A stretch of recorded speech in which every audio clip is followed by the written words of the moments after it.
All right. Good morning, chat. Hope y'all are having a good one today. Oh. There we go. I hope you're all having a good one. Good morning. Good afternoon. Got some Pokemon to play today. And I won't be streaming, or I'll be streaming today, I'll be streaming tomorrow. I won't be streaming Wednesday, Thursday, Friday, Saturday, Sunday. I should be back to streaming on Monday if everything goes correctly. I'm gonna be going to Chips for a couple days to record some content for the secondary Uncommon Energy channel. If you haven't checked that out before, go check it out. youtube.com/uncommon_energy, I believe. I actually don't remember exactly, but I'm pretty sure that's it. Yeah, I can go to Chips to record some more content for that. Maybe Dude Stream next stream. The schedule for the Dude Streams will be posted in the Dude Streams channel in the Discord. If there's nothing there, then there's no schedule. But yeah, that's the plan for the rest of the streams. This week. Appreciate it, Jamie. Yes, that link. Yo, appreciate 3 months there. Major, appreciate 20 months there. BM, also appreciate the 2 months Walmart kid. Does Chip keep the uncommon decks built after? No. No, I don't think so. Everything gets taken apart. It's bulked. What do you think is the best version of... No clue. Don't ask me what the best version of Palt is. I don't want to hear it. I don't want to see that question ever again. There's a bunch of different ways to play Palt. Go play with them. Whatever one feels the best to use the best version of Palt. When did your Palt Blaziken video come out? Eventually. I don't really schedule my videos like that. I usually try and upload like once or twice a day, but... I need a break. Yeah, I don't really like schedule my videos that far out in advance. Just kind of put them together, and like Pablo uploads them to YouTube, and I put them live like once or twice a day.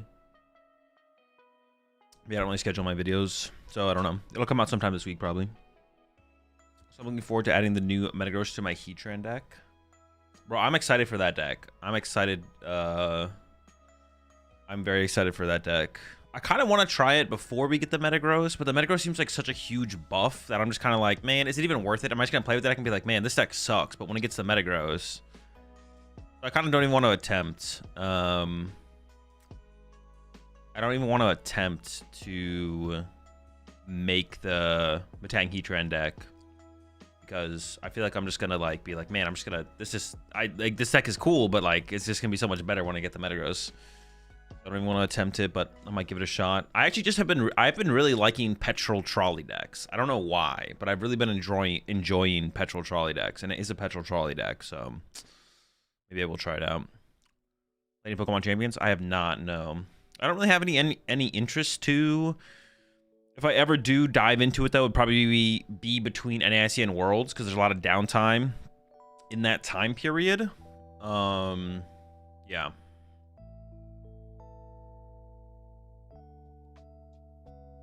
Probably something like that. It's probably when I would do it.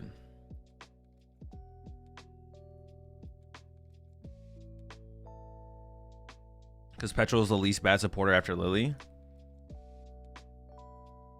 I mean, honestly, you might be. I mean, there's still Carmine, but it is up there. At least least bad in terms of like how it feels, right? I don't know. It feels pretty good to play Tarragon, but that's a little bit more deck limited than Petrol is, obviously. Did you try something like Towards Zoro Absol? I have not, no. Not tried anything like that. I mean, I don't think that really works in this format, does it? I feel like the TMs are like a pretty big deal for that. Or Turbo Energize is a pretty big deal. And with that, Arvin.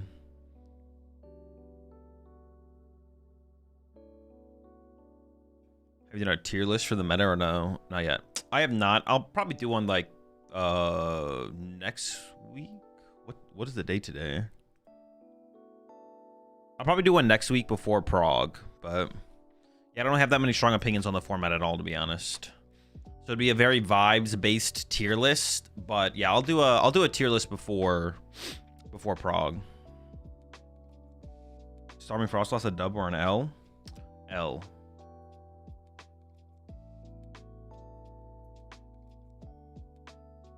Yeah, it'll be super vibes based, but I'll do it on like Monday or something. Next Monday. What are you playing? Kofu with Surfing Beach and Festival Engine? Never. That deck sounds terrible. Wait, why specifically Kofu though? Oh wait, like the... Isn't there a... You mean the Pokemon that combos with Kofu? This guy?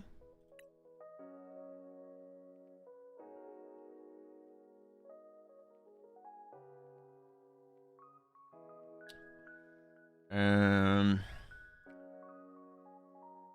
mean, how would you even play it? Like Blender plus Petrol or something to like get the Kofus in the discard pile aggressively so you can do 250 aggressively? And then you use the... Oh, why do we need the Festival Engine? That sounds terrible. I feel like the Festival Engine in there just sounds bad. Because then they boss up your freaking thing and then your beach surfing beach doesn't even move the guy.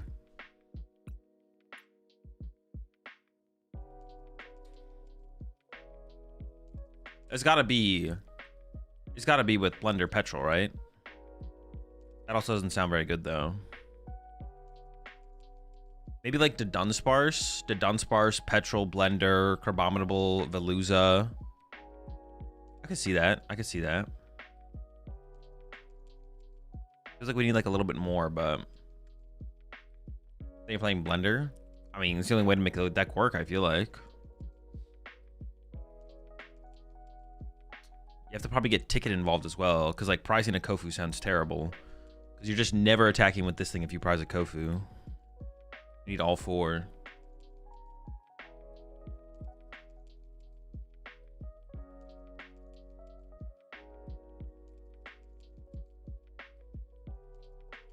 Yo, what's up, Das? Had a good weekend. Got second half 28 in a challenge yesterday with Stormy Froslass, but yeah, with no draw. If you break, there's no coming back. I mean, that's true. That's not really like...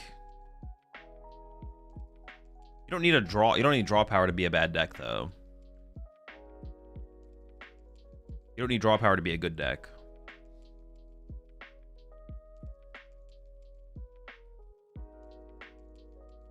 This deck sounds like bad Ethan's Adventure. Ethan's Typhlosion.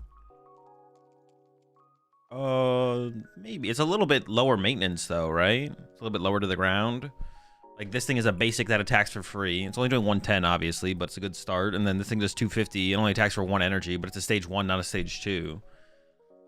I think you're just making... Just because both decks require 4 supporters in their discard pile, I think it's like an unnecessary comparison, to be honest. Yeah, they're not the same deck just because they require 4 supporters in their discard pile. This one is like almost more important to get the 4 supporters in the discard pile more aggressively, but the trade-off is... Not necessarily higher, it's just different. Ethan's Typhlosion hits harder, but it's a stage 2 and requires an energy to use all the attackers, or your only attacker. What good decks without draw engines are there? I don't know, do you really consider like... I wouldn't consider Teal Mask Ogrepon a draw engine, so... You ignore Teal Mask Ogrepon.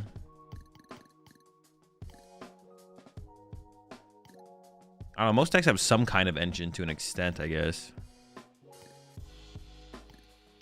You don't need an engine to be good. Most decks have an engine though, that is true. I'm like looking at all these decks. They all have something, right? Well, this deck, this isn't even my deck. What the fuck? Dunsparce, Zoroark, the Dunsparce. Solrock Lunatone, Alakazam line. They did Dunsparce as well. Yeah, both those. I mean, this deck is pretty engineless. Like, I don't consider this an engine. This is not a draw engine. It does, like... Yeah, I mean, it's, like, not... It is helpful to cycle your deck, because you have, like, cards that synergize with it. You know, you play this, it takes cards out of your deck. You use those cards to draw more cards. But, yeah, I wouldn't consider, like, Teal Mask Ogrepon an engine. So this deck is pretty engineless. I mean, there's a 1/1 Noctowl, but, like, once again, I wouldn't count that. Grimmsnarl, engineless deck. That's an engine. That's got that guy. Solrock Lunatone. This is a heavy Noctowl deck, so I would consider this like a Noctowl deck. That's your engine. Dracloak, Rock Lunatone. No engine. This deck's not terrible. I don't know if there could be something there. Slowking, doing some Kangaskhan stuff. Not a heavy engine, but something. What am I supposed to play to LA? Depends how competitive you're trying to be. The more competitive you're trying to be, the better good deck you should try and bring, but besides that, it doesn't really matter too much. Alright. Today, I'm gonna play Raging Bolt. I might work on this deck again as well. I do want to put some more time into this deck. I don't know if I'm gonna do that today though. We might do that today. I feel like this deck has a lot of potential. So I want to invest some more time into this deck. And then one more deck I was gonna try. Oh, I was gonna try that Tank Froslass deck that I've been seeing someone been playing. No Gigas? No Gigas. Gigas is not necessary. Also, we only play one E-switch, so setting it up's like awkward. Oh yeah, Garchomp's also engineless. I just didn't have it up here on my decks. So for Raging Bolt, I'm gonna start with the list that just literally has nothing in it. We're gonna see if this deck feels any good at all, and if it doesn't, we'll just switch to a different deck.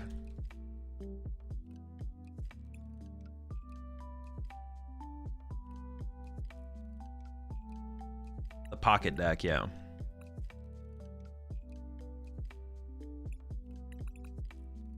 Does this thing play Terra Orbs? I forget. Is it like 4 Terra Orb as well?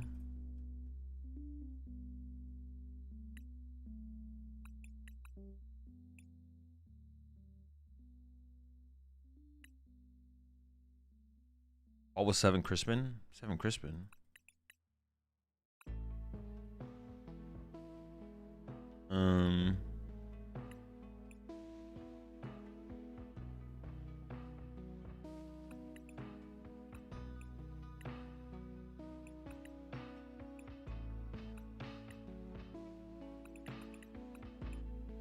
I don't know, like 10? I don't know. A lot of grass.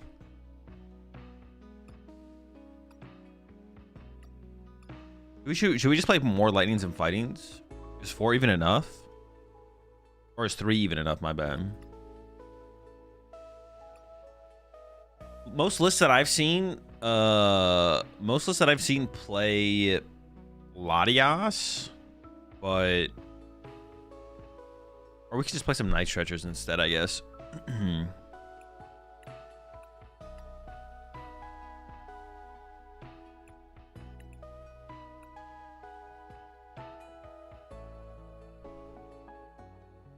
Yeah, most lists I've seen play Latias. But I mean, what does our board want to look like? 2 Raging Bolts and then 4 Ogre. We'd have to have bench space for like 1 extra Pokemon on the bench. So it could be Latias. Or we could play a 1 Prizer. Baby Bolt? I don't know, that guy's kind of weak.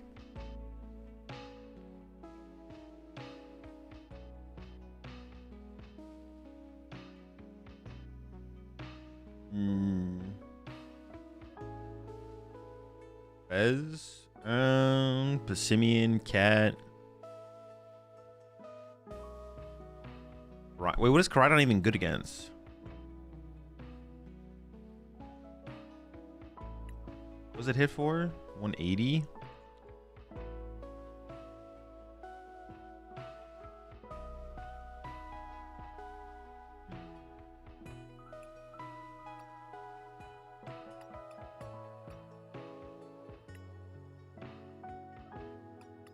Need 3 Meowths? No, it's not that kind of build.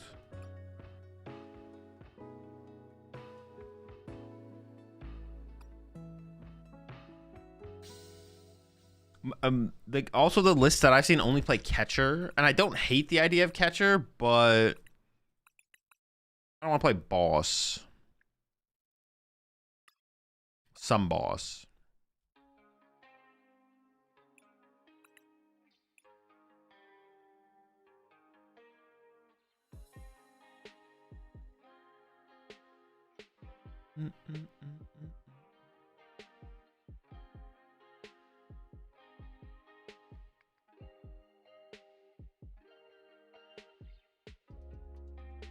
Also, have you been liking this format? No, I hate it. This is terrible. Added boss, bad deck. True. All the lists that I've seen,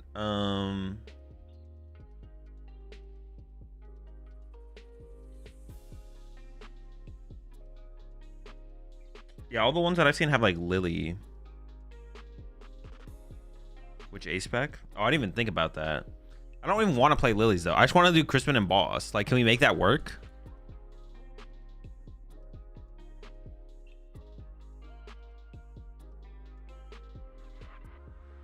I don't even want to play Lily in here, but I don't know if we can get away with that. It seems kind of scammy, but it might be possible.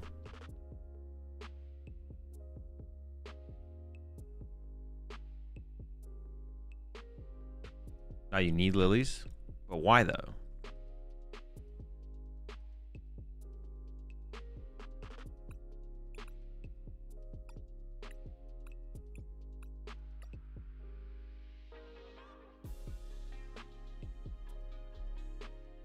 We're playing boss if we had a Crispin every turn?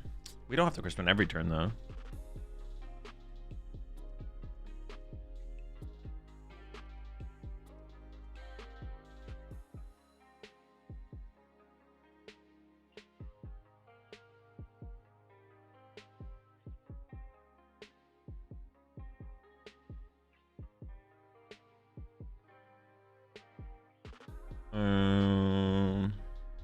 And let me look at I need to find like an example list to look at.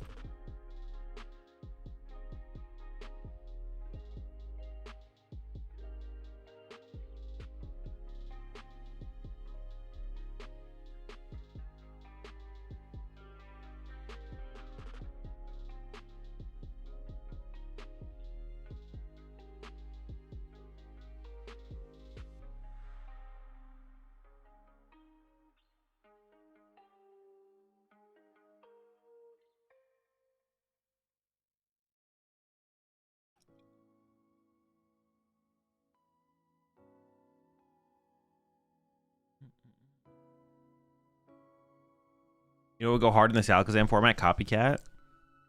Yo, Copycat actually would be really good this format. Well, it would be a powerful supporter. I don't know if that's like technically a good thing, but like, yeah, a lot of decks make really big hands. Copycat would actually be kind of insane. And for the most part, you have control over when your opponent's hand becomes small, because if you don't take a knockout, then they can't play Unfair Stamp to begin with.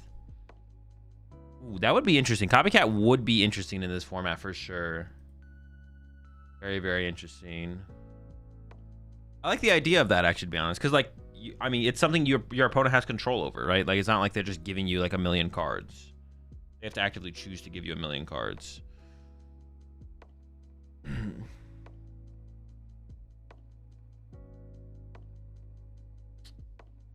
Definitely be interesting.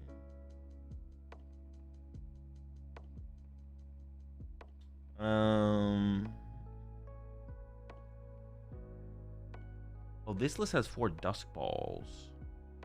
I actually kind of like the idea of Dusk Ball instead of Terra Orb, because I need to find the bolts. I need to find the bolts. Ultra Balling for a bolt every time sounds like bad.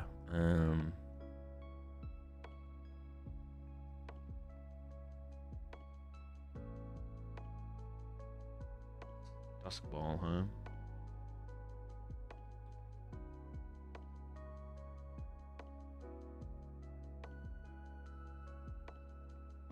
Oh, someone got me with a link. Hold up.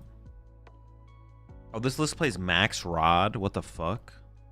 Dude, I'm not playing Max Rod in here. That is terrible.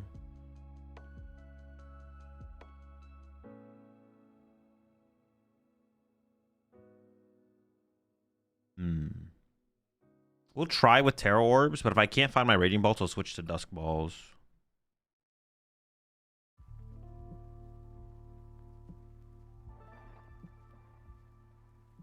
We could play like 2 Lily. I don't want to play 4 Lily. 4 Lily seems bad because I think I want to choose second and turn 1 Crispin, right? Going first with this deck seems terrible.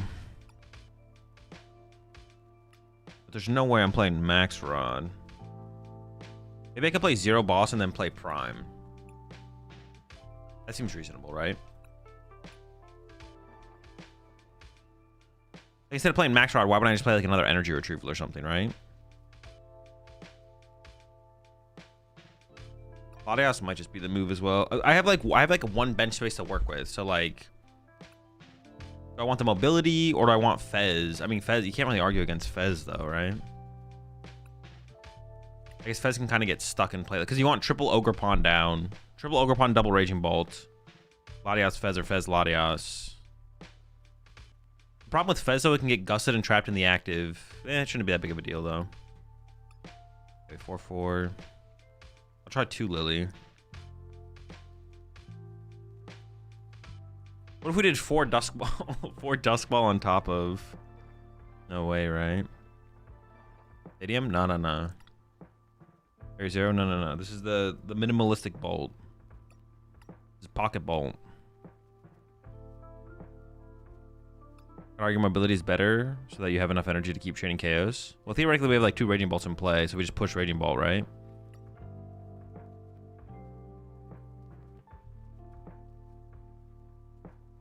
Let me look at this list again.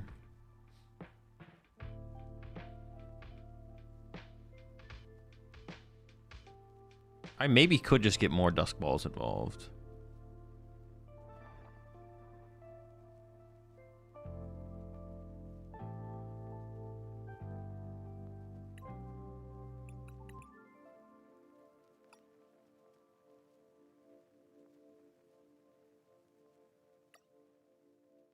Heavy Ball rotated? No, it's still legal. Pokeball's got to be better than Dusk. Oh. Is it? What is my chance that I hit a Pokemon off Dusk Ball with so few Pokemon in the deck? Like, not even super high, right? Huh. Yeah, Dusk Ball might be... Maybe Pokeball is better. But playing Pokeball is obviously just criminal. Wait, is Pokeball even legal? Is that even like a...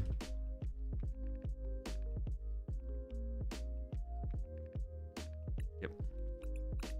You could be on something with the Pokeball inclusion, to be honest, for sure.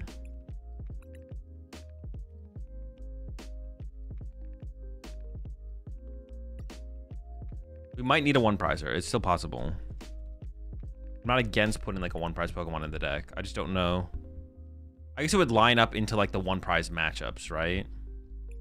Like, we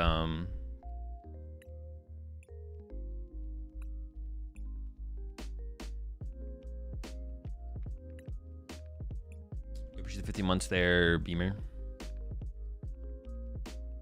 Yeah, I'd line up into like the 1-prize matchups, like to beat Honchkrow and stuff, I guess. That'd also be an argument to like play. No, I guess it would work, yeah.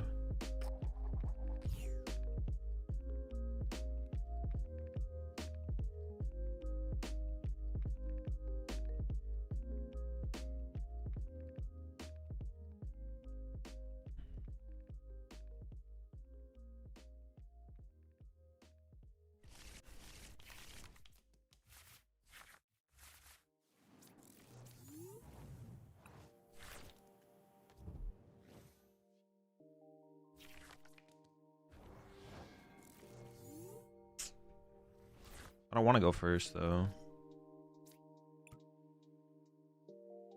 I'm just going to get turn 1 knocked out and just lose. I didn't even get a grass energy there? What? Yeah, it's going to turn 1 full moon Rondo.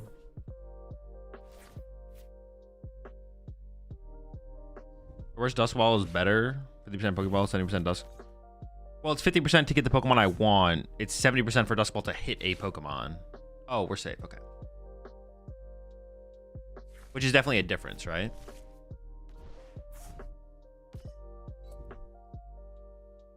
I maybe should have played the Pokegear. No, because I'm always crisping here, right?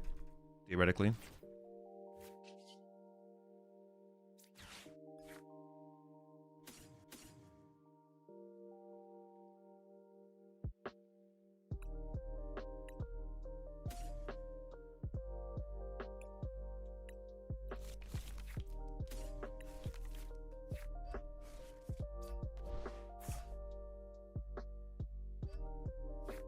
I think I value Ogerpon, like Ogerpon. I should have played this first actually. I just need Ogerpons. I need Ogerpons. Dude, it's literally the whole deck is Ogerpons.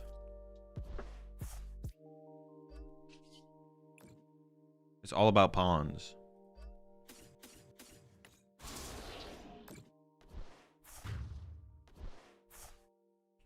But honestly, just getting any Pokemon, especially just to set up and play the game, sounds like a big deal, so. Can I get some Ogerpons? What is this pawnless?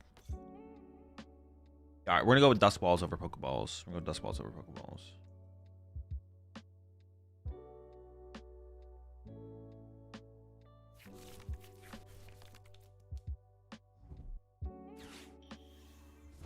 Gotta ask gently. The Ogerpons.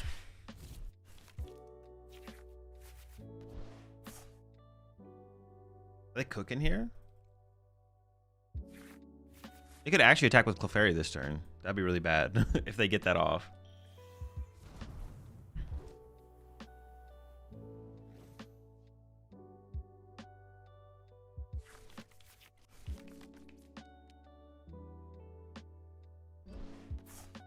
Okay, they don't have Clefairy. They are attacking me with Blaziken though. But dude, if I get a KO on the Blaziken here, that's so bad for them.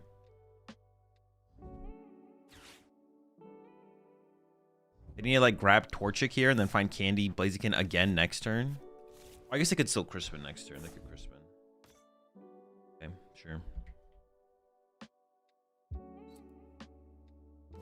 Oh, my bad.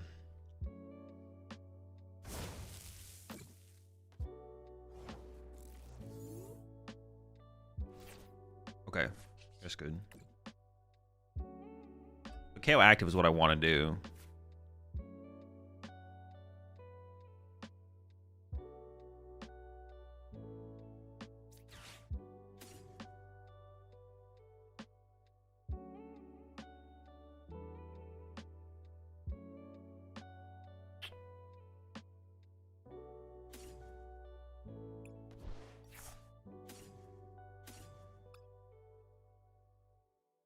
Lightning 2 fighting left? Okay.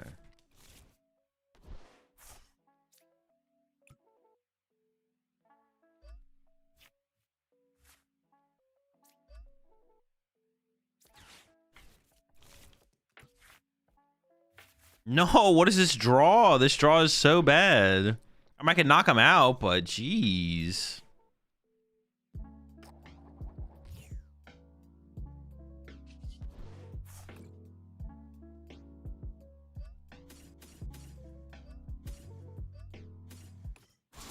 Yeah, this deck is literally, it's literally all about, it's like literally find teal mask. We need to find our teal masks. It's all about teal masks. Nothing else matters.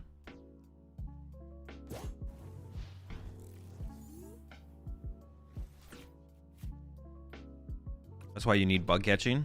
Oh, well, it's a good thing I don't play any bug catching set in my deck. Thanks, this is very helpful. Perfect, it's perfect information. Now with this information, I'll go from 4 bug catching set to 6 bug catching set. You appreciate the gifted sub there. A David over to Sandy Beach.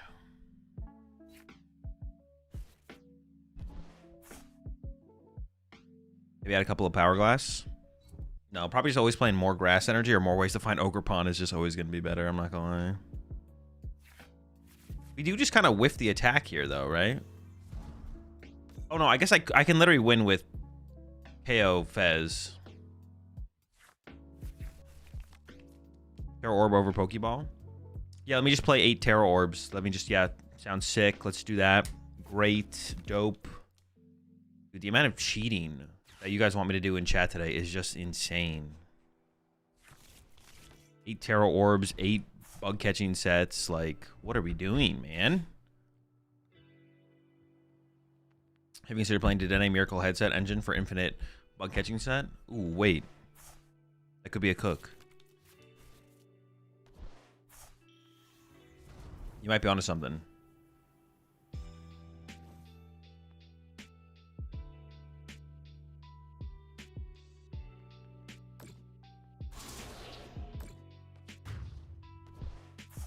Okay. I should play for the win here, but to win... Alright, I'm just gonna push this, and we're just gonna see what the Poke Gear hits. If I get Crispin, I literally win the game. Sure.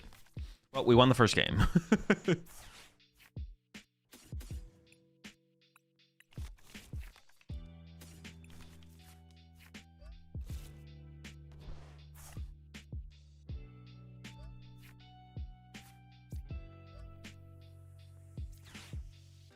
By Serendipity. All right. Game 1 complete. Honestly, the Pulp matchup does seem like a pretty good matchup for us. If we play the game. Gotta play the game, though.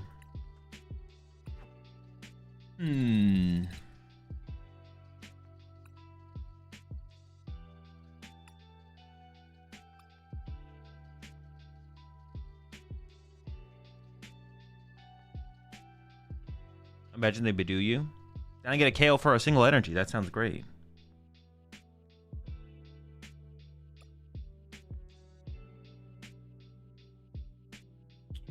Played in a tournament today. If I'm ever playing in a tournament, it'll be in my stream title. I know this is probably not a topic for quick stream question, but do you have any tips for a Grim matchup as Rocket's Mewtwo? The Grim matchup as Rocket's Mewtwo? Just knock stuff out. I've always Spider Ups to the bigger spider, or from the little spider to the big spider.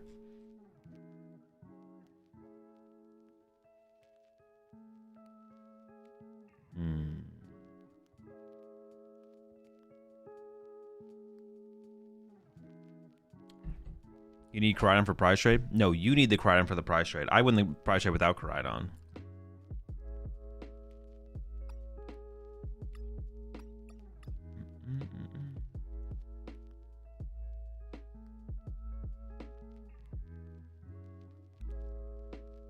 If we do play the Koraidon,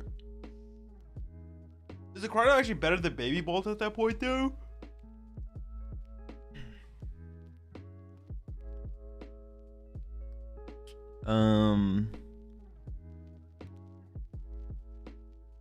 It will be the best single prize Pokemon to actually play. Koraidon, Baby Bolt.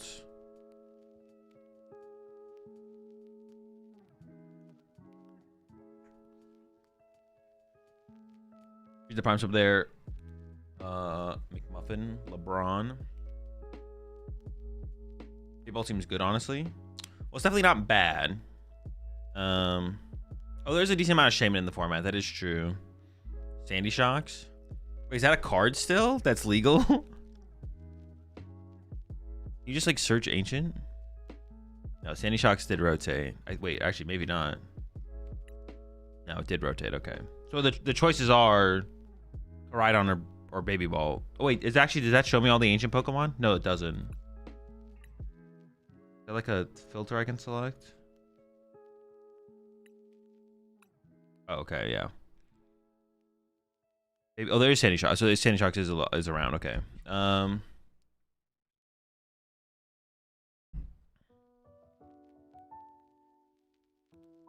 Is this ever the correct move? Simeon? No, we don't really have a wide bench. What does this one do? That's not good. It could be the Shocks. But being able to KO... Being able to KO Serendipity sounds kind of cool. Also, this takes 2 colorless energy, which is also kind of cool. But this is also kind of cool. Let's go with this guy. There's also a lot of Shaman around. That is a good point. A lot of people are playing Shaman. If we play this, we have to play Latios. So maybe no Fez then. We could do Fez and Latios. There's nothing like wrong with that.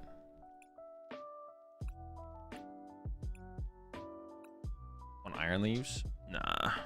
Addy and Duck? Nope. These are some pretty deranged recommendations. I'm not deranged recommendations. I'm not gonna lie. Can't go wrong with a Fez.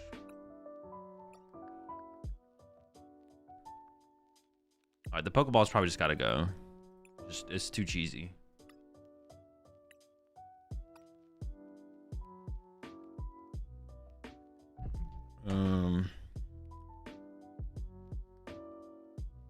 worried about retreat lock with Latias.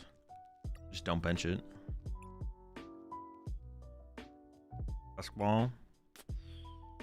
Maybe. Maybe like just like 2 dusk balls. Maybe we should do 2 dusks. Alright, go again.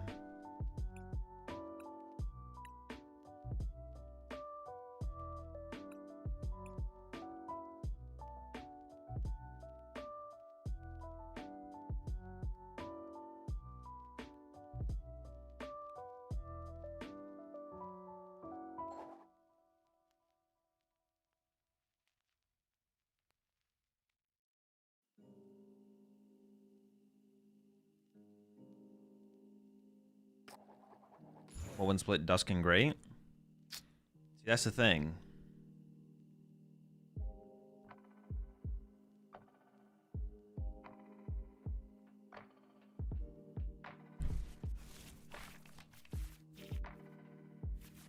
Oh my. Wait. Rule arrow time? I mean, I got nothing else to do.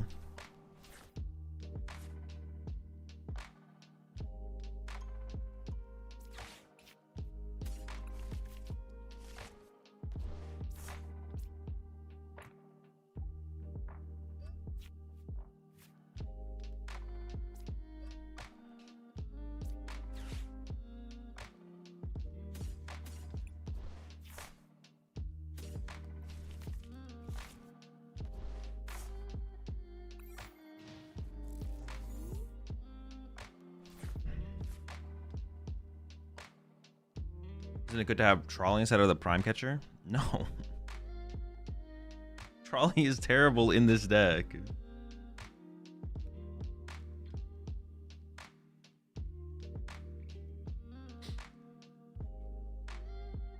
Gonna make the rash changes today? Possibly. We'll see.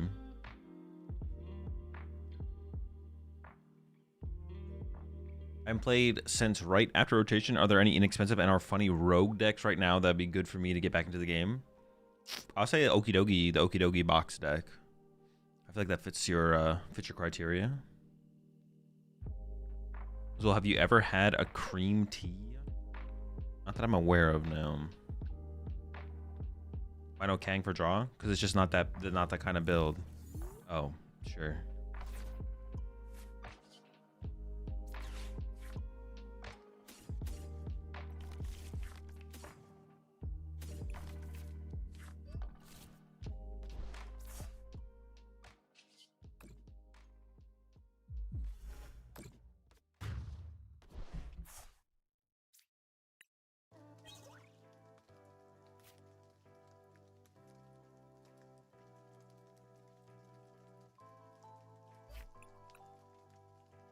Are we supposed to choose? Like, do people actually choose first with this build of deck?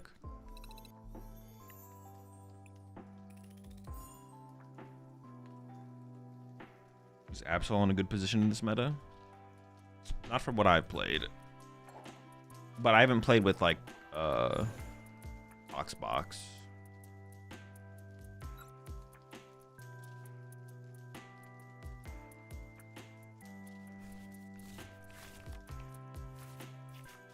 It's possible Box is pretty good.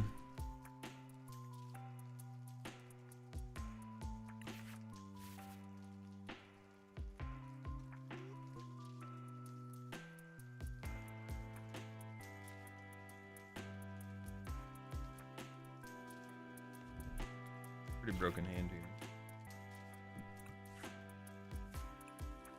It'll be a burst roar, I think. Not good. You seen any Mega Zard builds? Nope. Pults? Dude, everything is just Pult, man. It's just Pults everywhere.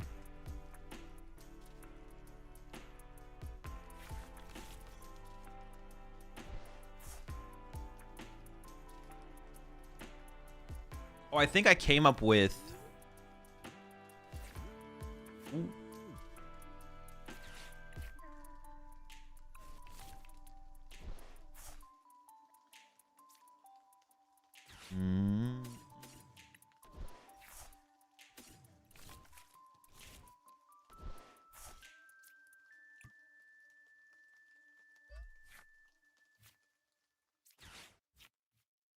Crispy.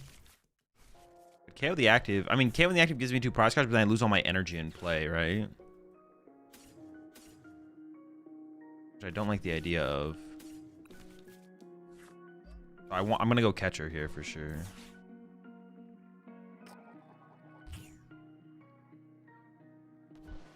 That's the thing about going first with this deck. If we go first, we can go like attach. There's gotta be a burst roar. It sucks. Oh well. I could see it being better to go first with this deck because of that. But I'd assume you'd want to go second just to be aggressive.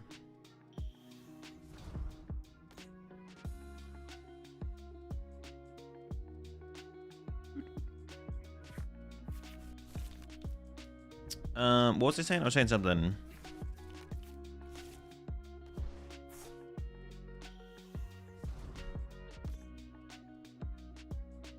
Oh, I just really, what was I saying? I really like Genesect right now. Genesect is so good against Pult. I feel like if you just want to tech for Pult, you should just be playing Genesect. Somehow make Genesect work in your deck. Like, I was, like, thinking about Festival Lead a little bit more, and I feel like Festival Lead with, like, Rabsca and Genesect might actually just be fine against Pult. But get both of those involved. Rabsca. Yeah, if you play Rabsca Genesect. Genesect in general right now just seems kind of sick. Sick Badoo, buddy.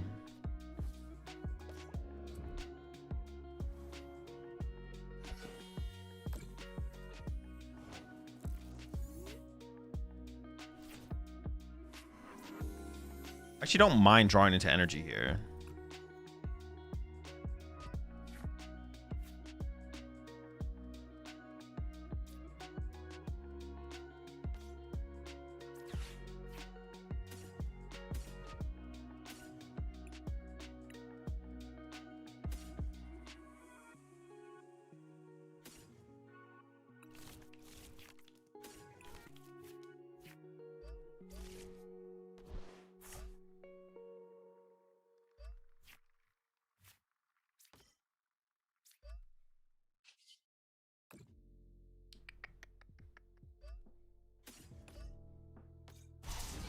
What was I saying? Yeah, what's it called? It's pretty cool. Genesect's pretty cool against Pult.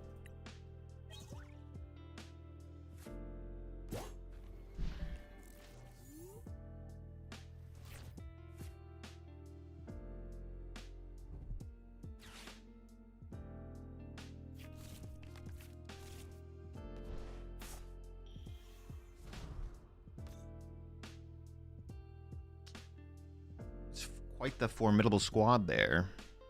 Look at the squad you've built up. 2 Red Lords, 1 Rabsca? No. You don't have bench space for that. Onto Lily? Pretty good. You can't fit Baby Genesect in here? No. This deck doesn't need Genesect. But, Genesect in, Okidogi seems cool. Genesect in Diplin seems cool. Any deck where you can, like, where you have bench space and, like, it's really easy, where you can naturally fit Air Balloon in the deck. Have you seen the Stray Paw with Petch and Yveltal? I have. Thoughts on this? I mean, Petch is good, so you can't get Retreat Lock. Retreat Locking's good. Could be good.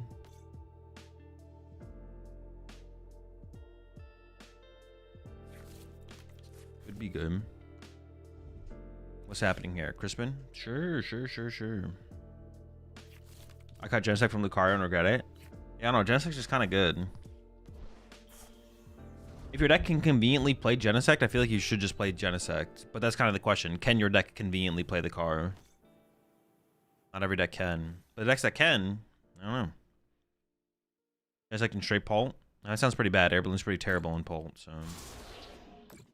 Latios is considerably better.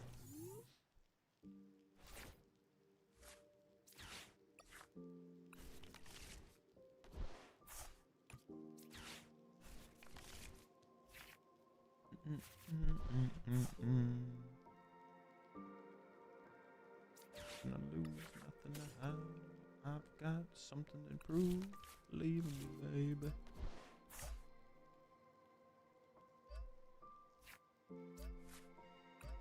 Oh, we're teal dancing out here.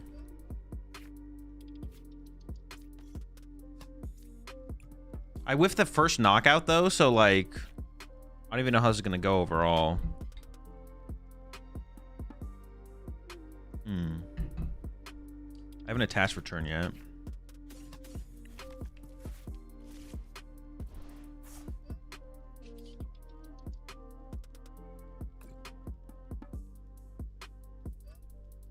One, 2, 3, 4, 5. Wait, no, I want to leave one extra there. I'll take one off this. It is 5, right?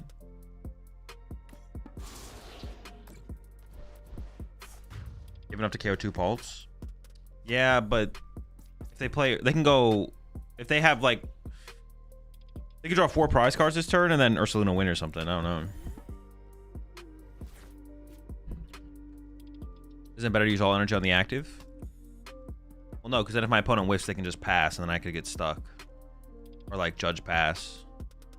I don't think I want to give them the opportunity to be able to take advantage of my potentially weakened board state. Or my opponent could just, like, go Itchy Paw on the active or something if they wanted to. I don't think I can give them the opportunity. Because, yeah, if I let them, like, that could give them, like, let's say they don't have the play this turn, and they're like, oh, I whiffed. Itchy Pollen, and then I can't take advantage of the situation, or can't take of it as well. And then they just do that. Like, yeah, if my opponent's like, I whiffed boss energy to KO both Radiant Bolts, I'm just gonna Itchy Pollen you this turn, and you have no energy on your active, so let's see if you can recover from it. Maybe I can, maybe I can't, maybe they judge me, maybe they don't. Better just like leave myself in a situation where I can like more likely respond. For sure.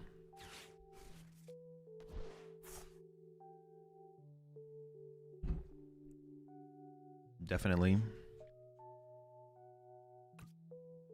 Now we'll see if they get it or not. If they don't get it, we're chilling. If they get it, we'll see.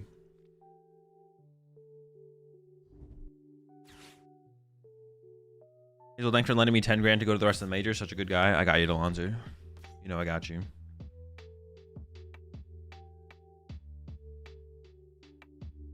I actually, one aspect of the game that I wasn't sure how I was going to feel. Well, I didn't think it's like, I don't think it's like inherently a bad thing that Countercatcher rotated, but I actually really like how the game feels with Countercatcher not in the format. I like, yeah, it's not just like, well, here we go. I'm going to get gusted, hand disrupted, like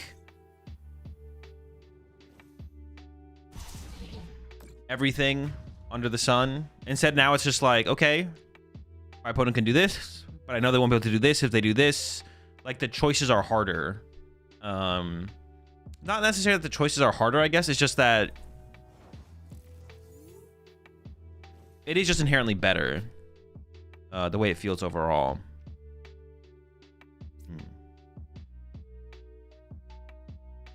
I didn't think it would be like make that big of a difference, but I genuinely like enjoy how that pace of the game has kind of changed. There's not that much energy left. Okay.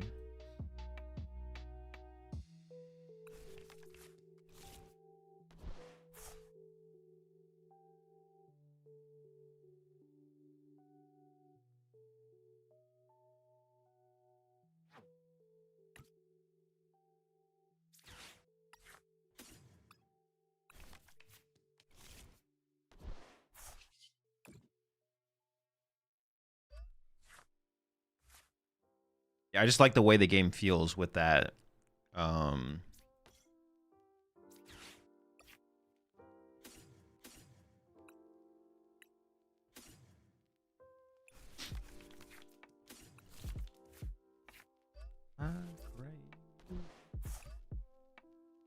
Gotta get another dub here. Are we dubbing? We're whiffing.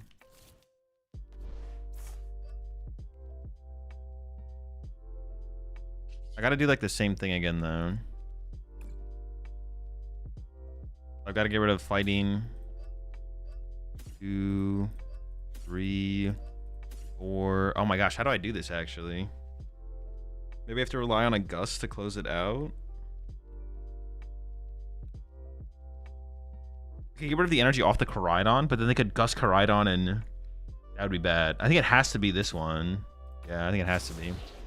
I'm actually like low on energy though, so I might have to catch her heads to actually win this game. Oh, I have Prime Catcher left though. For the Prime.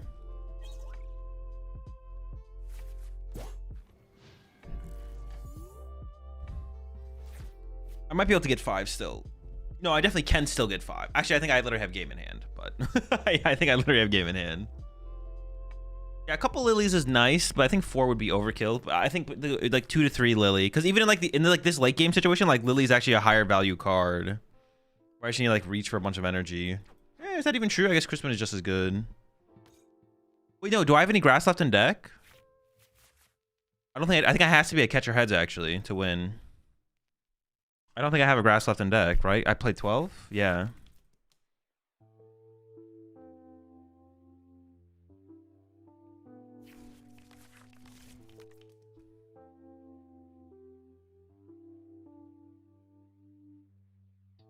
Why Paul doesn't play Pokemon Catcher? Just not worth the trade-off of including a card that is as inconsistent as Pokemon Catcher.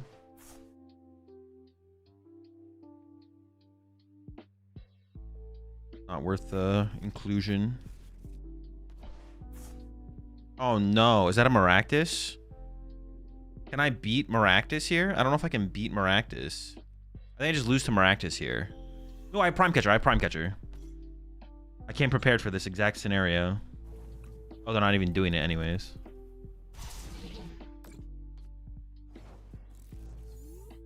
The fuck is this?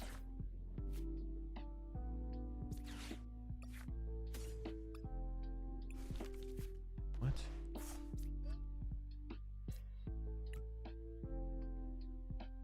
Man, I had too much faith in them, to be honest. Yeah, I had too much faith in them.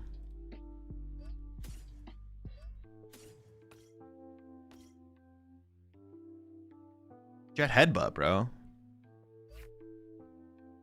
Jet Headbutt. Okay,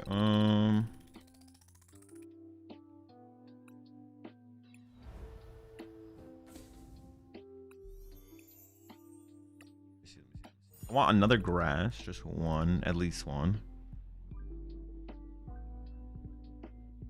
Can I not play? Can I just like cut the Pokemon catchers? These things are such a gimmick.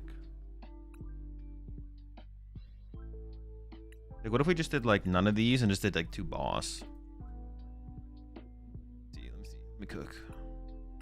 Then Latios versus Fez versus Koraidon. They all seem fine, to be honest.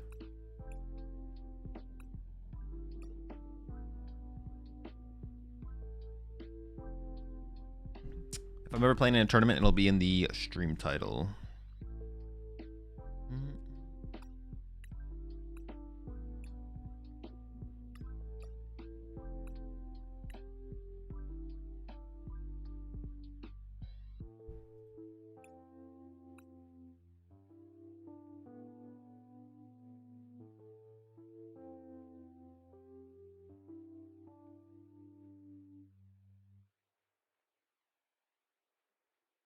Some waitresses. Nah, we don't even have that much energy in our hand that often. What decks are you considering, if any, for LA Regionals? Command of the title will tell you which major tournaments I currently plan to attend. First? I honestly don't think going first is that bad, but I'm gonna choose second. I think it'd be really bad to go first into like a slot box. Then they can get like the turn 1 knockout, and then I'm just kind of cooked. Okay, this is like pretty good. No complaints. Wait, did I not cut these? Wait, what did I cut? I didn't cut the Dusk Balls? Bro, I swear I cut the Dusk Balls. Am I trolling? What? I thought I cut the Dusk Balls. Cut Catcher? Oh. Why do you think going first might be better? Just the flow of the turn 2 attack. But then I'd probably want to play like 4 lilies. I don't know. Yeah, just because of the flow of the turn 1 attack.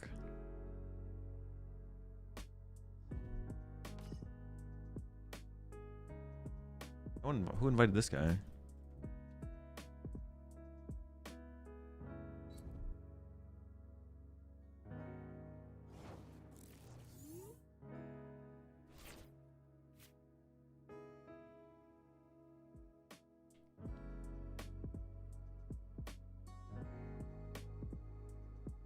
need some Pokemon here. This can give me my Raging Bolt. I wouldn't hate seeing a Raging Bolt off this.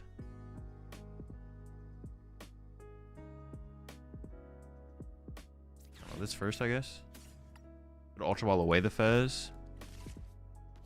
I kind of want to Crispin.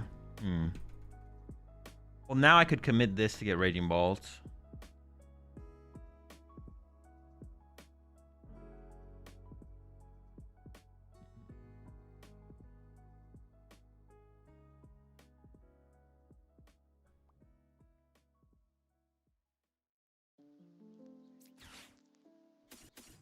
I'm gonna get my Raging Bolt.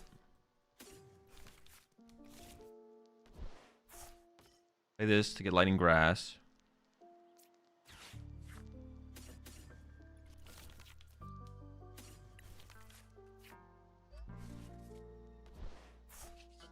Heal Dance.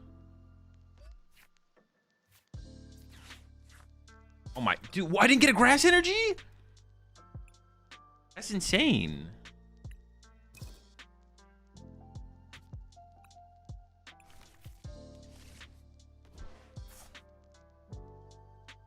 But didn't I see Latias at some point in this whole sequence? Or am I trolling?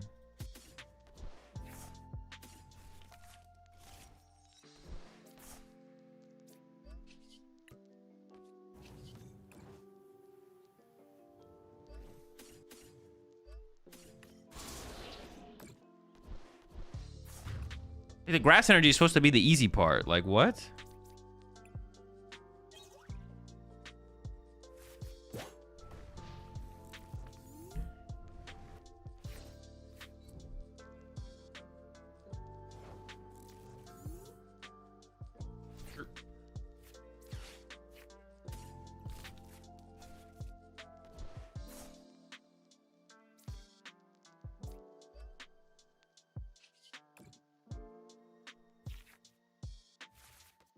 No crispy? Need that crispy. I'm not really scared to demolish though, so it's not that big of a deal.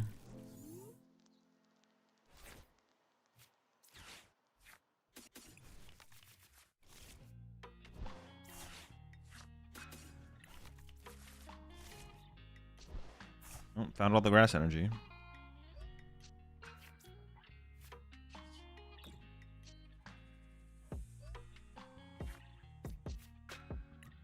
There's no Meowth in here now.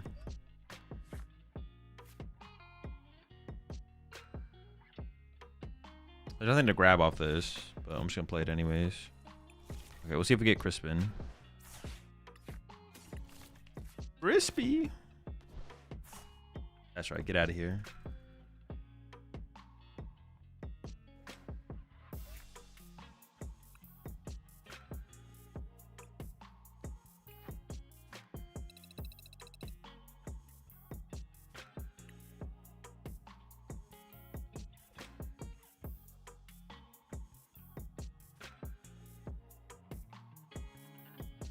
Man, I wish there was just like another Pokemon item search card that was better than Dusk Ball.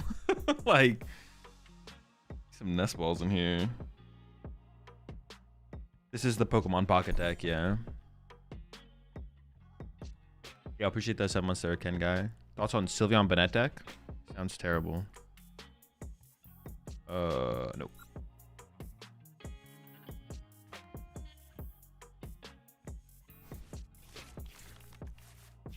Azul? No, can't apologize and ask me a question. That's banned. This hand looks kind of familiar.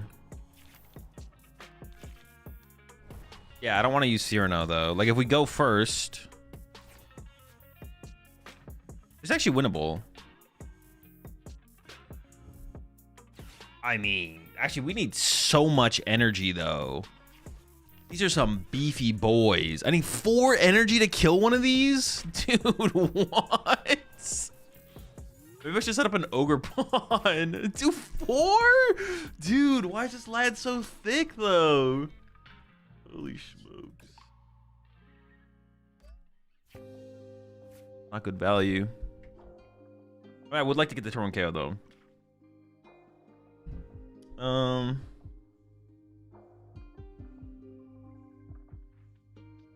Actually, how does this sequence work? Like for bug catching set versus Duskball, I want this to hit a Raging Bolt. It's so weird because it's like the bottom of the deck versus the top of the deck. I could thin out the deck further before I play this if I play this first, I guess.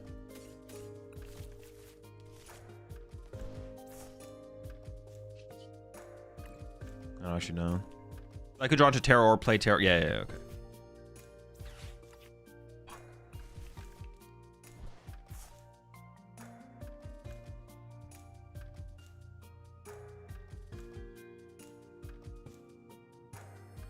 I'm just punching here. Oh, punching with Ogre Pawn in this matchup is so bad though because they play the Moltres. Well, I hope I don't get early Moltres then, I guess. I don't know. I'm one-hitting this thing, so... Oh, I guess I could have one-hit it, but it would cost so much.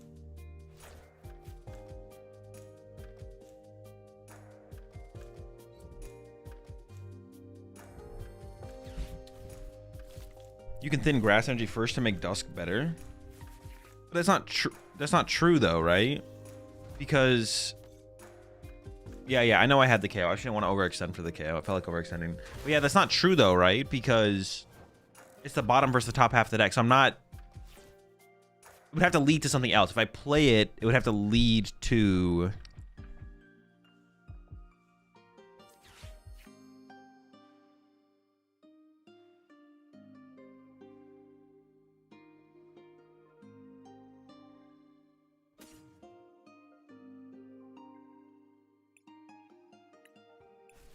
I'm down. I want this. I don't want to bench this. Grass Lightning. But then I want to be able to retreat this and attack with this one. I want to like feed this for like a Soul Rock KO. So I think I just play Lily here and try and attack with the benched Ogre Pawn. You're making your deck smaller, so it'll have a higher percent chance of hitting a Pokemon now. But it doesn't change. It doesn't change the percentage in the moment though, right?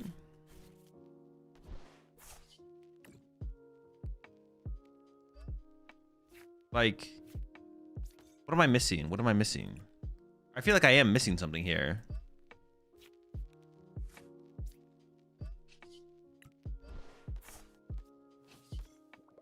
It's the bottom half of the deck versus the top half of the deck. So, like, I'm not thinning out the deck.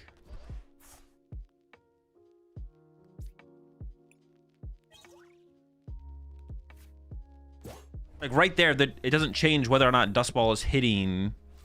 It doesn't change whether or not Duskball is hitting... It doesn't change whether or not Duskball is hitting a Pokemon. Because Bug Catching Set looks at the top half of the deck. The other thing looks at the bottom half of the deck. This Bug Catching Set takes 2 energy out of the deck after you shuffle. Duskball has a higher chance of hitting getting a Pokemon. Yeah, but it doesn't change it beforehand, though. Afterwards, yes. I guess it does then technically shuffle after each card.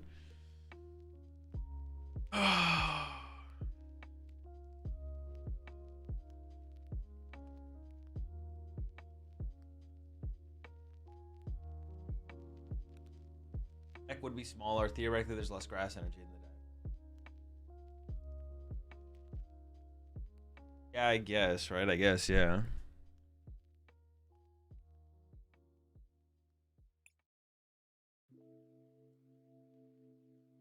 You always Bug Catching Set first? Yeah, I guess it's always Bug Catching first.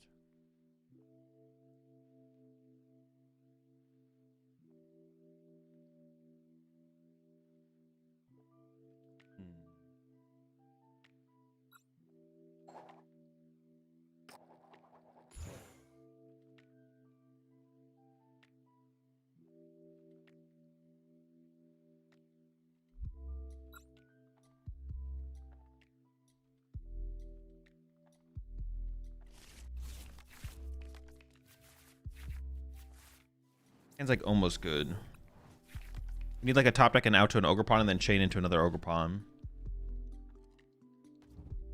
If Bug Catching Set doesn't hit anything. Yeah, but like theoretically we hit something. Like we're playing it as if we're gonna hit something for sure.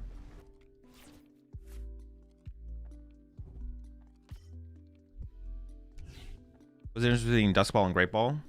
I mean, at this point, it doesn't matter anymore because one of them's rotated.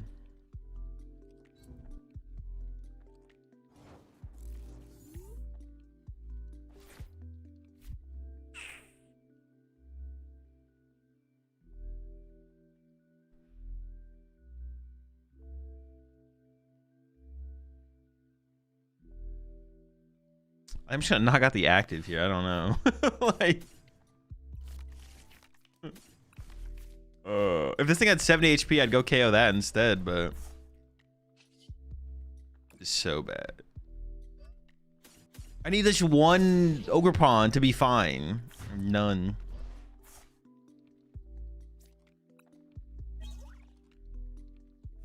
Where are the pawns?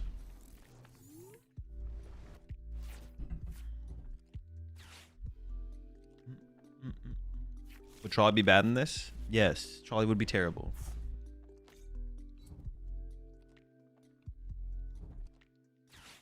You're saying the deck, oh, if you're saying to add Trolley to this deck, you're saying the deck only works the X% of time that we open it in have it in our opening hand, which at that point the deck just sucks and we're not trying to like, there's like no, the deck has no potential. You're saying that because you see the Prime Catcher in my hand and I need basic Pokemon. So you're literally being as extremely anecdotal as possible. You see the Prime Catcher in my hand and you're like, we need basic Pokemon. The A-Spec's in the hand. If it was a Trolley. Extreme. Was it anecdotalness? Anecdoting to the extreme. You see here, you need those basic Pokemon, buddy, and if that was a Trolley in your hand, you'd have a plethora of basic Pokemon.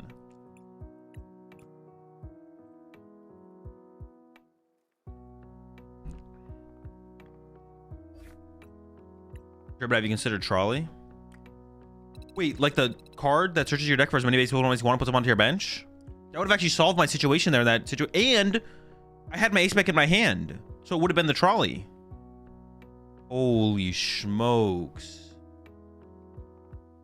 Game solved. Deck solved. Game solved. 100-0 win rate. Raging Ball Trolley.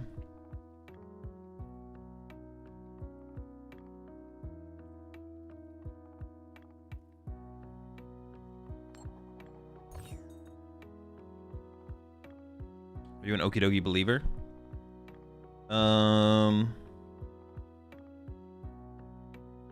No. The idea of being a believer in a deck is too extreme for me. I think decks have potential, and sometimes they're good, sometimes they're bad. I think the Okie Dokie deck has potential, but it's got to figure out its pulp matchup. Being a believer in a deck in general in the Pokemon TCG is just not my vibe. Hopefully they open Badoo.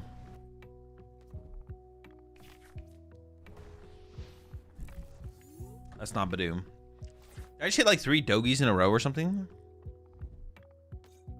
It's just another Okie Dokie. Bro, they have the same start. Binacle air balloon attached to Soul Rock. Oh, it's a dark energy this time.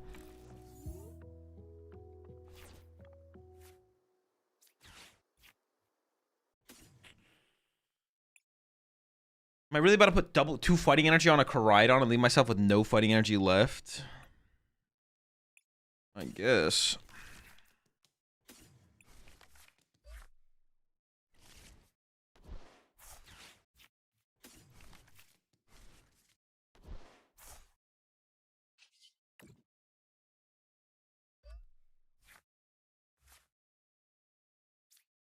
They could judge me. They could also knock this out.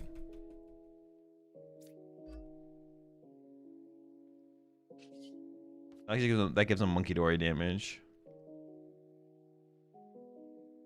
Oh wait, I had Prime Crispin. Wait, could I have just KO'd this and I just didn't realize it? Am I trolling? Where'd the Prime Catcher come from? I drew into the Prime off the Ogre Pawn. Yeah, never mind.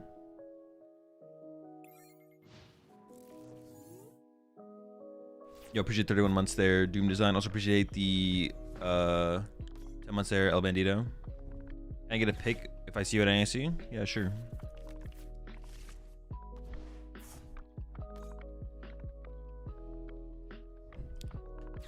True, Trolley would be way better here still. Probably would have been sick there for sure. Maybe I didn't expect to get judged here, but like they do play judge. So maybe I should have attached double fighting there actually.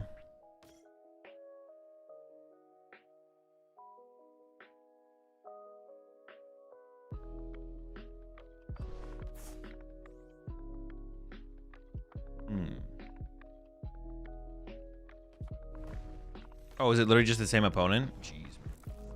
Get me out of this okie dokie disaster.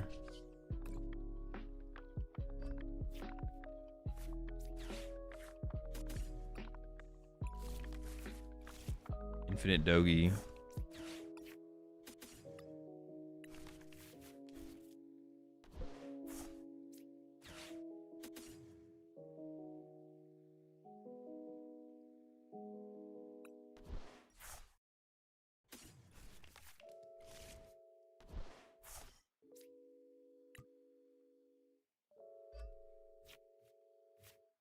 Another grass energy. All right. Now hitting for 30 does make sense. So we're going to go for it. What would you play to Prague? Standard format PokemonTCG deck containing 60 cards. Fresh sleeves the night before.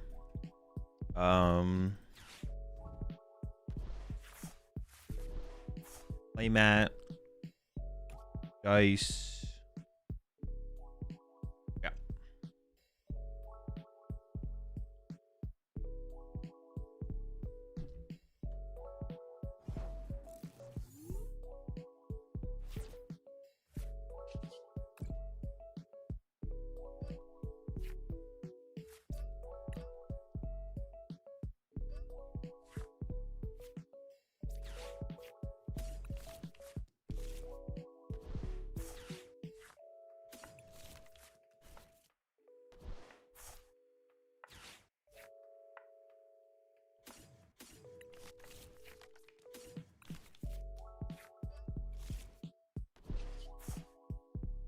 We're hammering.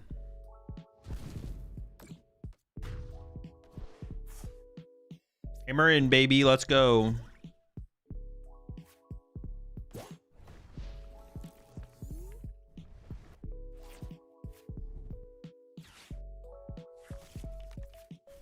Deck box in this meta is cringe. I mean, a little bit, but not that bad.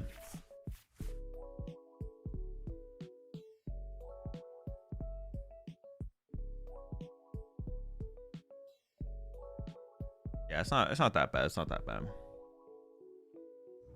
Are you playing Duskball? Because I ran out of other Pokemon search cards to include in the deck. So if I want to play more, I had to go with the Duskball. I needed more ways to find Ogerpon. Duskball was the answer.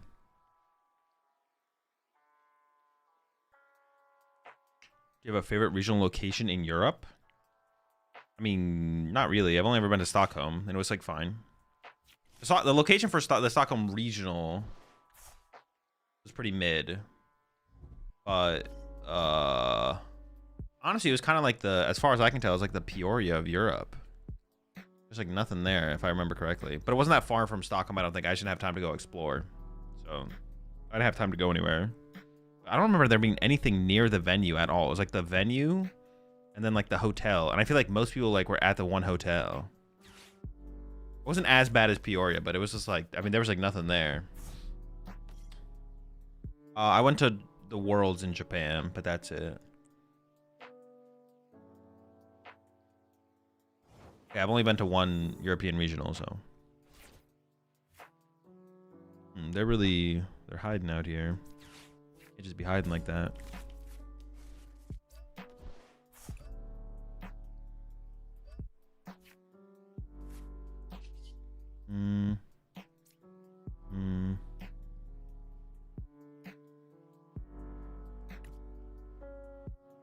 I do want to KO this though.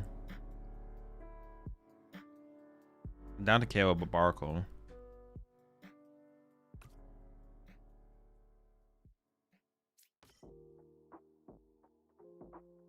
Four, 5, 6, 7. I guess this. No, but I don't want to use Steel Mask to KO Okidogi. I want to use Raging Bolts.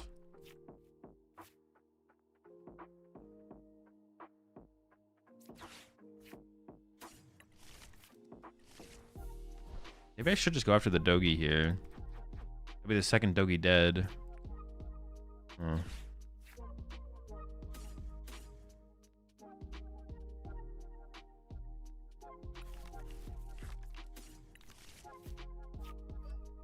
Yeah, I could just go after this Dogi.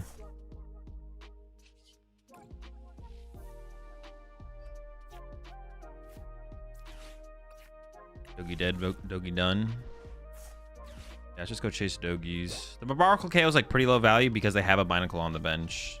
It's like very fine.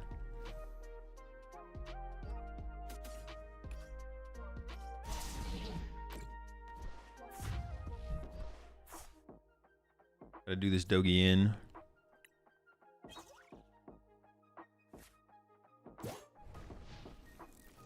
Your Lucario list, do you believe it is correct to go blind first or second? I have no clue. I played like 2 games of Lucario.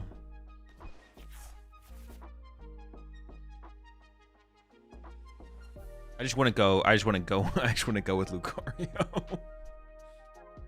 I mean, I like the idea of going first. I don't know. Soul Rock Lunatone decks seem pretty good going first. But I don't know, Pult exists, so going second is pretty good just based on Pult's existence.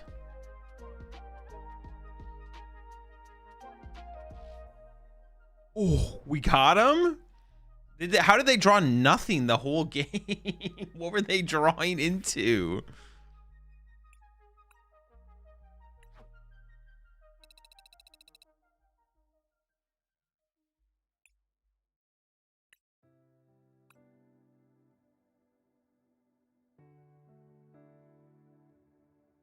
We did win the best out of 3, yeah.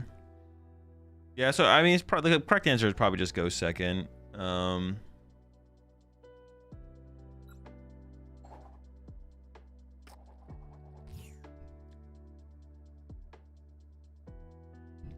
I miss you doing the live recording series weekly. Live recording series. I don't even know what you're talking about, to be honest, Ridgeway. Live recording series.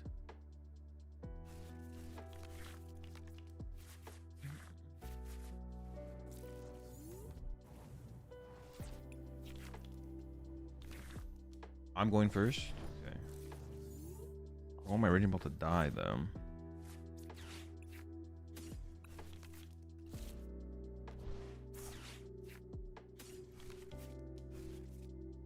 Oh, I know what you're talking about. Yeah, when I did yapping with Boo, with Book.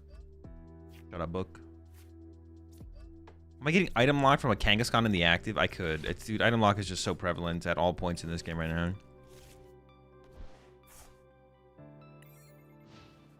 I'm trying to get. They could have item lock here. They probably don't though. They probably don't. Kangaskhan decks probably aren't item lock. I mean.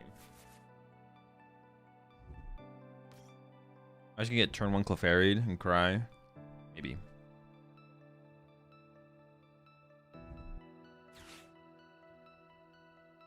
I don't mind going wide. Uh-oh.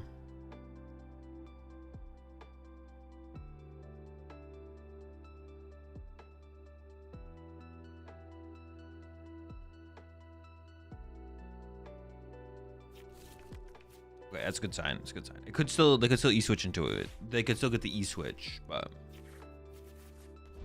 I say it's a good sign, but my hand is literally dead, so I need some help myself here if I want to get this first KO. Okay. Come on. Ooh. Come on.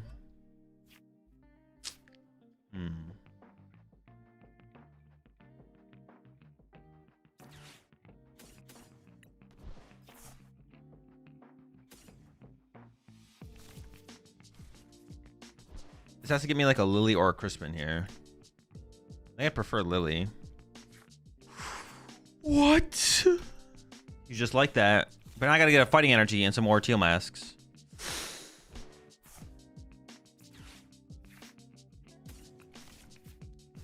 But hang on, I need... Honestly, I'd prefer teal mask into fighting energy, but I'll just take a fighting energy at this point. Damn it.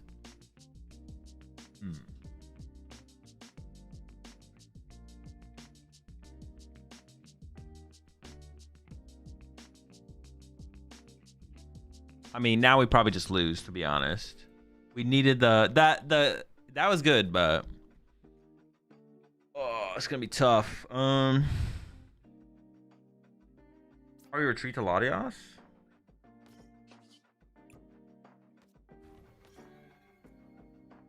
Yes. Swing with Ogerpon? Yeah, swing with Ogerpon to their Kangaskhan for 120 damage, sure. Give them like a free response KO with their Ogerpon. Sick chat, sick. Sick line, man. You guys just want to see me lose. You could just roar with Raging Bolt? Yeah, we get KO'd by a single energy from a Clefairy. Listen, chat, we have to make it as hard as possible for them to take the KO here. Retreating to Latios makes it as hard as possible. We're not weak to Psychic. And they need more bench Pokemon. They do have that. However, gotta play to your outs. If I just feed my opponent a 2-prize Pokemon, we are not winning this game.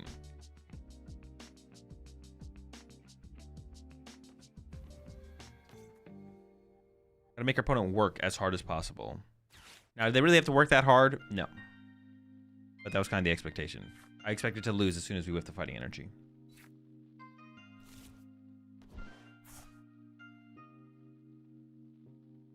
Now our only win condition is like if I KO their Kangaskhan and my opponent like bench the second Kangaskhan, but that is like super unlikely. It'd be like a terrible play for my opponent. They could do it though. Oh, I guess I can still hit him with the baby guy, right? We can still go Bolt knockout, baby Koraidon knockout. So actually, we haven't lost yet. But finding... Actually, maybe I should just play one of... Well, no, I could play Lily this turn still. Finding the baby Koraidon could be tough.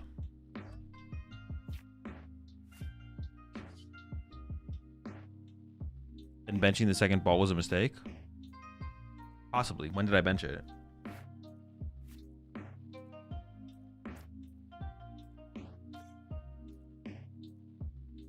I have Prime Catcher left, right? Alright. Oh, gotta hope we find Fighting Energy in and out to the baby guy.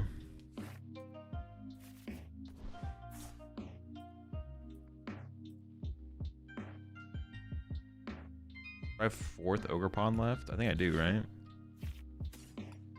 Oh my... the baby's prize. That's fine, though. We can make that work.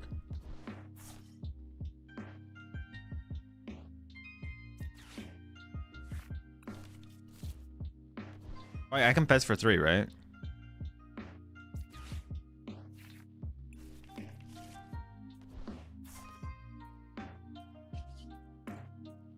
Need to maximize my odds of hitting Prime Catcher.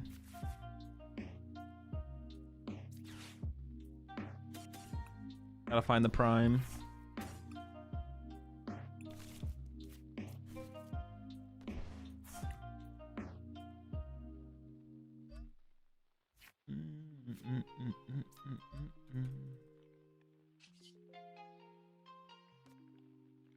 What an absurd board. All right.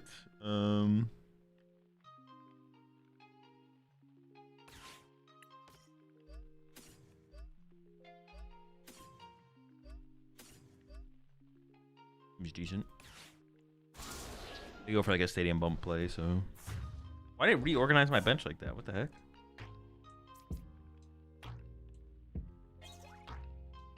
No, I didn't get the baby, so we probably just lose. Probably just cooked.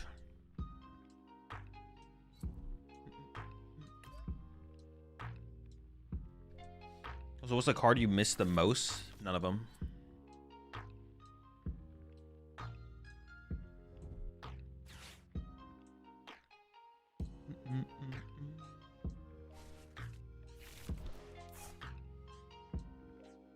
What's up, Chicho? My day's going pretty good so far. Pearl. I mean, I would have KO'd the Raging Bolt here anyway, so it doesn't really matter. Or the Kangaskhan, but we don't have the little guy. We'll prize the little guy.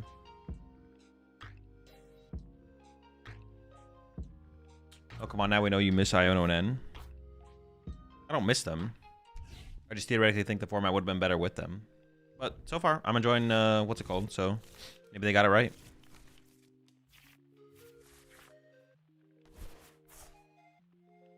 You don't have a fighting deck to Crispin now? I mean, it didn't really matter for... I guess it would have mattered eventually, actually, yeah. I mean, is it just cooked? I mean, I guess it's not. They can't 100% KO.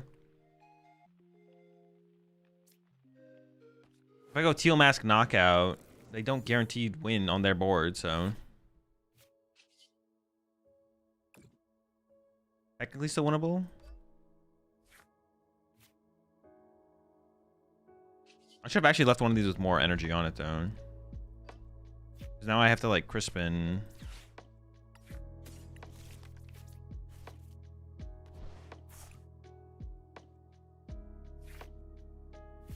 Does this Crispin even hit? I don't even know. Let's find out. Oh, it does. Cool.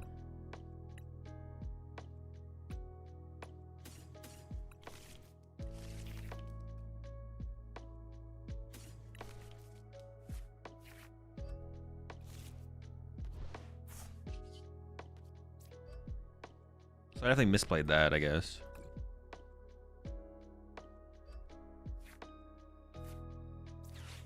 I lose to so little here. Like, it's like, there's no way I don't just lose here.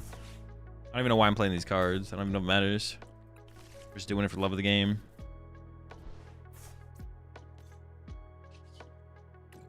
Alright, if they somehow don't KO this Ogerpon on this next turn, we can win, I guess.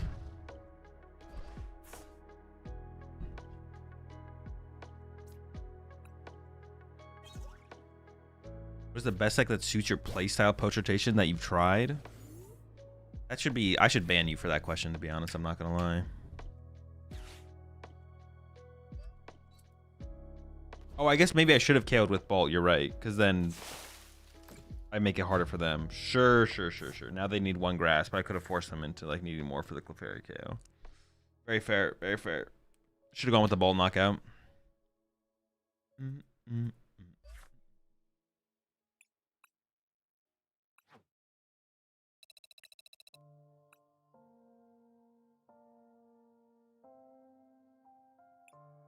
Yeah, I should have gone Bolt KO. Force him to have a little bit more. Wouldn't need too much more, but more is more. I appreciate the 12 months there. M's and W's. Why is Dust Ball better than Great Ball? Is one of those playing one of the cards requires cheating, the other one doesn't. Bring back the blonde look from your Playbook One video. I don't know, maybe someday. What's your favorite deck that has better odds of your opponent winning that you've played? I don't know, that's like infinite, to be honest. That's on the day.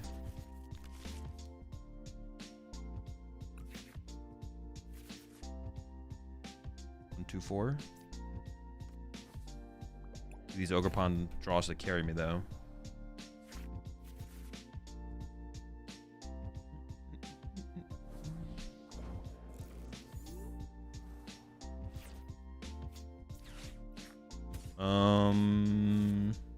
I mean, some kind of Froslass deck, right? We just don't know which one.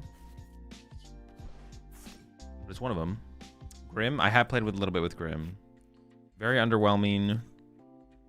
Playing it with Trolley felt the best. But overall, extremely hyper mid.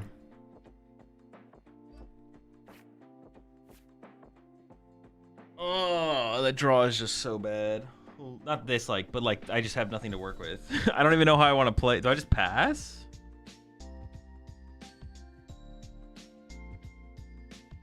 Pass, hope to get a grass energy next turn. I don't even know. I'm just gonna pass. So could you explain this ladder rating once players hit Arceus rank? Once you're in Arceus rank, you play against people of similar rating. And the more rating they have than you, the more rating you'll get if you win, and the less rating they have than you, the less rating you'll get and you win, and vice versa for losing. The more rating your opponent has than you, the more rating your opponent has to you, if you lose to them, the less you'll lose. The less rating they have than you, the more you'll lose. Just an ELO system. Or MMR system. Or there might be another name for it, but those are the only two I remember off the top of my head.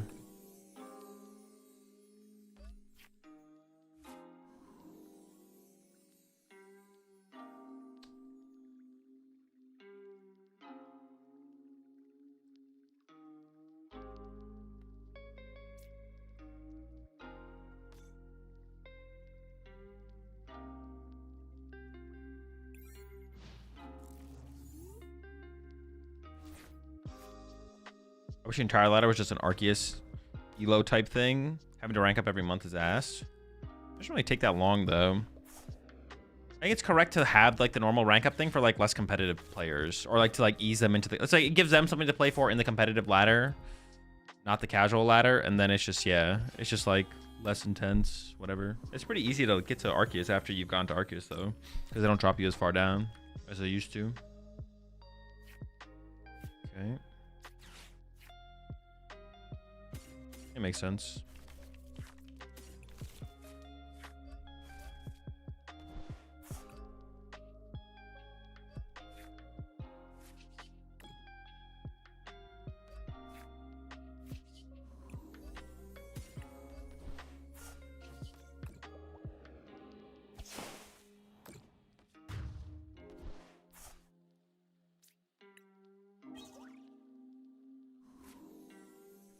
You ever play Fan Odin plus the Dunsparce with your bolts? Probably not. That sounds pretty terrible.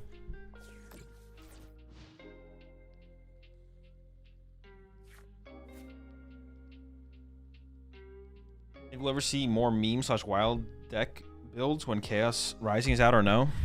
I am going to be timing out anyone who mentions Chaos Rising. Like what question is that? What kind of question is that?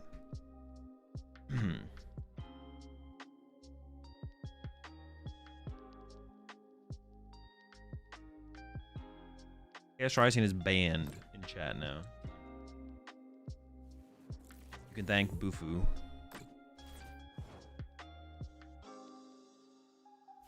I mean, my opponent's really not cook. I think I just keep swinging through the active here. I'm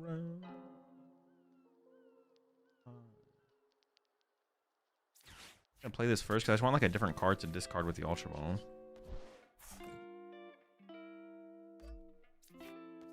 How much am I doing right now? 150.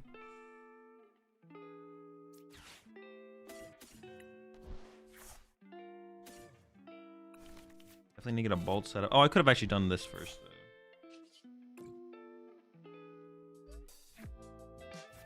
Oh, I should have crisped before I did that though. Jeez. I'm fried.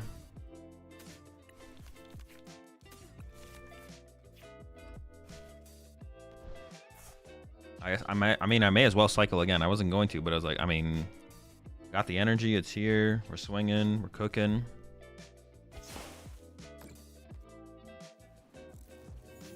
Oh, I was like, didn't I get the KO? But yeah, I did. I guess this happens through Froslass. Do you think we'll see Chaos Rising Pokemon cards in the PokemonTCG when Chaos Rising comes out? No.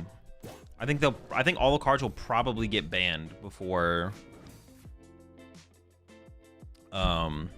they come out, like for the PokemonTCG. They'll probably get banned. So how do you feel about Rocket Spite Ops and Raging Bolts? I think it's just probably worse than Teal Mask Ogerpon. Like, you don't need some constant energy stream in the deck to like be able to play the deck. So I think it's just, yeah, I think it's just bad, to be honest. I think Ogerpons are fine. It's like so much more resource intensive for like not anything that the deck really needs. I'll set up another Raging Ball just in case here. Deck isn't like in desperate need of constant energy recursion throughout a game to like work.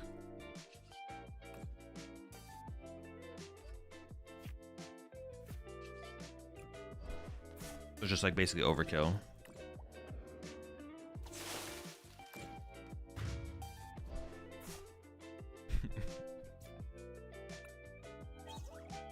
Lucario to Dunsparce? No, I've not. I played a little bit of just like more standard Lucario, but that's about it. I haven't experimented with any of the other builds.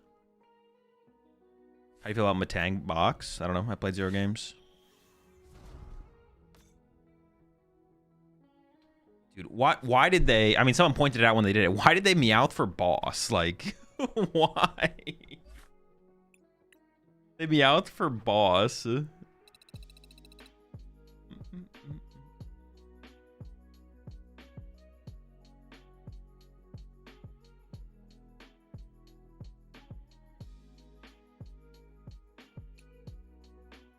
I did try some some chicken pulp the other day.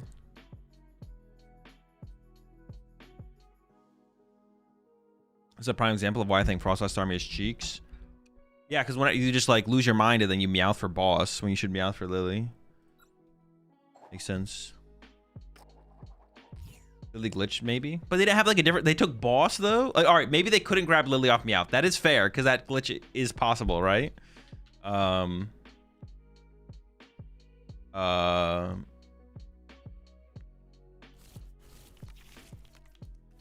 is fair.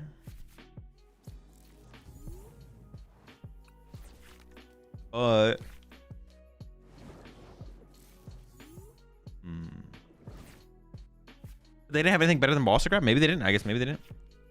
Possible.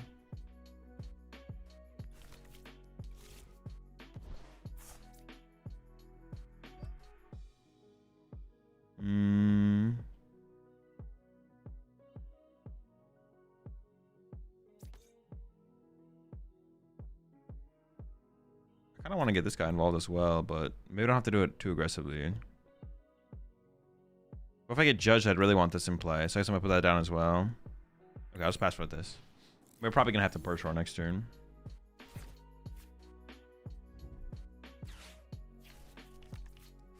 No, the Salvatore? No.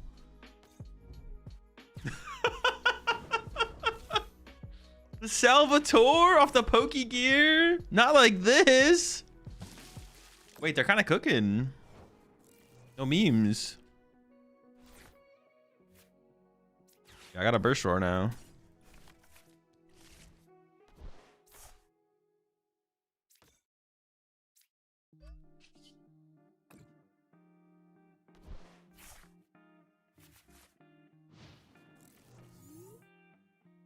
Salvatore do. You can immediately evolve one of your basic Pokemon into its an evolution that doesn't have an ability.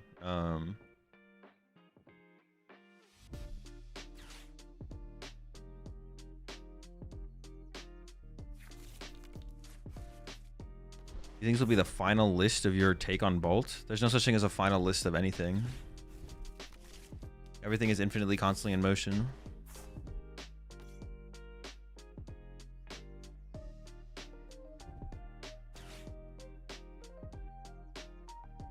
Yeah, Salvatore allows you to evolve. Is it just a basic, or can it evolve from anything? Can you evolve from a stage 1 to a stage 2? Search your deck for a card that has no abilities that evolves from one of your Pokemon. So you could go from stage 1 to stage 2 as well.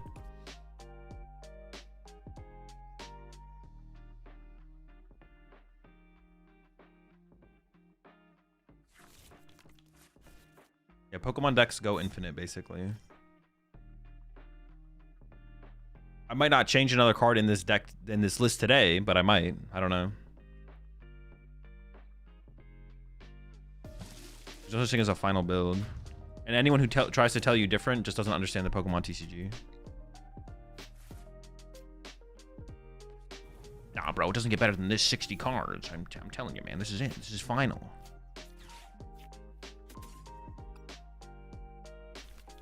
Final D's. No, I kind of don't want a 4th Ogerpon here. I want to bench like another Raging Bull, ideally.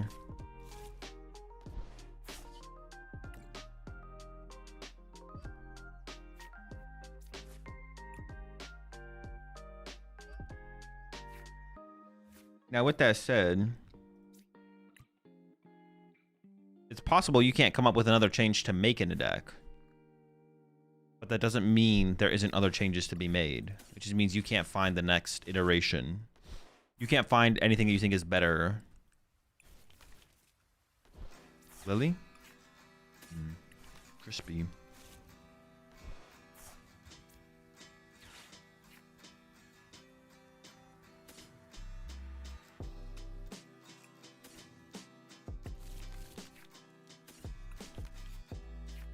But those aren't the same thing. Oh, maybe I should put a fighting here for turn, actually.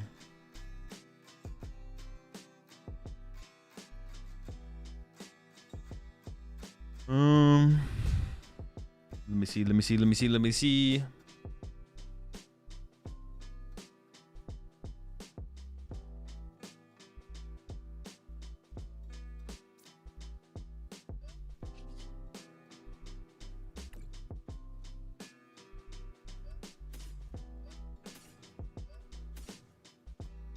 Oh, I can KO the active.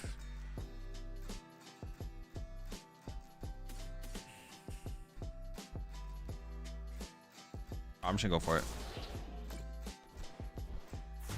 It's possible to find the best way to play a deck in the moment, but finding the best way to play a deck in the moment doesn't mean the deck is finalized.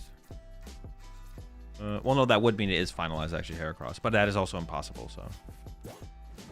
It's impossible in terms of, like, you'll never know if you actually have the perfect 60, so you just gotta work with what you got. But in the moment would mean you have perfected the deck. Because today Alakazam could be popular, tomorrow it might not be, but if in the moment you have... And if in the moment you have the perfect 60, then that's all that matters. You think of an example of decks that stuck to ideal 60s for long stretches? Drago, I don't even know. For real? Well, no, because you just never know if it's the ideal 60. Like, just because everyone's playing just because a bunch of people are playing the same 60 cards doesn't mean it's ideal. It just means a bunch of people are playing the same 60 cards. Because they can't come up with anything better or don't want to put any effort to try and find something better. But you never know if anything's ideal. You never know if anything's perfect or ideal. That's the only thing we know for sure, is that you can never truly know. So we just always assume everything is imperfect. It's correct to assume everything is imperfect. There's no such thing as a perfect 60. There's only such a thing as I think this is the best 60 cards I've come up with so far. Therefore, it is quote unquote the perfect 60 for right now. But 30 minutes from now, someone might be like, "Well, have you thought about that?" And you're like, "No, I didn't think about that. Actually, I should make that change." It's just always like, I think this is the perfect 60 for the information I have currently. That's basically it. Which is like, it's like a fine, that's where everyone is though. So.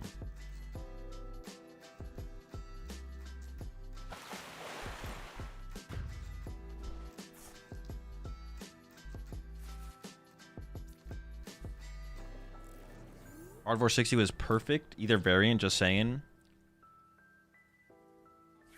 I'm just gonna assume you're not being genuine there, because if you're being genuine, you just said a bunch of gibberish.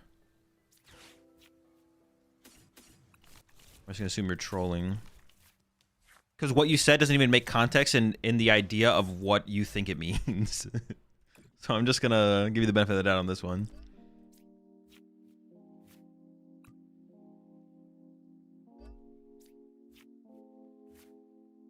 Actually, I probably should have left an energy on my active. No, but then I wouldn't be able to get the KO here if I did. Well, I could have if I got that, I guess. I feel about Shaman and Straight Pult. It seems pretty good right now. Heal Masks, Arborlevas. Although I think Arborleva's kind of on the way out because of how much Shaman there is in Pults. Arborleva deck is just kind of... I mean, I think the Arborleva deck in general is just underwhelming. But I think it's got to be on the way out because of the amount of Shaman in the... the other thing.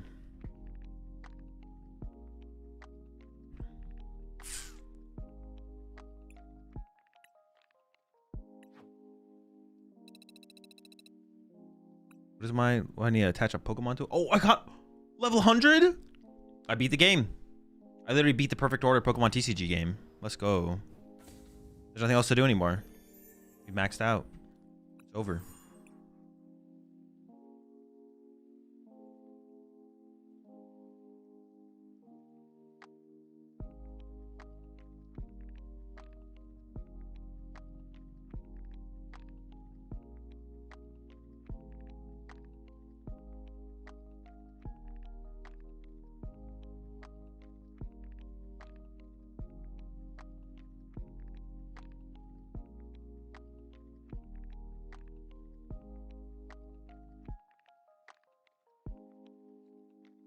You show the list. I missed it because I was eating lunch. What do you think, Jay Prizzle? No, wait, you've been here way too long to ask a question like that. That's got to be a timeout. Listen, I recognize familiar names. I'm not going to let some of y'all get away with asking silly questions when I know you know the answer.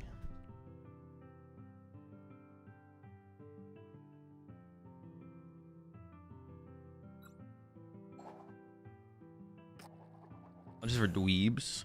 Yeah, the correct answer is you shouldn't have had lunch.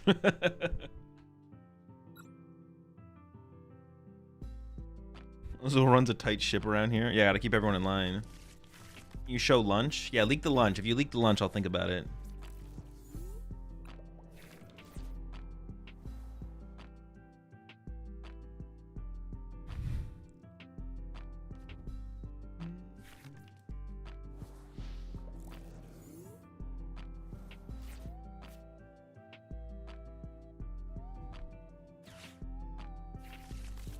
Maybe that Arbor Leave a Ghost build you made before rotation can see some success now. No, I feel like the Meganium Ogerpon build is just a better, it's like a superior deck for sure. Well, I don't know. Maybe there's something there with the Ghost. Maybe there's something. It's so much harder to be aggressive this format, though, I feel like. So, dude, I hit the... No, this is a different freaking opponent. Dude, what the fuck? It's just like the same opponents over and over again. All right, lock in.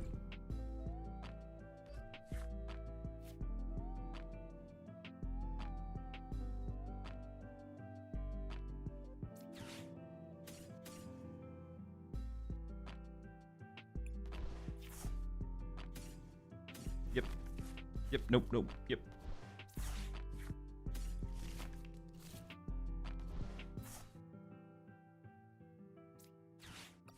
Nope.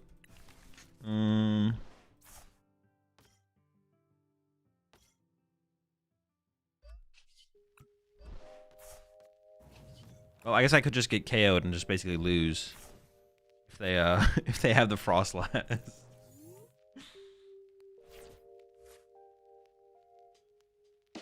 What about the Frostmoth that puts 20 damage on each Pokemon? Is that good in spread? I mean, I don't think so. Isn't that, I think that card is literally just a bad Uxie, isn't it? Oh, it puts your opponent to sleep? No, it's not worth it. You should just play Uxie instead. Yeah, just play Uxie instead. You appreciate the raid there. DNGI. We had a good stream. Also appreciate the prime sub there. Hood Life. Welcome to the Rat Pack. Rax or Yveltal and Bolt? I actually don't know. I'm not sure which one I would prefer to play. Yikes, we gotta be cooked here. There's no way.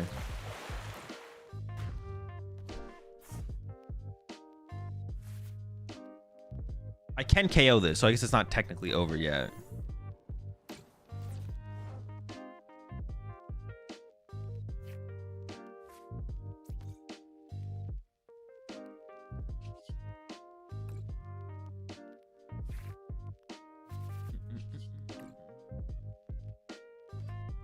I need a lot here, though, right? Like...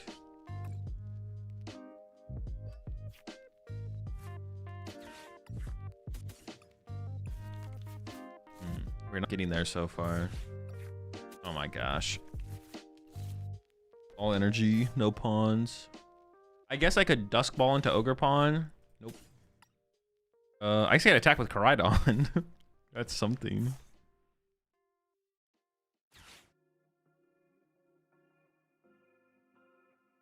No, I can't even... No, I did Burst Roar, right? I did Burst Roar last turn, yeah.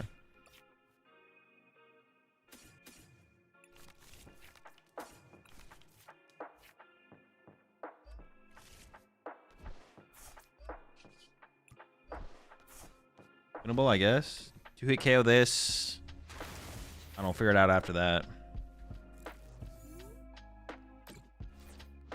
Do you have any places that you like to play most? Like, was Hawaii your favorite, for instance? I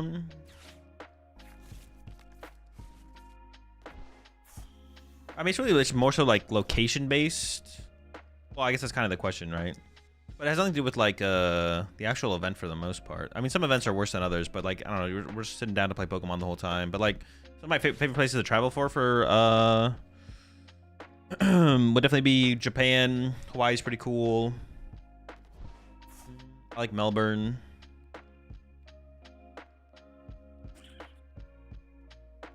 I live in America, so like none of the... I like Vancouver. Toronto's chill. Those are definitely like the top ones. I like London as well. I actually like London. Am I just gonna get Itchy Pollen here, or what is their play? And they are cooking over there. They're making moves. They're making money moves. Food is just terrible. Yeah, the food's just kind of mid. But besides that, I actually like London. You've seen the first 2 episodes of The Boys new season? I have, yeah.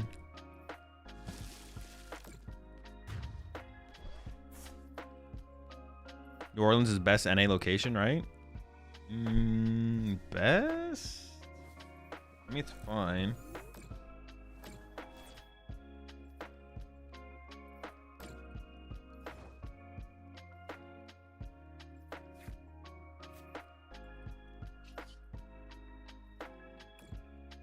Food in London is incredible. You just don't know where to look.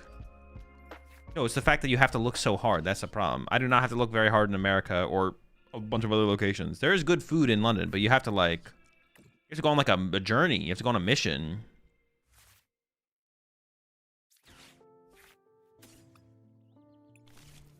Go exploring. Got to go on an adventure.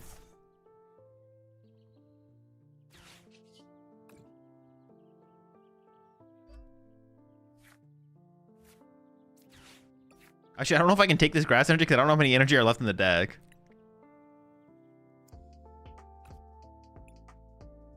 Maybe I leave it. I should just look for the Crispin, obviously.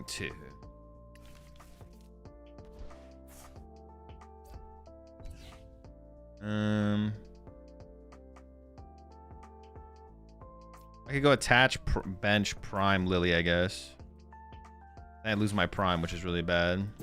I get KO this, I guess. And then now I gotta find Crispin to KO this on the next turn. And even then... It is... What do I have left in the deck? Okay, I do have energy. Oh, I have no Crispins left. I have 3 Crispins prize. Dude. Okay. Oh, I know why I didn't hit my Crispins, huh?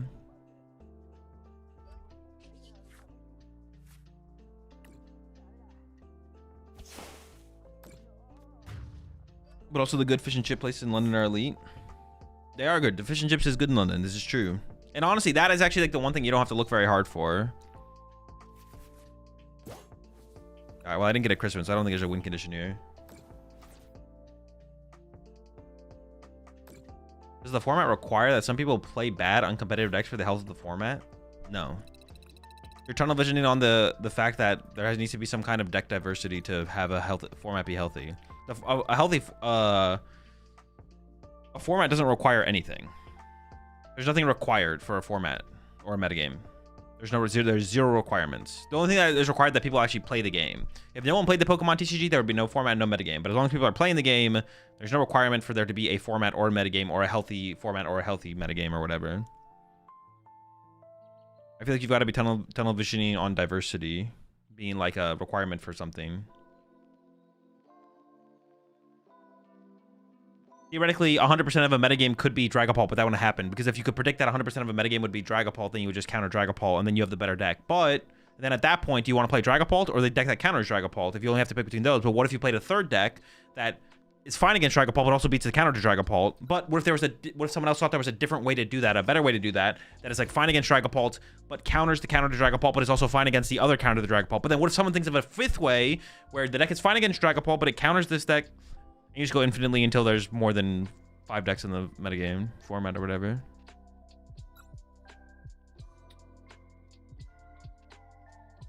Appreciate 21 months there, Ketonomics. Have you ever played a lot of live to try and reach rank 1? No, because we don't know what rank 1 is. There's no leaderboard. I would probably try and do that. That'd be like good content to make, to like try and play for rank 1 with like a bunch of different decks. But there's no leaderboard on TCG Live, so you can't like really do that, unfortunately. But I would if I could, but I can't.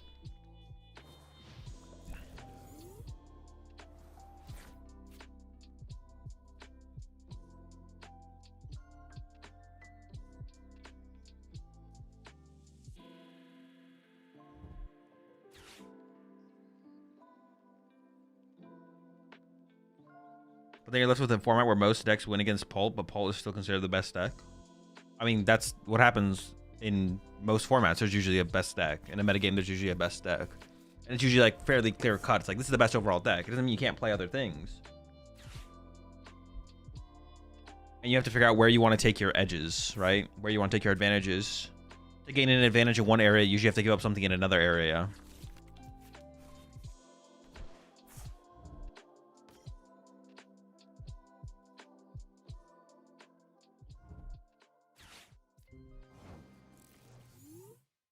Haha, joke's on you. That doesn't even affect my deck, you dingus.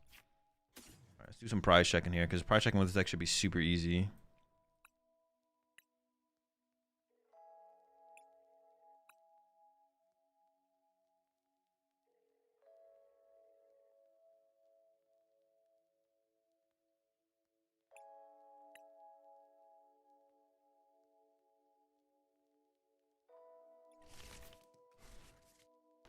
It may as well. With how easy deck checking is with this deck, we may as well do it. Anything, something? No!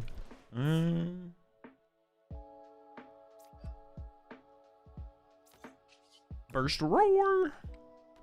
In that turn one knockout is such a big deal, I feel like, for like just setting pace.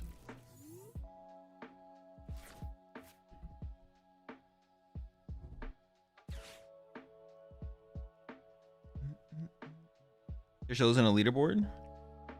Yeah, there's no leaderboard. We didn't even. How long has it been since we've had ELO ranked? Like we haven't even had that a whole year, have we? I don't even know if we've had that a whole year. Just drew the same hand. Whoa, whoa, whoa. We have a Poke Gear. Actually, I can't even play the Poke Gear. I do have a Poke Gear though. I do have it. You can't take that away from me.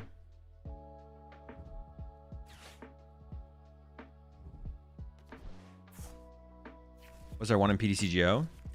A leaderboard? No, there was not. Why isn't Mega Emborsing play? Because people don't think it's good.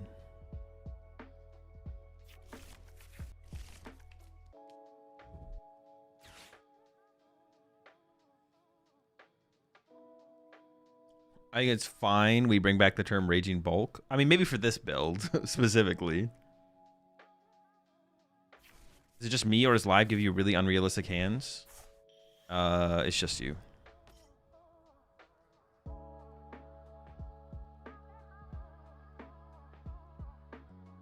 Well, actually, no, it is not just you. If any PTCG Live truthers want to make themselves known in chat, feel free. But it's not me. It's not just you, though.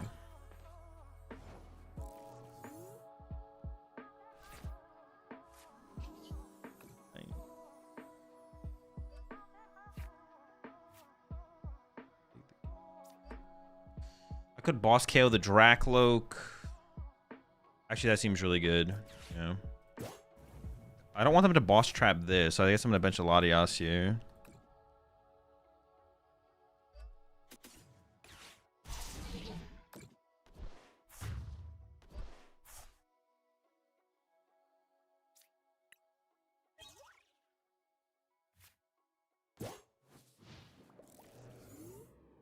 Think they would have one? A leaderboard? Yeah, for sure. No, they should. I guarantee they are working on adding a leaderboard to the game. Like, it is probably on their roadmap. It is on their list of things to do. There's not a reason to not have one. They're aware that the community wants one. They're aware that they should have one. I guarantee they are working on a leaderboard. The fact that they didn't have one initially is obviously criminal. And maybe initially they thought it wasn't worth it, but they're aware that they should have one. I guarantee it is most likely on their list of things to do eventually. The list of things to do eventually is really, really long, I'm sure. So who knows when eventually will be. That's a pretty good turn there, I'm not gonna lie.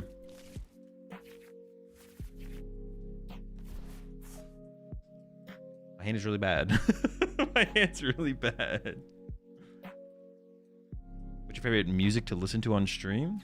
The playlist that I listen to on stream. Is it hard to make a leaderboard? I don't know. I don't code things. It can't be that hard. Every game does it. Actually, you know what? The answer is just no. The answer is no. I feel like your question there is actually rhetorical. The answer is no. Every game does it. Just copy someone.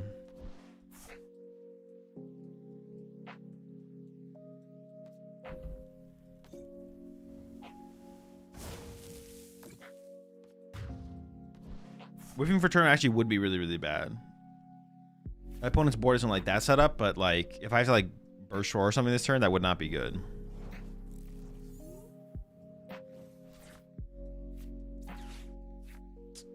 Alright, I guess I'm burst roaring.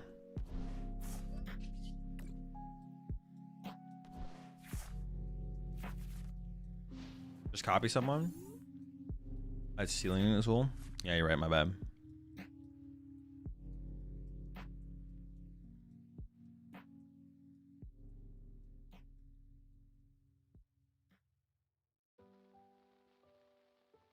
No, it definitely can't be that hard. Oh, I guess are you guys talking to like the idea of like if they were gonna do it, it should already be done? I mean, there's like so many things though that fit that criteria. Like it probably couldn't that hard to sort accessories from actually old to new. But how long did it take them to do that? Like, oh, I forgot they play candy. Okay, this might be tough.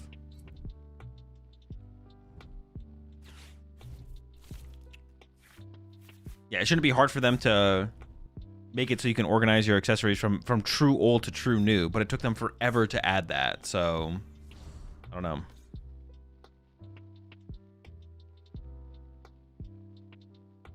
Yeah, you'd think that they would fix the bug where when you play a card to search your deck, you can't interact with one of the available options, but that bug has been around since literally since day one, I think. Yeah, literally a day one bug. Well, at least to us, it seems like the same bug. I guess it could be different bugs, but...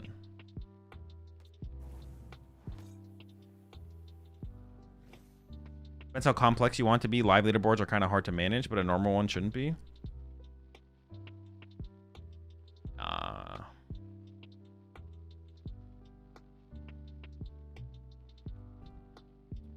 Things could get tough from here, I'm not gonna lie.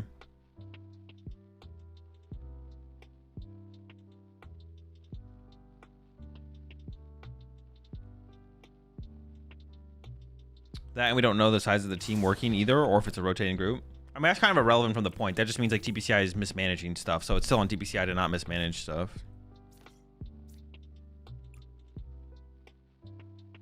I think that just comes back to it's still fine for us to like just blame TPCI for being for mismanaging.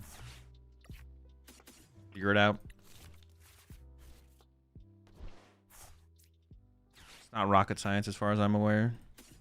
I mean, I want more ogre pawns, but yeah, I kind of just want more ogre pawns, so we're down to fighting and a lightning. Let's put either of them here then. Pawns, please. Pawn me.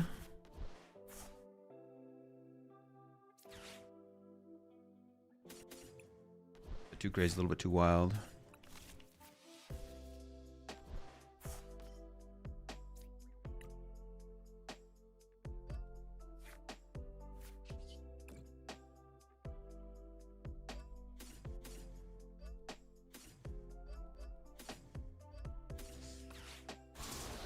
Not looking good, I'm not gonna lie.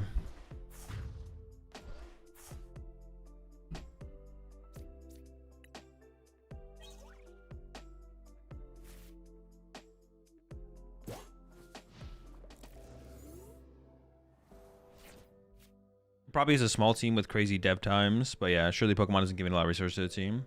Yeah, at that point, just leave it.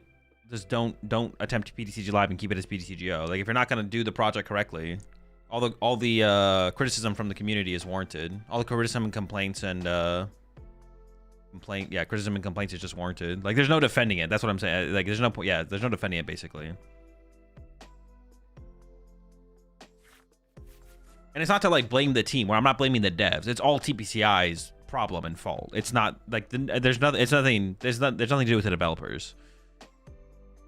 I don't care about the developers at all. Well, I hope they're living nice lives and enjoying their job. But besides that, like it all comes back to TPCI. It's like it's a mismanaged product from TPCI side of things. If you weren't going to do it right and aren't going to make steps to do it right, then you should have just kept PTCGO around longer until you figured it out.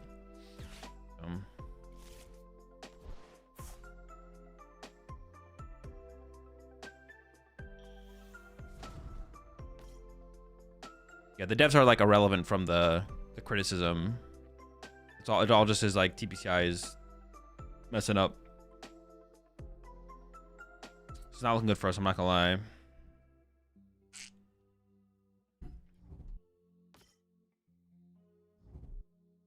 Like PTCG Live is still worse than PTCGO, besides the free-to-play aspect, but I'm sure they could have had Direwolf implement that, right?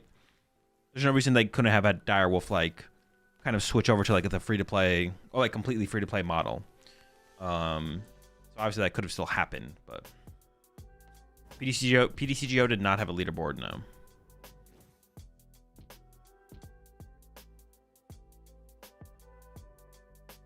It's not looking good, I'm not gonna lie. This is like pretty bad.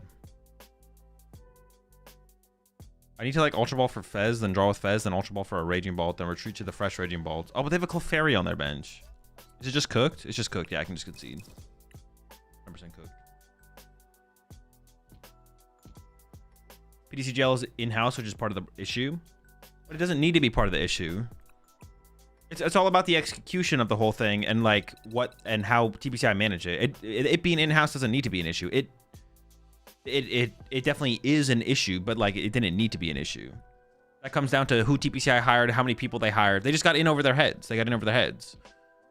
They thought they could do more with less, but that's not true, and they needed more to do more with more, and that's what it comes back to.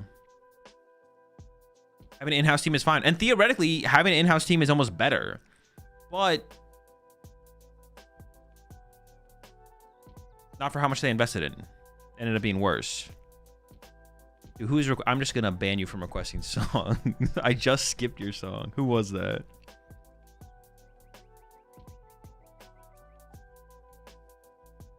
Who do I owe a ban?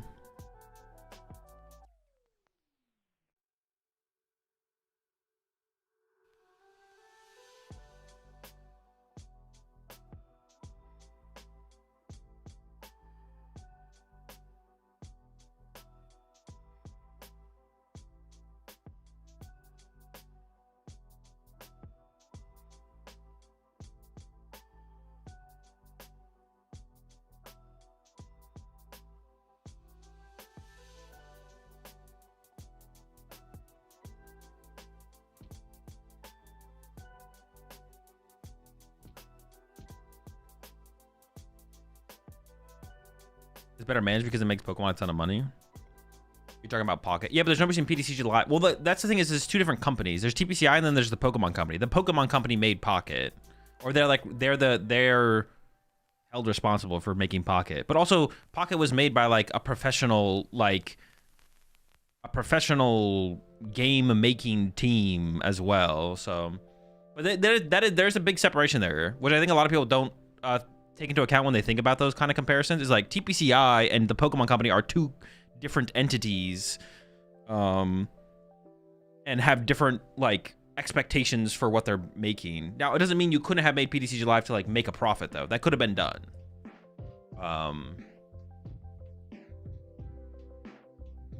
Like, Pocket also generates income. Yeah, but PTCG Live could have also generated income.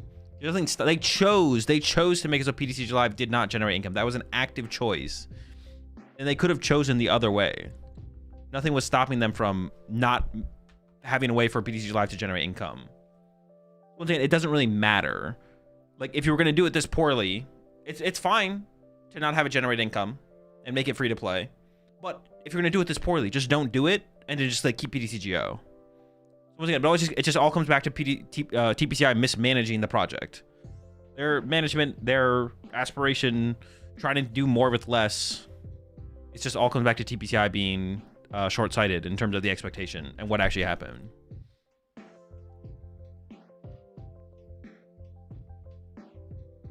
It can be free to play. It can be pay to win. Well, I don't know if you want it to be pay to win. It can be monetized. I don't know if we want to go pay to win level, obviously, but make Ogre Pawns cost $100. What's the argument to not monetize live? They just didn't want to. It doesn't really matter. Whatever the reason is, it doesn't really matter. I think they just want it to be like readily accessible for anyone to like be able to play the Pokemon TCG, to just create a bigger connection between people who just open packs and then playing the game. They wanted to make it as seamless and easy as possible for someone who opens a pack of the Pokemon TCG, gets the code, goes to input the code on PTCG Live, and then be able to just like play the, like once they get into that side of the Pokemon TCG and they go on Limitless and they look up a deck list, they want to make it easy for them to just like be able to play with the deck as soon as possible. I think they're trying to make that crossover as simple as possible. But no one's going to want to stick around and play PTCG Live if the game sucks, so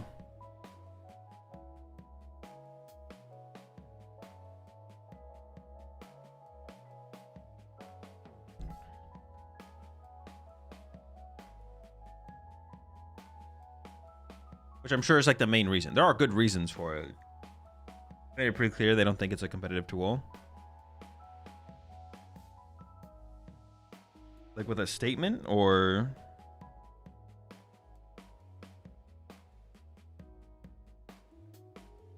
Yeah, but you can make min rarity free to play and make us pay for higher rarities. I mean, I don't disagree with you, Vish. I'm just saying, like, they chose it. At the end of the day, it doesn't matter. Trying to come up with what they should do or shouldn't do. They've chose to do it this way, but they still need to do it better. It's like unacceptable. The level, the quality of the quality of the client. It doesn't matter if they want to do it free to play or not free to play. The quality of the client is so below the standard for something as big as Pokemon that it's just unacceptable. It doesn't matter what they want. It doesn't matter what they want. So all the criticism, all the complaints are all like fair, justified, and warranted.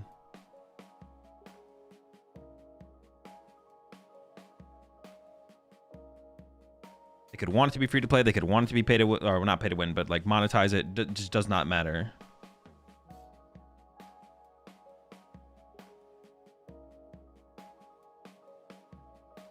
Where was this deck pulled from? Your back pocket. You appreciate the sub there, Meat. Welcome to the Rat Pack. Honestly, it worked to get me more interested in the card game. I started collecting, got bitter about it, but wanted to do something more with the franchise, and TCG Live was a big component to that. Yeah, exactly. Like, I think it, like, the idea is good. The execution of the actual client itself is just very poor. They made a statement a few months ago about a new set releases and the client not lining up with the regional formats. But they did not say what you just said, producer, at all. If that is what you're taking as them making it clear that they don't care about competition, like the client being competitive, then you're just wrong. That is not at all what their statement said. To the extreme that you're amplifying it or interpreting it. I definitely wish they had cosmetic microtransactions if it caused the client to be better. Yeah, I'm with you for sure. I'm down for like any, like, just some kind of microtransaction. Obviously, we don't want it to be as expensive to play the game as PTCGO was. It was so time or money consuming to actually play the game on PTCGO. So we obviously don't want that, but like you can go pretty far into like monetizing stuff and not even get close to PTCGO. So you can go, yeah, you can go really, really far into monetization and not even get close to what PTCGO was. PTCGO was technically free to play if you did the trading thing, but the time commitment was just so vast. How bad was it in PTCGO? On PTCGO, every new set release, I would probably spend $200 on codes, and that wouldn't even get you everything you needed to play with decks. Yeah, every new set release, I would spend $200 on codes, and that was not even enough to get every single card. Like, every single card from the new set. It wouldn't even get you every single card from the new set. I would get most. And I had to do that because, like, that was still my job, was streaming. So I, like, I want to build the new decks and stuff. So, for me, it wasn't that bad, because, like, obviously, it's part of my job, just to, like, play with new cards and new decks and stuff. But for the average person, it was terrible. Like, for anyone who's just trying to get into the game, it was terrible. For a more casual player, it was terrible. I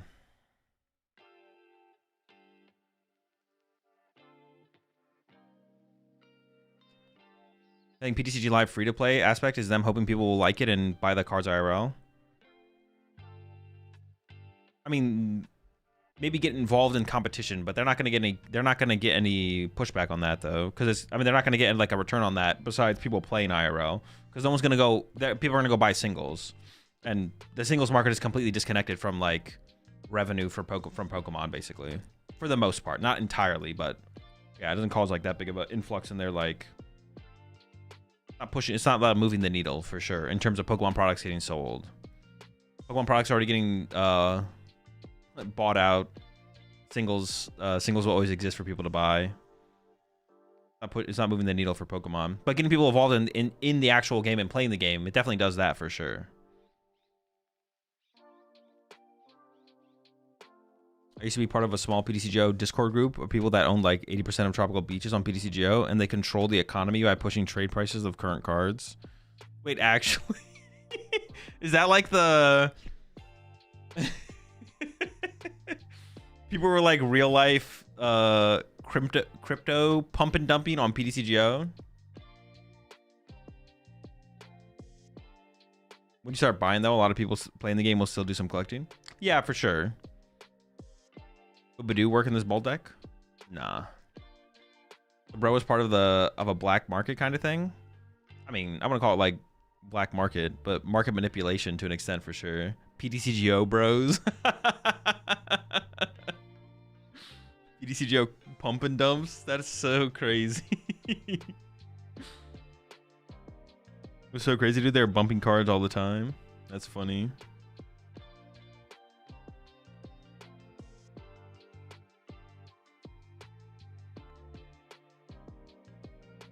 Heard enough. Sell the game to Rockstar. Remember first joining PTCGO, it took a while to acquire a good deck. Yeah, it took forever. Had to buy Mew V Max Battle deck and then trade for the upgrades. Yeah, it's like PTCGO was like terrible. Even like worse about PTCGO is there was no in-game microtransactions at all. Like that would have made it better, but you had to go like buy codes, and the code market was insane as well. The code market was crazy. It's dead for the most part now, but the code market was insane for PTCGO codes, or for Pokemon, yeah, for PTCGO codes back in the day as well. Like how much those things cost. You could even like sell, like you could even sell them basically as well. It's kind of crazy. It was also insane. Yeah, it's like someone like me who was like trying to play with all the new cards immediately on set release on PTCGO. I remember like it was like $200, like every single set, $200 worth of codes to try and get most stuff.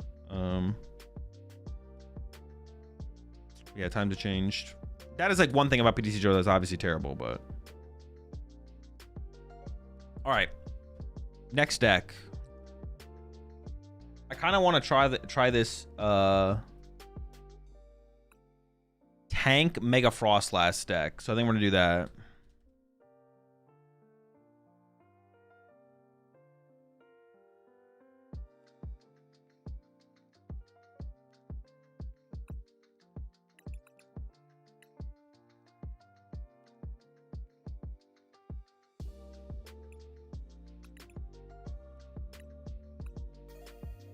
I was gonna ask if we need this thick of a Froslass line, but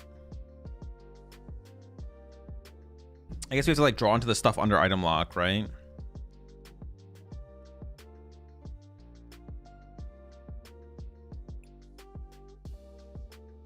Would it not be worth to play one of these? If we're playing this thick of a Froslass line, would it not be worth? I feel like it would be. Just one.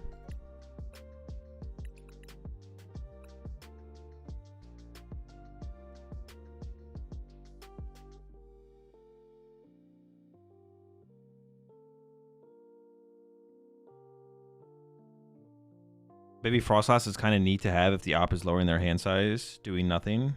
Yeah, like it's a way to put on pressure, right? I'll just copy their 60 first, and then we'll make modifications from there. You also play a 1/1 Lopunny. I have no idea. Baniri. I have no idea why, but I'm just taking who the name is wins list. I guess the Lopunny is a way to hit harder, right? Later in the game. Crustle. Oh, it's also win condition against Crustle, yeah.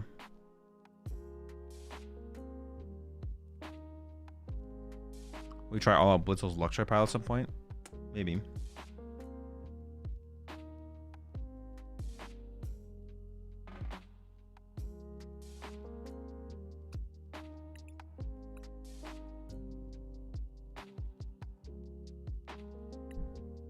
Is this even enough to beat? They have an Articuno in their list, but is the Articuno enough to actually beat Alakazam? We can attack with it for 60, but they can just push it to Dunsparce. I feel like this isn't enough to beat them, right? Am I trolling?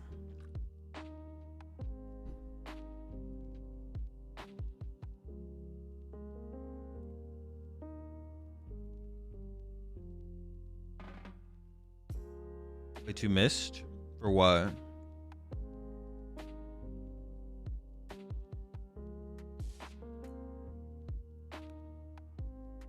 Looks like a win less card on its own. Wait, what do you mean win less? Oh, play 2 Miss for Alakazam? No, they play 2 Enhanced Hammer. It does nothing. I almost just don't want to play because I don't think this beats I don't think this beats them, right? Like, let's say I go push Articuno.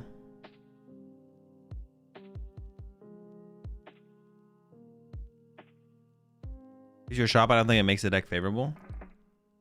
But it doesn't actually. It shouldn't even give you a shot, right?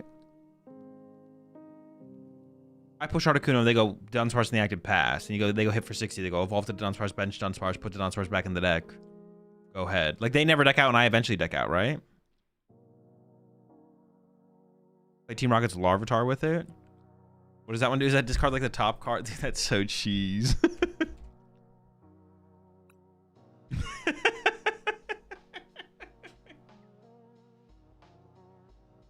Ow, fuck, I just stubbed my toe. That's so cringe. Wait, how is... Okay, actually... How is Lopunny not just better?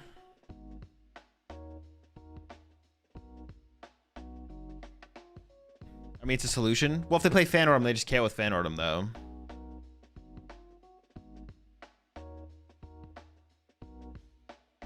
Oh, I guess this deck can beat Mega Lucario, right? Yeah, this deck can beat Mega Lucario. The Mega Lopunny deck is way harder to beat Mega Lucario, right?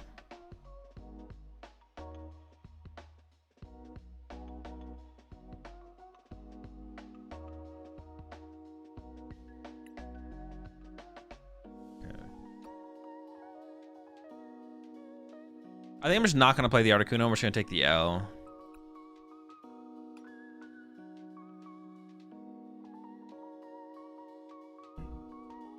Play Watchtower plus a Rosix. Well, I probably want to play Watchtower, but I don't hate the idea of a Rosic, to be honest. I think I'd rather play a Rosic. For sure.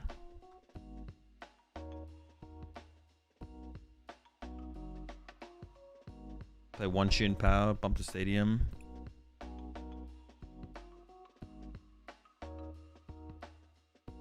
Yo, appreciate 71 there, Z-Man Cuddles. Appreciate 21 there, Nomad. We think of the Dunsparce EX instead of Lopunny? Or Crustle specifically? I don't know. I mean, the Lopunny has like other uses though besides that though. It's just something that can hit hard with while our opponent's trying to control their hand, right? I'm down to just run the Lopunny. Make it Scrafty.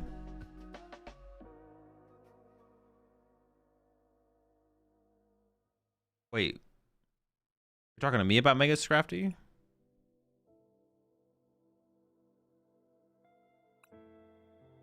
You play Lopunny for the shred? I mean, it's a mix of shred and also just hits hard. You're getting Scrafty with it? This list also has a lot of energy in it, which feels a little overkill. Place 3. Well, the 3 dark is fine, but 6 water seems like a lot. Definitely might make some changes to this list. I guess I'm already gonna make one. I'm gonna cut the... There's a lot of room in this deck.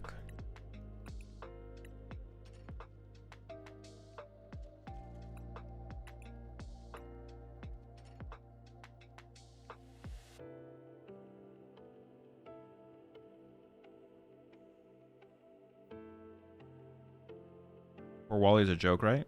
No, that's the point of this deck. You attack with Resentful Refrain, they punch you. You play Wally, you reattach the water, and then you just repeat. Yeah, it's the whole point of the deck.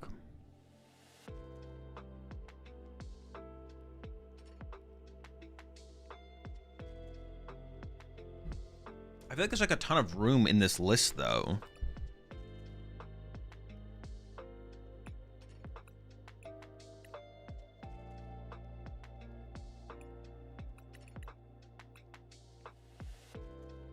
So many things to try out. So much room for activities.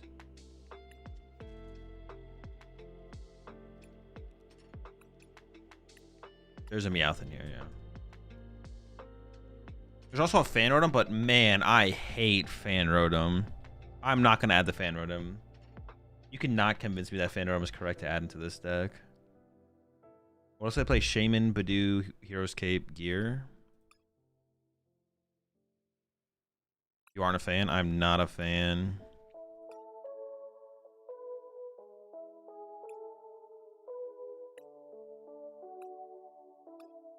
The Hero's Cape we would need to beat Lucario, right? So like, yeah, we have to play this, I'm pretty sure.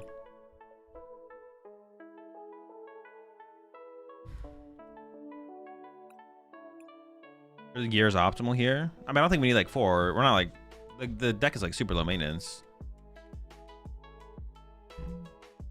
Want to go for a build with Mega Starmie in it too? Mega Starmie's like such a lower value card. Is Duck good for this? Yeah, if Dusknoir was more popular, probably. But I feel like Dusknoir's not popular enough right now to warrant the Duck. But I don't know. What I mean, is there enough Dusknoir going around right now? I feel like there isn't. Yeah, there's just not a ton of Dusknoir. I'm down to give up. I mean, yeah, we probably lose to any Dusknoir deck because they can like effectively one-hit us, but.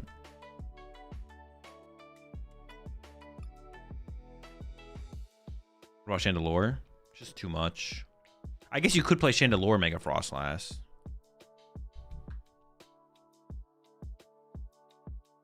This one? It's probably not. It's probably too much though. Gravity Mountain or Risky Ruins? Oh, Risky Ruins would actually be interesting because we could cycle the Dunsparces and then that would allow us to Monkey Dory damage. But we should probably just play a Baby Froslass at that point.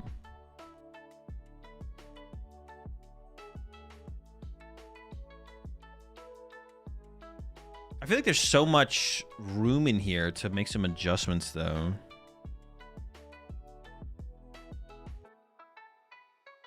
So many things that I'd want to try.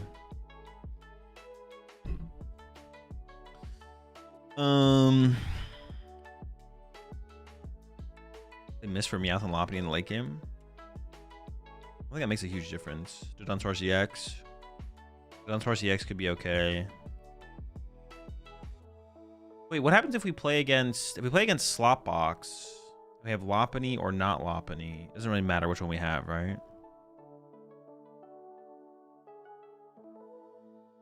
Yeah, I could see it. No deck lists in chat. And one regular Froslass. That's what I'm thinking. Yeah. Yeah, a baby Froslass seems worth it. Like I almost want to like thin stuff out a little bit in the. What if I just don't play Mega Lopunny? I guess I lose to. Do I even care about beating Crustle? I don't even know if I care about beating Crustle. That's the thing.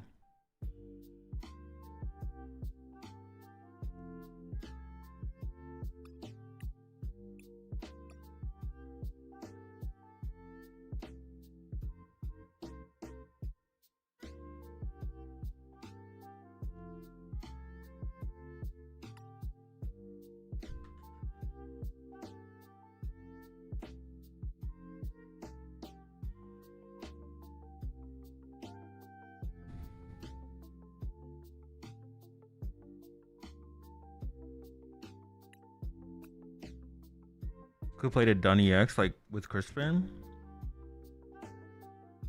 No, Crispin's like not. I mean, Crispin's like super mid, right? Yeah. I don't love the Badoo in here either. It just seems kind of mid.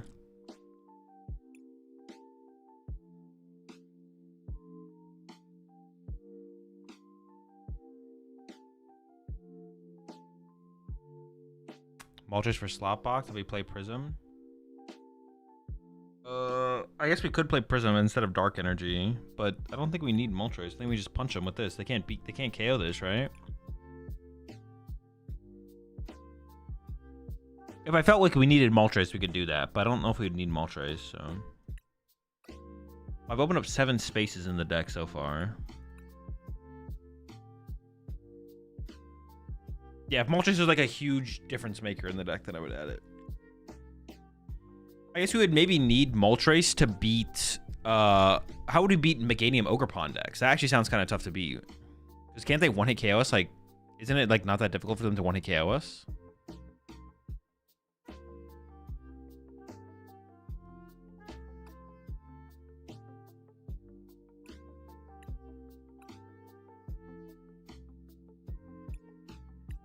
Ultra Ball? We got 2 Ultra Ball currently.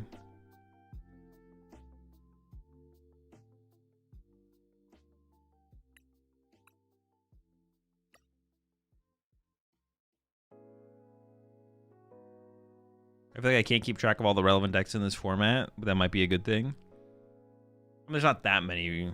There's a decent amount.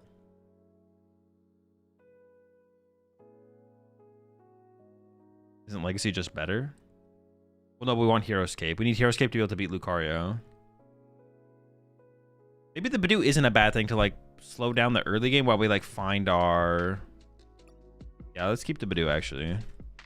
So I could see, like, using Badoo against, like, Lucario to, like, buy time while I find my Heroescape. If I, like, want to sacrifice something.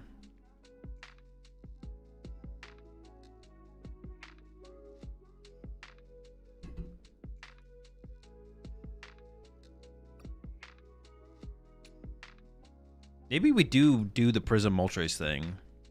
Because honestly, that it does sound like it'd be hard to beat Meganium Ogerpon decks without Moltres and Prisms. Is there anything else we could play? I don't think so, right? It would just be Prism Moltres. We could play it to Dun EX. Like, this would also be a good attacker in that matchup, right? Depending on, like, if I set up, like, if I go for, like, the Dun EX plus Froslass or something. And then maybe, like... one basic Dark Steel to work with Night Stretcher. But this and Moltres. Blood Moon EX. I just don't know if I need something like that as a closer. Especially if I have the Dun EX in there now. I don't know if I'll need something like a Blood Moon. Maybe we will, maybe, but... Crispin? Nah, no Crispin. Well, now definitely no Crispin. There was none to begin with, but now definitely we don't play any. I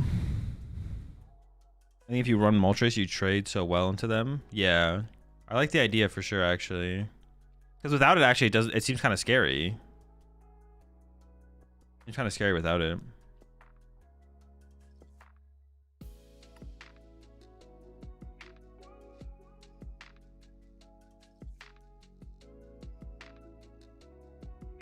Spike Energy Trust. The last thing I'm going to trust is you Flames here. I'm not going to lie. You got a bad rap.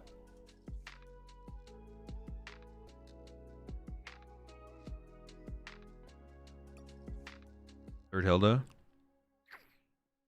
I want to play some games first before I add any more Hildas. There's balloons in deck? No, we don't really need balloons. Oh, are you thinking about like Genesect or?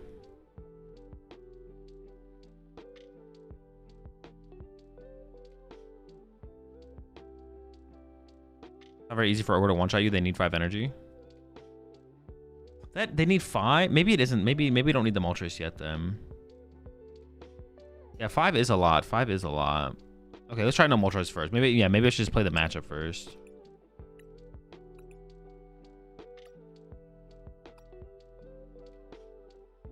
They need 4 and 1 on your guy. 4, 8, 9, 10. That's not enough. They need 1 more. I have 310.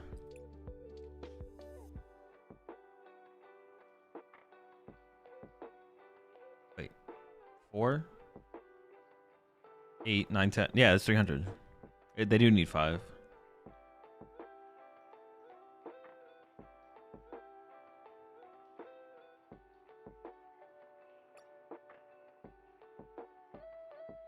Yeah, we should try it without it. You're right. That is a lot. 5 is a lot on a doing that like back to back. And if we find Heroescape, they're just cooked, right? If I find Heroescape, they need.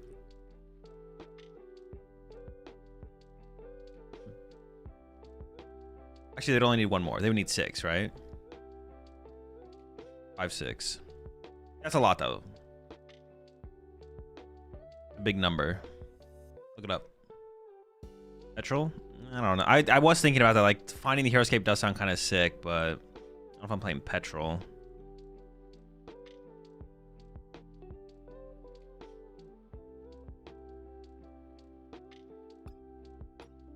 We can go with 1 more Hilda.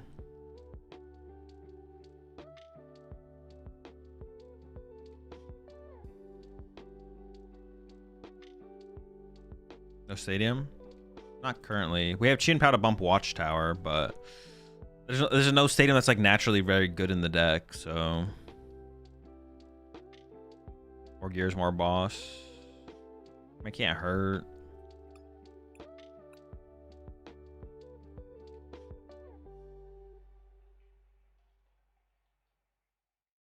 How does it beat Crustle? I think we just lose to Crustle, to be honest. Ruins? No, I have this thing to generate damage. I don't think we need Ruins. I think this is good enough. Although Ruins wouldn't be bad. Nighttime Mine? No, I'm not trying to tech.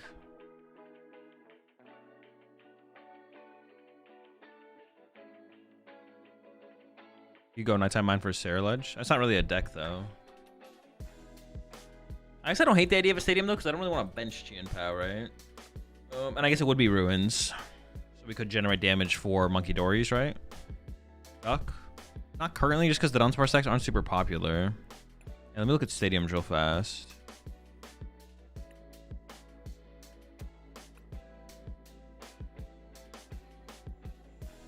Play Nighttime for Pult? No. I just don't know if I need a tech for the matchup. I'm not just gonna add a. I'm not gonna add a tech card if I don't know if I need the tech card. Like Risky Ruins is like a neutrally good card in the deck because it generates damage on our side of the field to utilize with our Monkey Dory. Nighttime Mine is like specifically good against Pult, and that's about it. But why would I tech for a matchup if I think I'm already favored in a matchup? It doesn't make any sense.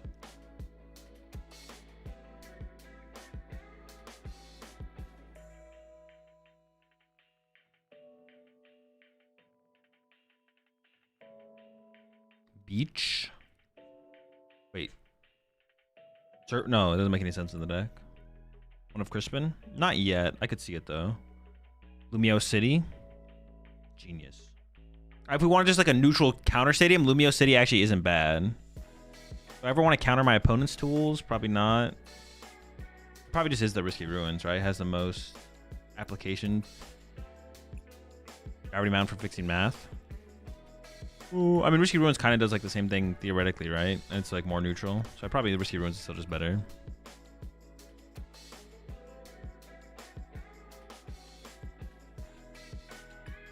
All right, let's just. I've got to try 60 at some point. So I'm just gonna go with some food real fast. I'll be right back.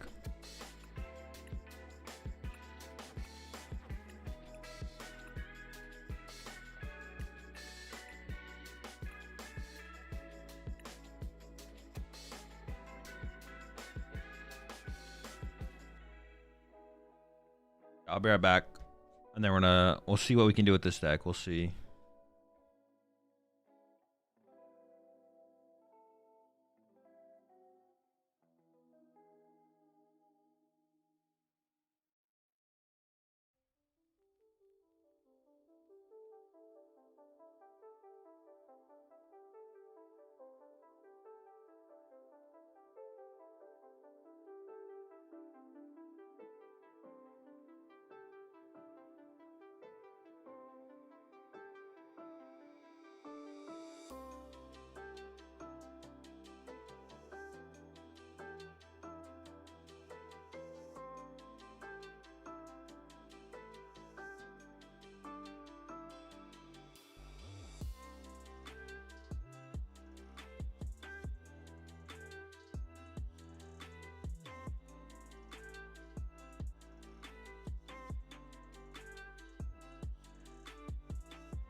I'm going first or second. Going second? I mean, I guess it's just around. Is one nation for the Dunspar's second attack against Crustle? It doesn't seem terrible. Definitely need to play more games with the deck to get a feel for it before it would come up.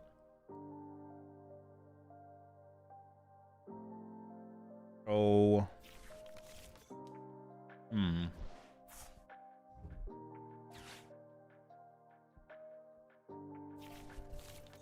They can one-hit KO a Mega Froslass.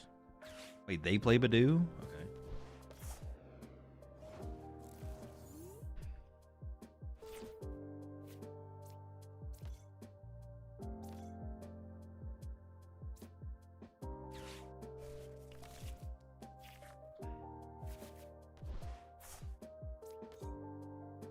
They can one-hit KO a Mega Froslass.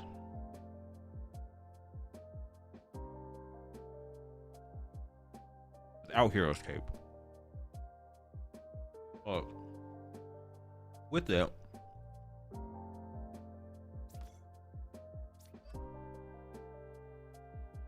They can't.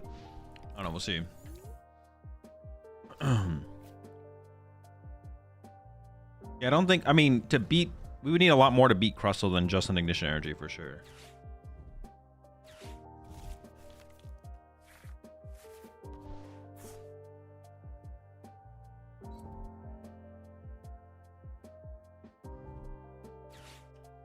So basically our goal this game is to find the thing, I think, right? Do Ultra Ball because of item lock? No. If they're item locking me this turn, I don't really care. I don't want to discard 2 water energy. Play around something that might not happen, and if it happens, I don't care if it happens. Nope, there we go.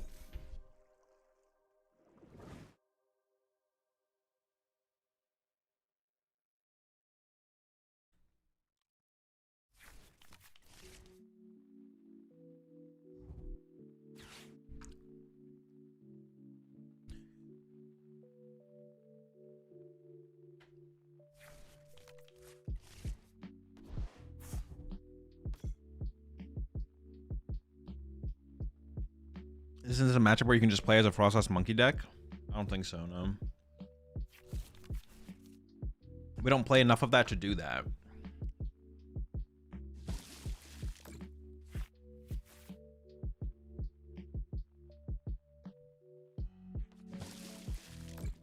Don't play enough Froslass, don't play enough Monkey Dory.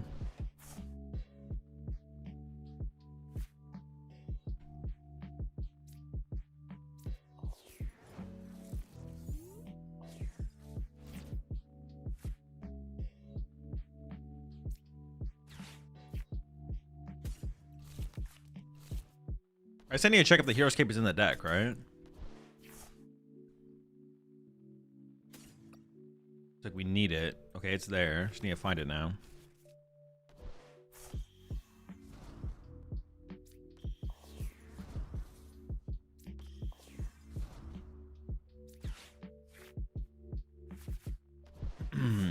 We've not found it yet.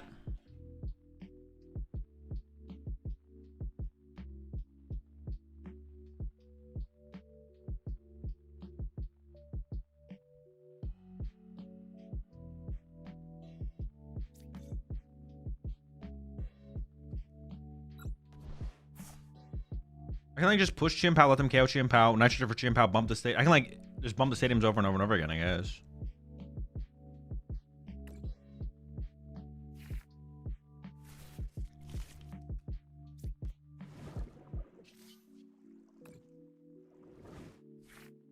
Ooh, we already got the cape though. What the heck?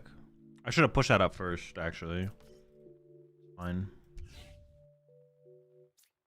I could retreat actually and go knockout now.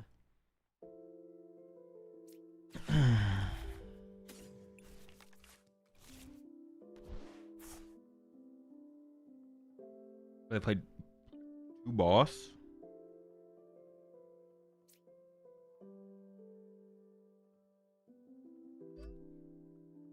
I'm gonna wait a turn because my hand, I don't have that developed of a board yet.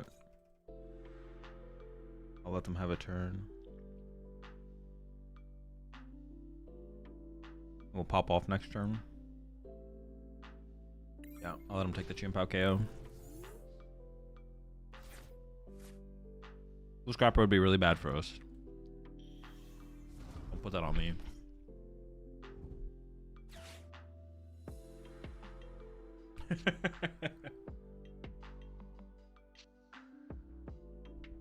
There's like literally that for 1 energy hits for 20 times for each damage card on the active.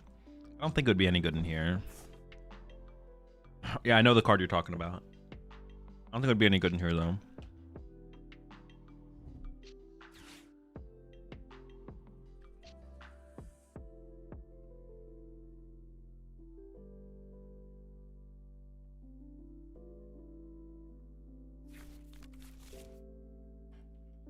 Very powerful Eerie for sure.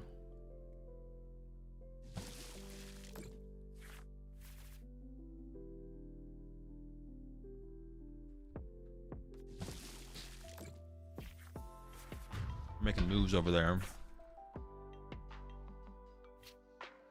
Alright, alright. Make a Froslass. Let's see what we can do. Let's see what we can do. Oh, actually, I might be. Oh, we're not clowning. I'm not clowning on him. Are we? My hand kind of sucks. I have 2 Wallies, so we should be fine.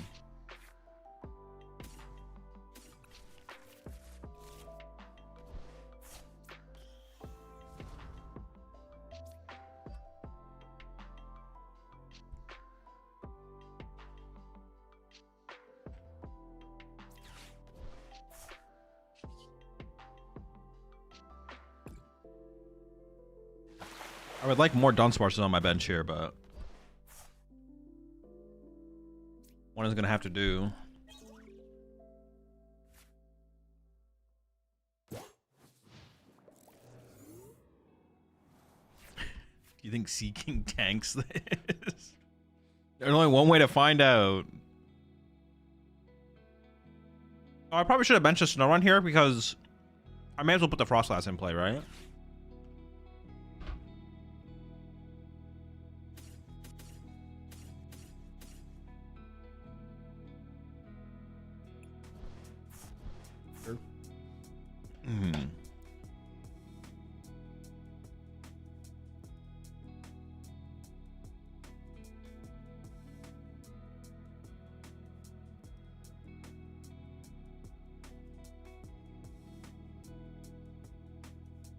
Chilling.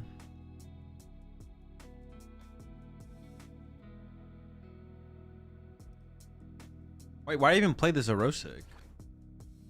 Dude, people just be like, they have Eerie and Zerosic. What are they trying to beat? Does that even beat Alakazam?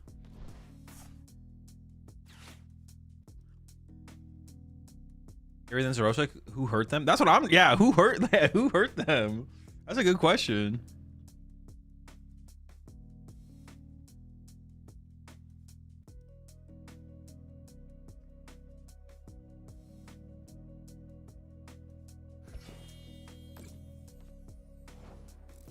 I'm not gonna play their game here. I'm not gonna KO their Bidoof for them. That's what they want me to do, but I have the advantage.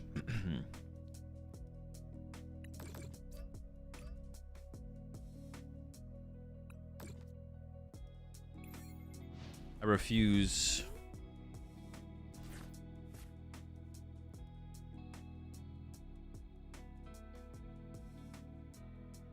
I refuse your advance. It's fine. I will KO an Applin though. I'll happily KO an Applin. Am I already down all my water energy? I am, yeah. I've discarded all my water energy.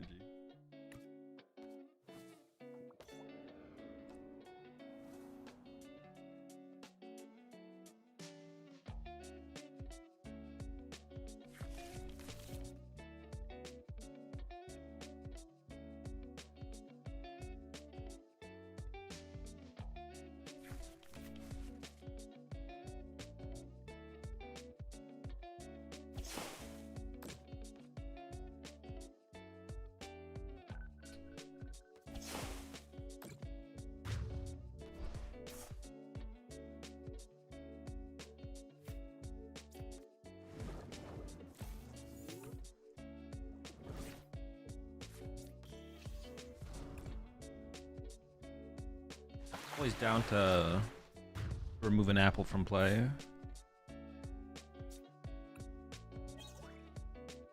Oh my, all right, we're stacked.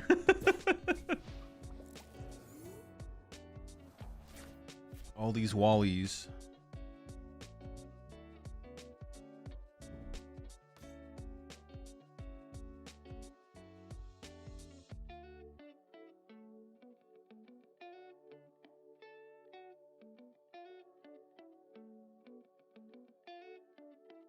Did you play one and make a Starmie for decks like this?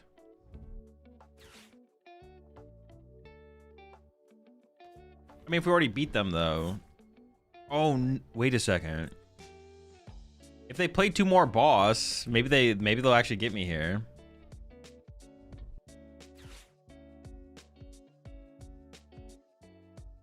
If they have 2 more gust effects here. Well, they play 3 boss and a repel and an Eerie and a Xerosic. Oh, true. I could shuffle 1 Didon's person to the... No, but then they could unfair stamp me. I want to keep the Duns in play, because otherwise I just lose to unfair stamp.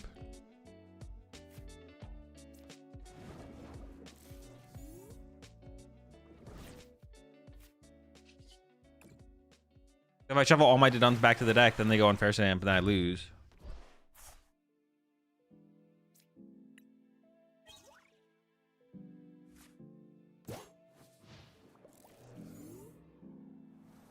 What was your conclusion with the Raging Bolt deck? Do you like it or not? I like all Pokemon decks. I don't know how competitive I think the deck is, though, which I assume is what you're wondering.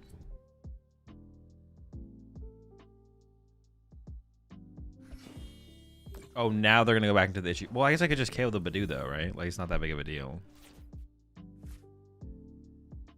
It's not like that puts me in range for them to knock me out.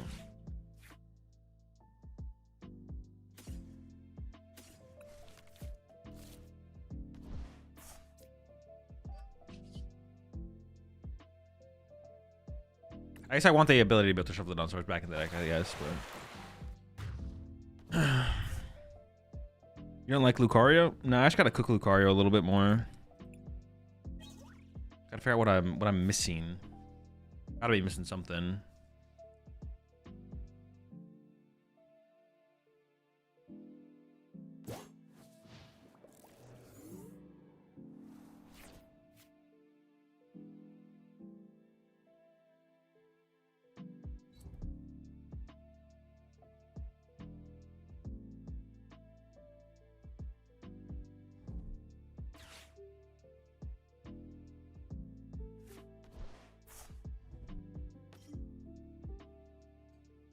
Slops and Froslass to make them draw cards?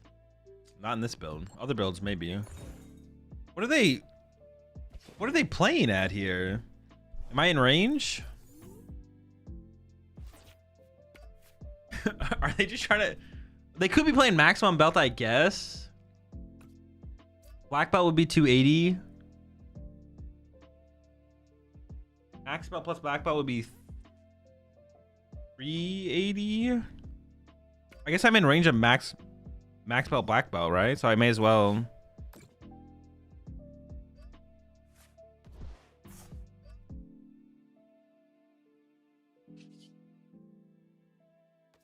Yeah, sure. I don't know.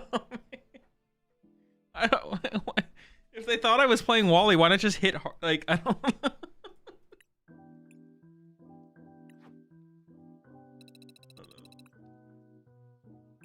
I don't know, man. I don't know.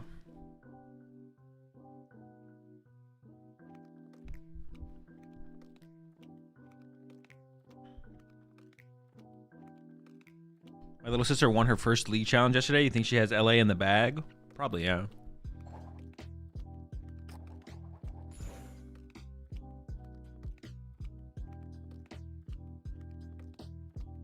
I can't think of a reason to actually go first, right? Like, going second still has to be better. If I go up against Pult, I'd want to go second. If I go up against a Solrock Lunatone deck, I'd want to go second. Like, honestly, going first is just terrible. Who invented going first in the Pokemon TCG?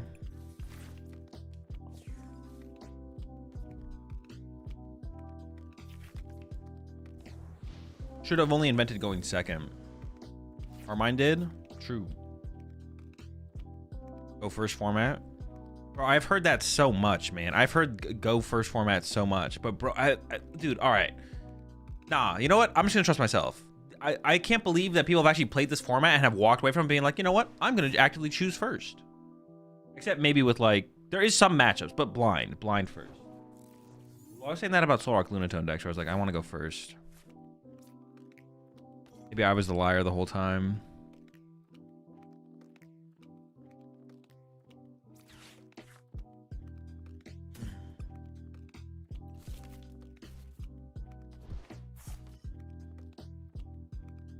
I kind of just want to attach this just to put it in play. Or I could Itchy Palm them if I really want to, I guess. So I guess I'll attach active. If not, I can shuffle it back into the deck, so it's not that big of a deal one way or another.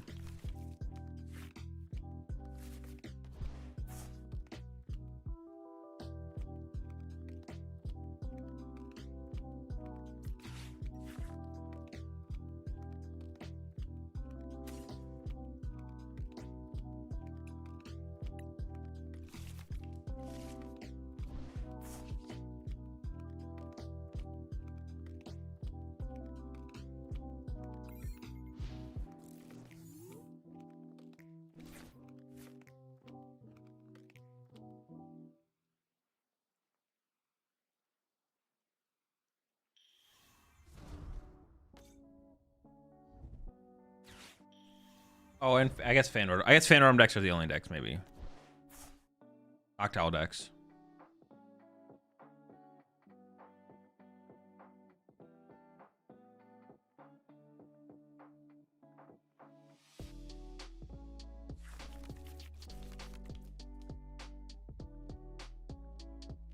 Honestly, a Brock Scouting in here wouldn't be terrible.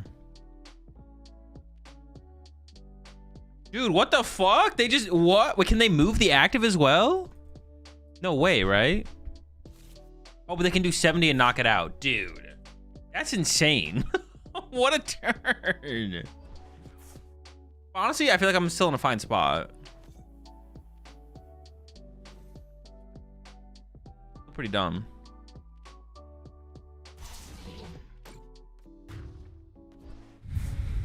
Turn 2, Candy Pult. I guess I should have Itchy Pollen. Nah, that's fine.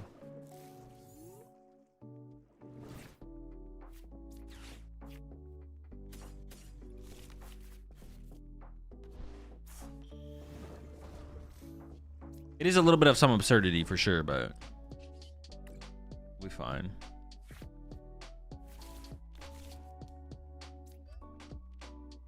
I'm not gonna lie, his hand's kind of weak, but see how things go. Oh, I could have nitroed for Dunsparce there, but then I'm in. Oh, but they can't Monkey Door. We can hit another Crispin there. I almost like fine if they do it, to be honest. Yeah, I forgot that they KO'd something there, so I should have done that for sure.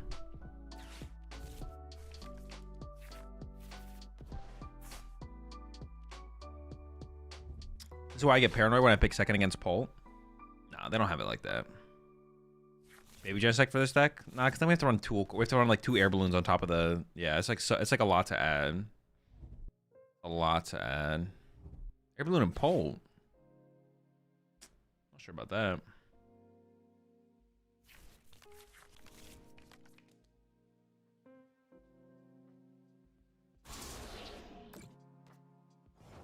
Now not benching the Dunsparce ahead of time is like obviously coming back to bite me fairly extensively.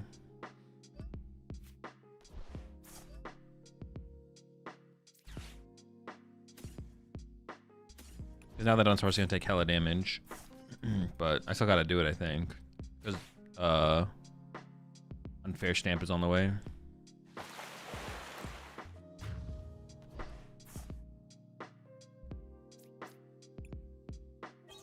Okay, I could maybe get behind the Fan Ortem in this deck, to be honest. We have a ton of bench space. We have like an absurd amount of bench space to work with. I could maybe get behind the Fan Ortem in here.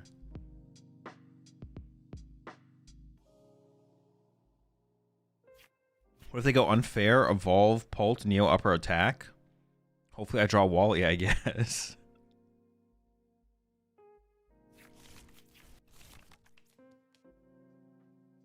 Not Wally's government name. Wallace. Wallace value. The government name. The government name drop right there.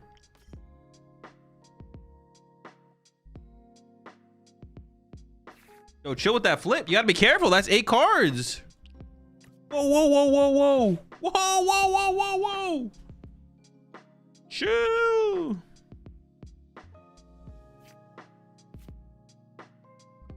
Got the Crispin, man. Back-to-back Crispies.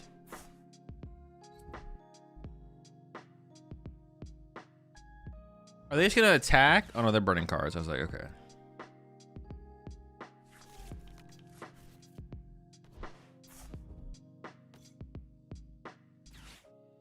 Can they get, how many more cards can they get rid of though?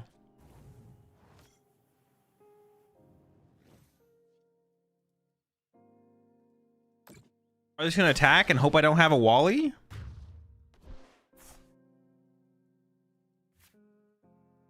Seems like a risky swing.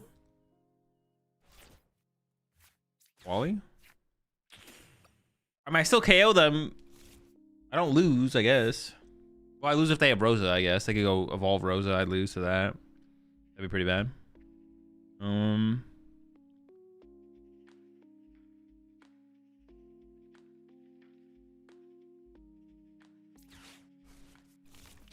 Hero's Cape?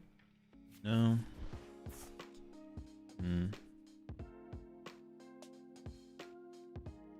If they have a pulse attack, I lose.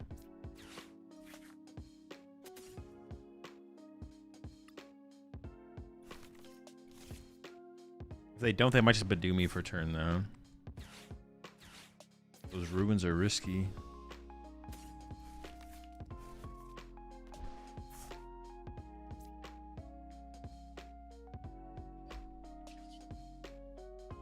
Alright, I guess we'll see what happens. They could also Blood Moon me, yeah. Could lose to... Oh, maybe I should have got a Snow Run because of Blood Moon to play around Blood Moon. Yeah, I should have got Snow Run to play around Blood Moon. Is that like a Blood Moon that I don't have the response to the Snow Run?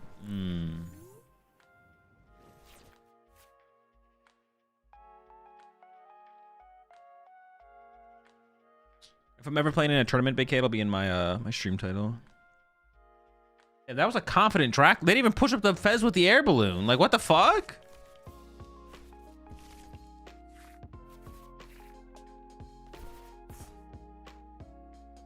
They just like sent up the Drakloak.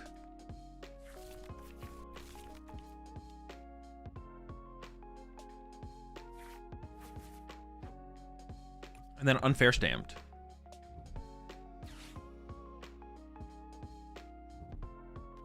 Not a good sign.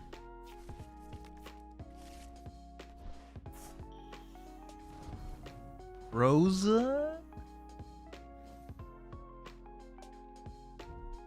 No way. They didn't even have to cat for. Did they even use Fez yet? Bruh.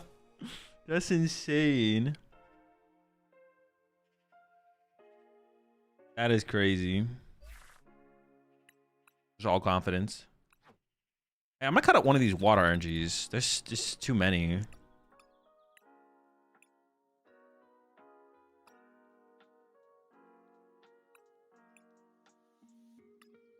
Like Clappy, here we go.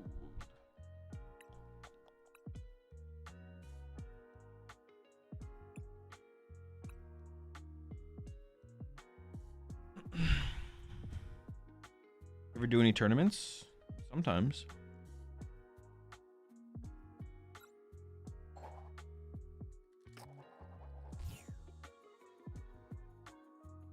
Would you say they misplayed but didn't get punished? Yeah, of course.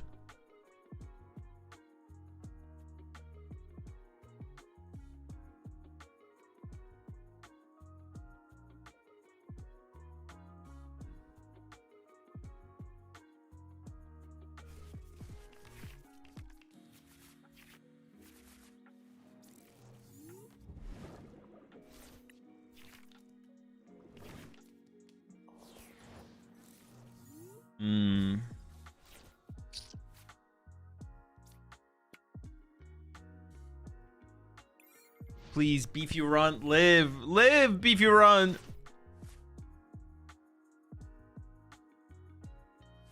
Going first. Yeah, welcome to the go first format, chat. This is sick, man. I don't know if you guys heard, but you know, it's a go first metagame, go first format. You get 6 starts like this where you're just like, man, turn to evolve? Like, that is so strong. Don't kill my snow run, please, brother.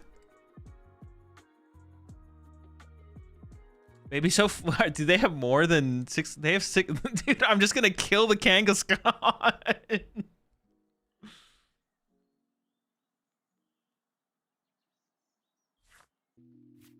Dude, am I just gonna win? Okay. What? Le Dweeb? Well, I'm gonna kill this Kangaskhan for sure. I'm not letting this thing survive. We'll figure out the rest from there.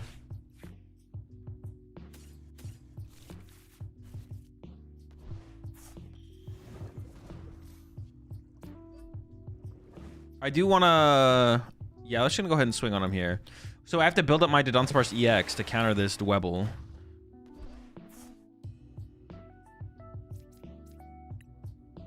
It was 2 Psychic Energy though. What deck? What are they playing, dude? What the heck are they playing? When first he goes broken. Yeah, apparently I wasn't lying. I was telling you it's a go first format. You think I'm trolling, but I'm not.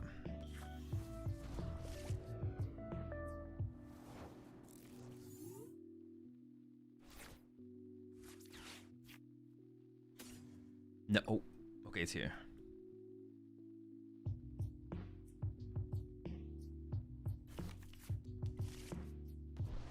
I have this in hand as well. I could set that up.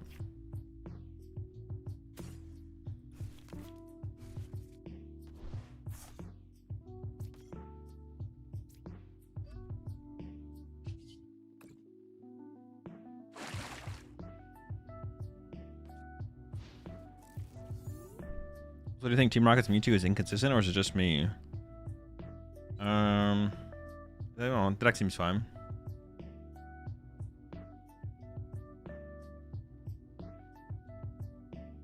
You still put Crustle to sleep with Mega? Yeah. It's only damage, not effects.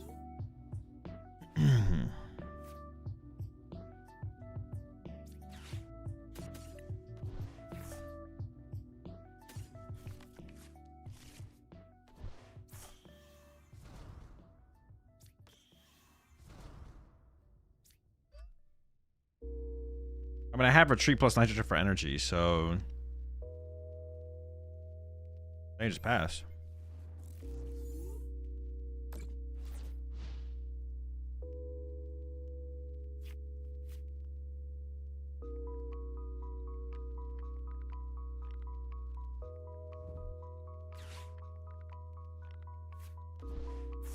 Okay. Oh, wait, but what if they boss? Fudge.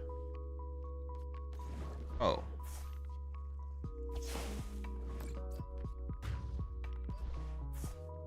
Okay. Sure. I guess. I don't know anything about them bossing this. I probably should have played the Lily there, to be honest. I don't think they realize what it does. I don't... Well, then why would I be... like, there's no way they watched me attach to this thing twice and didn't read it, right? That seems... that seems so... Yeah, there's no way they watched me attach to the thing twice and didn't read the thing if they didn't know what it did. Now they just thought you were a moron? I guess. Would you agree that Cynthia's guard time is BDIF? I have no clue what the BDIF is. There's a good chance it's Bolt, though.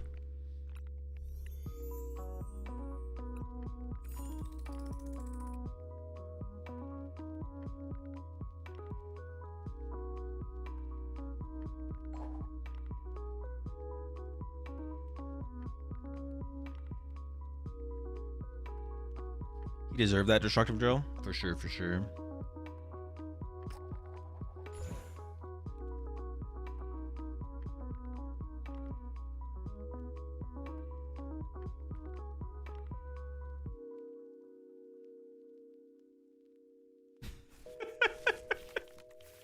I wish I could get opponents like that and said, I'm the opponent like that.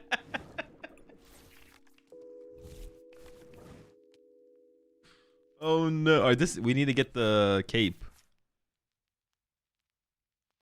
Cape is very important for this matchup. Can't they still want? They could still directly one-hit Chaos with like max belt triple premium power pro though. I guess we're just like never truly safe.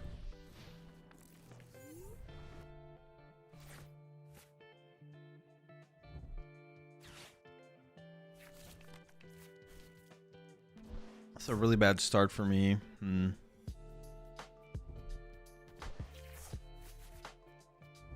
Yeah, this is really bad. That's like a pretty good start for my opponent's side of the field. Oh, chill. And well, we know they play the maximum bout. Jesus, man. Okay, that's a good top deck. Oh, I should check for the cape there. I probably saw a Snorunt and a Dunsparce.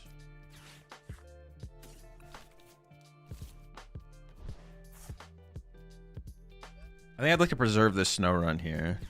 I should add a fan rotom to the deck, to be honest. We have enough bench space to play something like a fan rotom.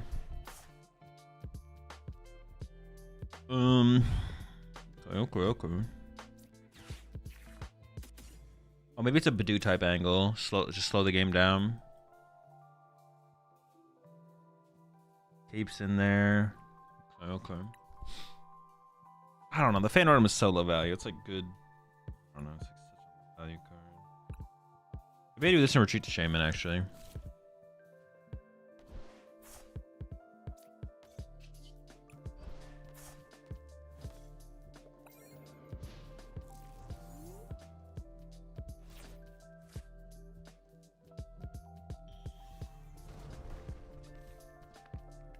No do? No, I'd rather have just another Dunsparce in play. I gotta find that Hero's Cape.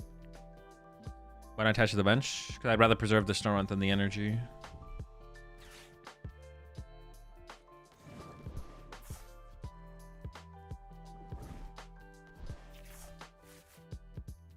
Should I 1-1 line of Noctowl Pult, or is it worth cutting for some Dawn?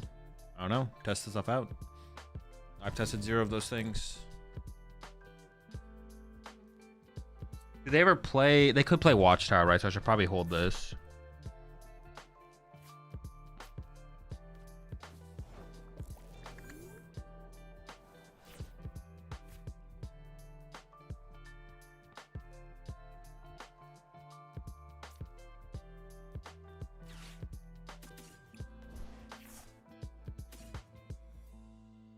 Yeah, I don't really just want to throw a Mega Froslass on my bench unless I have the tool card to go with it, so...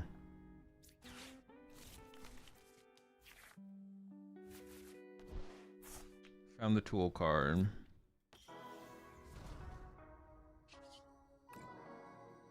I need to find another Snorunt or the evolution here now, though.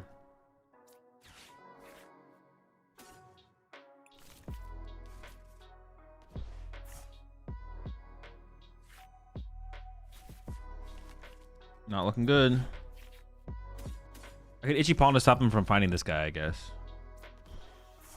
That can be my play now. Okay, I did find it.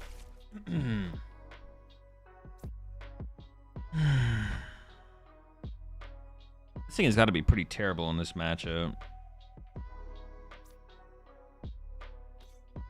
I'm gonna go...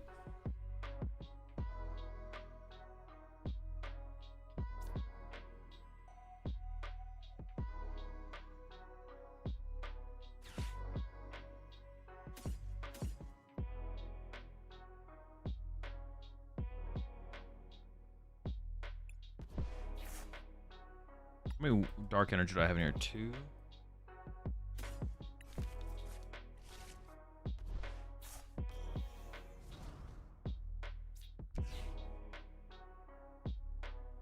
The thing I'm thinking is if I get judged, I'm gonna want more water energy in the deck than dark energy. I still have 2 dark energy to work with Monkey Dories later on, possibly. I'm gonna do this. Itchy. See where we go from here. Tool Scrapper incoming. That's the thing though, Nomad. They can't play Tool Scrapper, you dingus. I use Itchy Pollen. But they could definitely have it after I'm done Itchy Pollen. That'd be pretty bad, so. Please don't put that out there into the universe. Also only for 6. I want them to put themselves in 1-hit KO range without realizing. Actually, they're doing it. No, but if they retreat, I have boss. Why are they just stop drawing cards? If they had just chilled with 5 and took the knockout and went to 6, they would have been fine. They would have been safe. What? What? What is going on?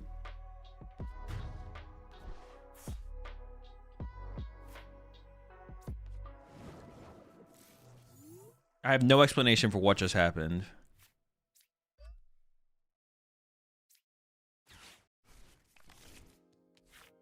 You forgot about prizes? The prizes didn't even matter there.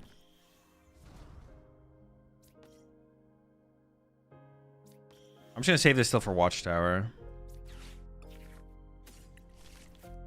Maybe I need to leave the bench space open for a potential... Yeah, maybe I can't bench this actually.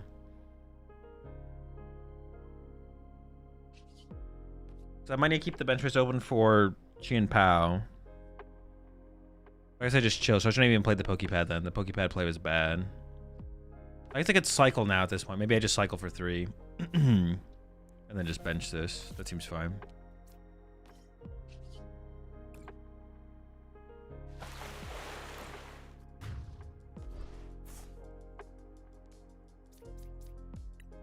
Well, their max belt is dealt with, so I don't... Can they even 1-hit KO my active now? I don't even know. What's the most damage they can do?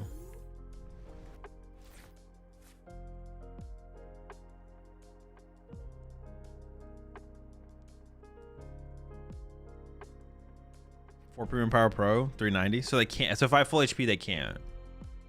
Scrapper, Quad, Premium Power Pro. I mean, if they have Scrapper, they only need 2. I just die. Okay. That's back-to-back gusts there. They played 1 boss. Mostless what? Played 2 boss, 2 Hariyama. So they can draw 3 prize cards off my bench here.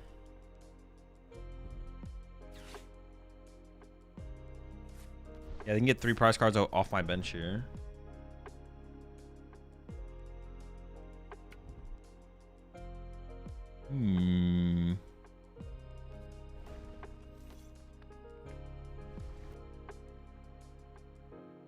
The Cosmic Beam for 70 is like...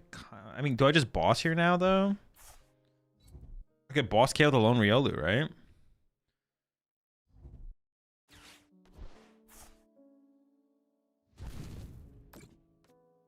Sure.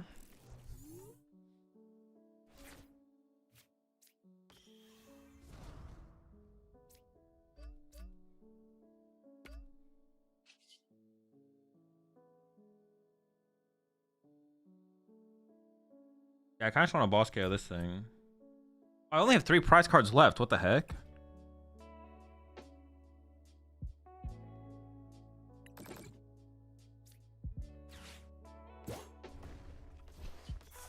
That's right, I KO'd a Mega.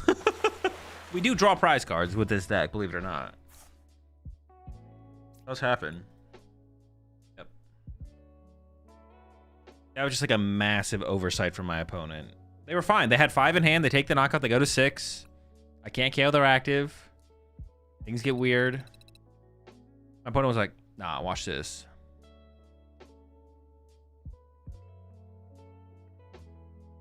Fan order him. Gosh, the card is so bad. But it might be worth it in this deck, to be honest. It also gives me like a 1 prize attacker I can use in the early game if I don't want to attack with my Froslass or something like that. Such a bad card, man. Such a bad card. But it does kind of set us up. And we have so much bench space. Well, we don't have much bench space. Kind of depends. Let me go without it again. Petrol good for Cape? It could be. The Cape's pretty important. I could definitely see playing a Petrol being worth it. Just to increase our odds of finding the out. Also, in some matchups, I guess we could like risk putting the cat in play to find the Cape, right? We could go cat for Cape, and that would probably be fine in some situations. We probably should play a Petrol, yeah. Cypher probably better. We could play Cypher, yeah, that would work as well.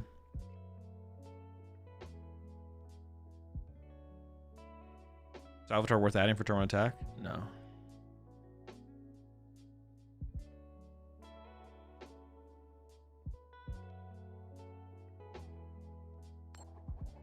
Lucian isn't better than the Clown? I don't think so, no.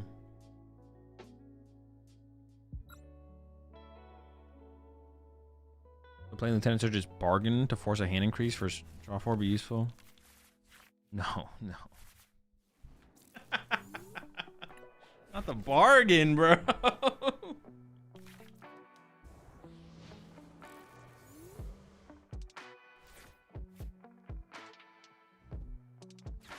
Do you think 4 petrol and precious trolley is actually a good base for a deck, or am I just trolling? Yeah, of course.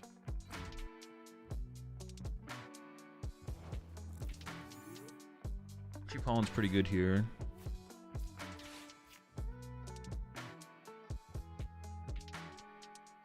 Okay.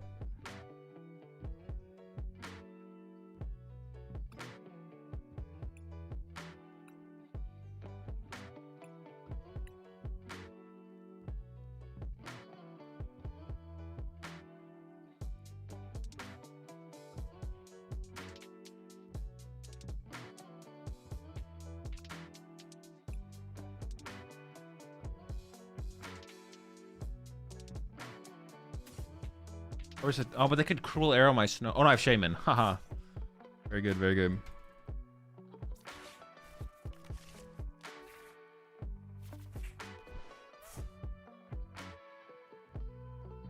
See, this is where having the fan Rotom would be pretty good. I think it's actually already come up a decent amount. Like hands like this.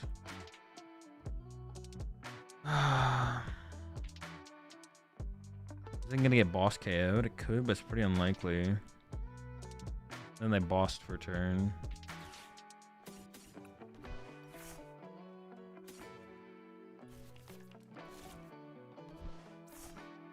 I don't want to bench another one. Was that true? Maybe it doesn't matter actually to bench another one. Yeah, it seems fine. Because like setting up the Froslass here is actually also fine.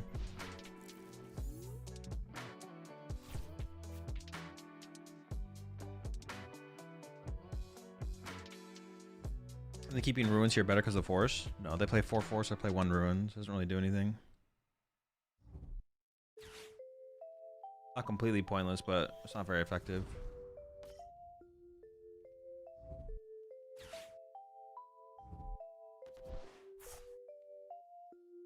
Possible to get your Mega Froslass Monkey Dory list added to the Discord? I mean, it's in there. You probably just have to scroll up a lot. I would just go to YouTube. Just pull it from YouTube. Weird. I guess I'm about to KO their Fez though. Well, am I? Maybe.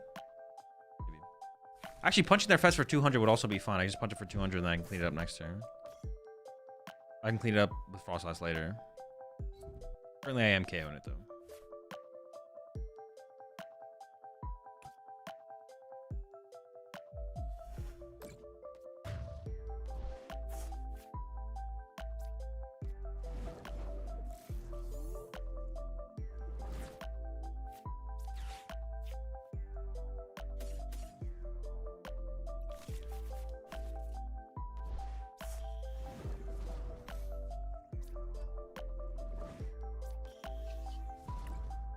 I could have popping the Dunsparce arrows and do it the whole time though. Probably best to just chill. It's possible playing Pheasant here is still fine because some of these matchups are more aggressive where like we're actually just like kind of price trading in some of these matchups for sure. Like, it's not even like a Wally's Compassion is good in some matchups, but not all matchups. Yeah, it's interesting.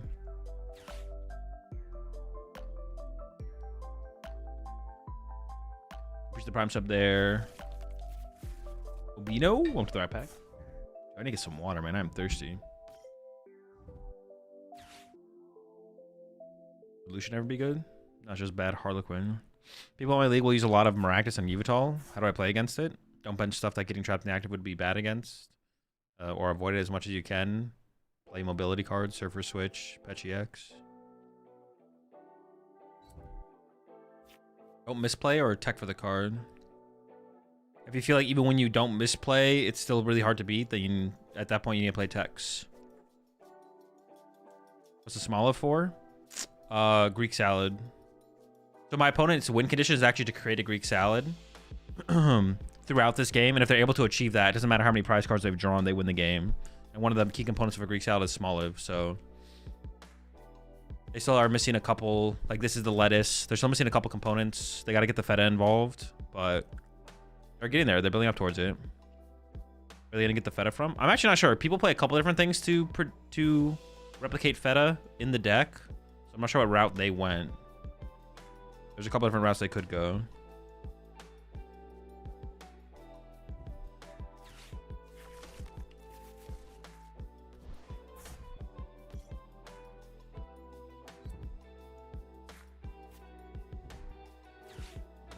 They got to a low hand size. Very chill. Wait, how many cards is it? Just one card hand? Oh, into the unfair stamp? Sure.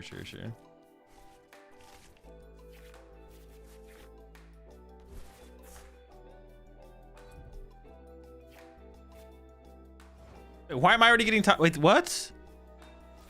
Oh, they just get fucked? My opponent literally just got bodied. What the heck? That's so dumb. There's no way they don't attack there, right? I'm actually killing their active. Yeah, they just conceded. Yeah, which is fair. That's stupid. You disconnected? What do you mean I got the victory? I was playing the game.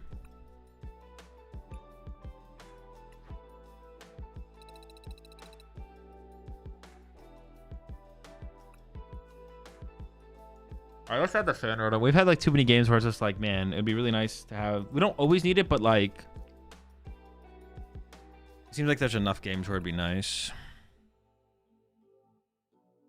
I was so confused. Was it counting down the timer for your actions? I have no clue what it was doing. Another PTCG live mystery. I did have the connection icon. Yeah, it did pop up.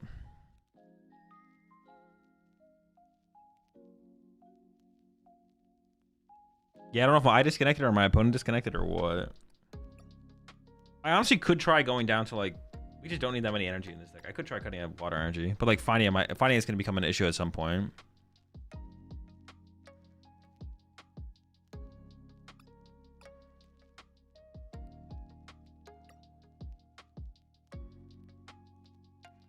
You appreciate the eight months there, Belanti. Take out Chi and Pao? No.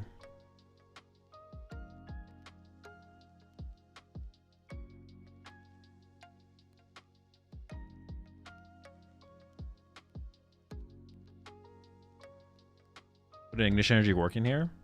There would be value to an Ignition Energy. I'm not sure it's worth playing though. I could just try going down to 3 water because we really don't need that many water. Let's just try it. See if it works. It's possible we'll just whiff too often and need to add it back, but theoretically we only need like 2 water energy throughout a game, if not 1. 1 to 2, so.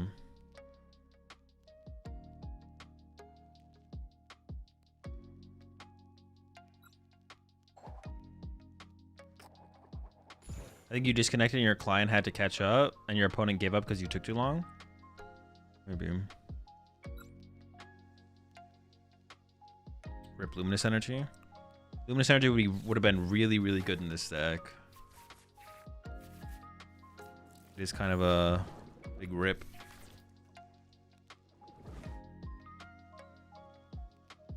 Doesn't 3 water make it necessary to use Field to turn 2-ish? No, because what if we just draw into the water? When Zorak? I don't know. I don't plan when I play decks. I just play decks. Ooh, this is good. It's a good matchup for us, right?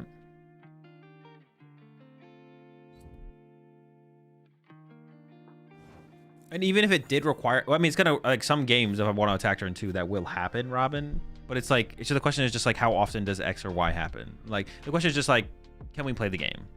If we can play the game, that's all that really matters, right?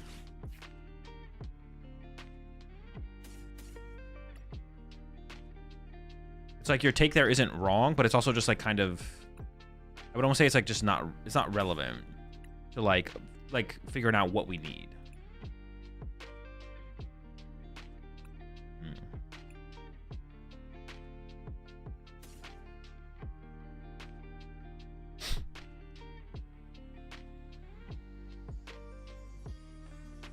I really don't want to go Fan Rotom here. I'm almost feeling like I have to. Unless I went like, am I gonna Badoo them here? could Badoo them here. Oh, then I shouldn't have gone for this. Shoot, I should have gone for the Fan Rotom. But they could have Boss KO, Lone Snow Run, which would be really bad. Well, now I have 2 Snow Runs, so I guess that's not a thing.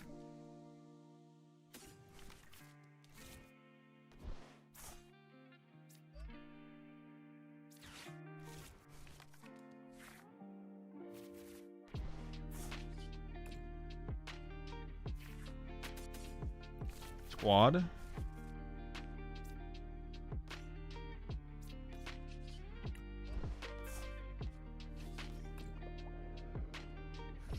In this matchup, I do want to set up both Froslass, I guess. Well, they play Battle Cage, so it's not going to matter too much, actually. I don't play enough stadiums to bump their Battle Cage often enough for it to matter. Yeah. So I guess I should have just gone for, like, Sacrifice Snow Run plus Bench Monkey Dory with Dark or something.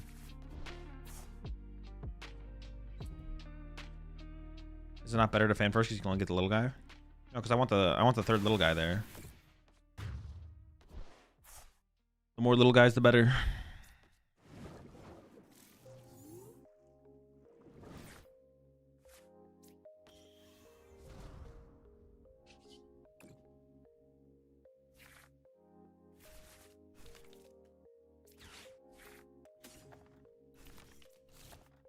Want that last Snow Run though.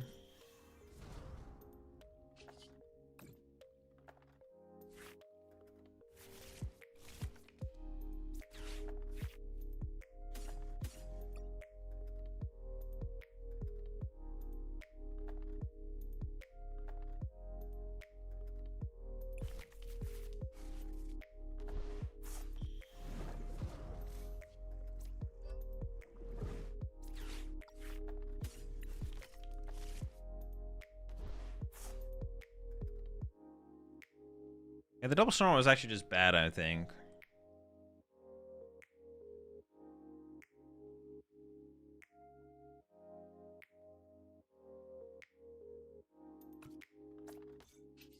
I don't know. We'll see how things go.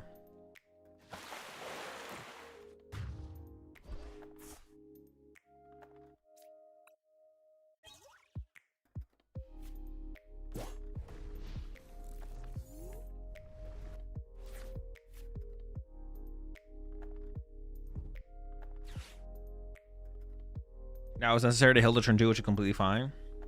Yeah, exactly.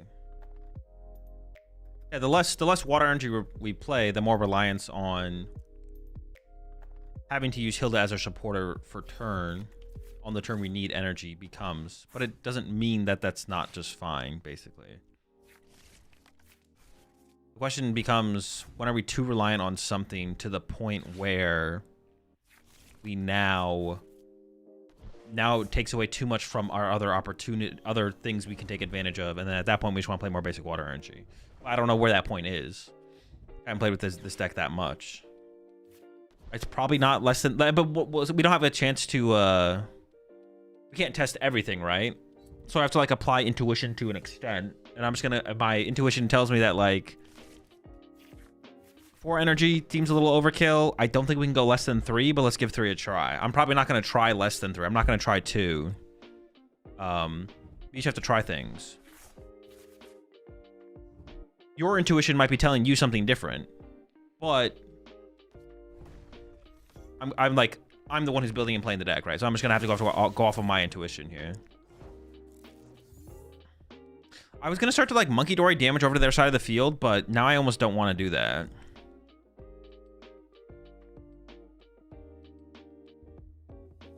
So I feel like I shouldn't even bench this Monkey Dory. I feel like it could matter. Well, I don't want to leave it on their side of the field. If I leave damage on their side of the field somewhere, they could like punch me with Soul Rock, and then I could heal 30, then they could move it back plus big guy me. I think it's good to have the Monkey Dory set up to play around a Soul Rock attack, but I just move to the active. I try and play for an extra prize card. Oh, fuck. I just messed up. I can't Wally. I have to Wally this turn. Dude. Alright, let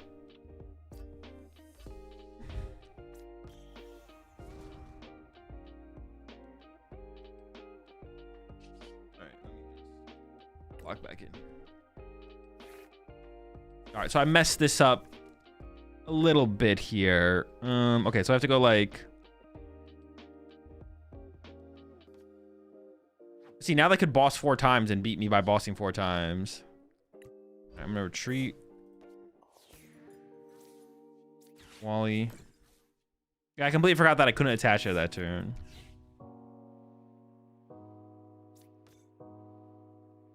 Yeah, oops.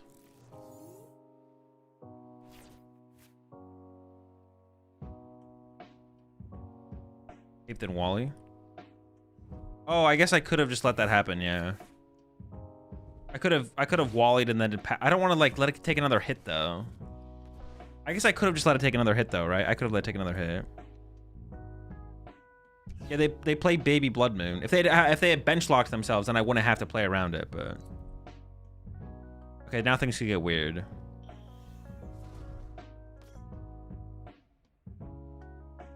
I'll just attack because they play Baby Blood Moon. I would die to Baby Blood Moon.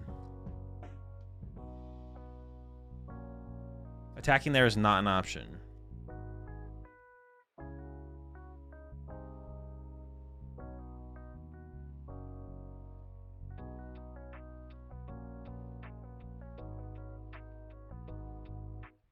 Now their bench isn't really allowing for them to... Oh my gosh, they have a 2-card hand. Oh my gosh, they paused the Dunsparce. No, but they have a 2-card hand. I don't do anything to this thing. Holy smokes. What the fuck is this 2-card hand? This is some bullshit. That's a good top deck.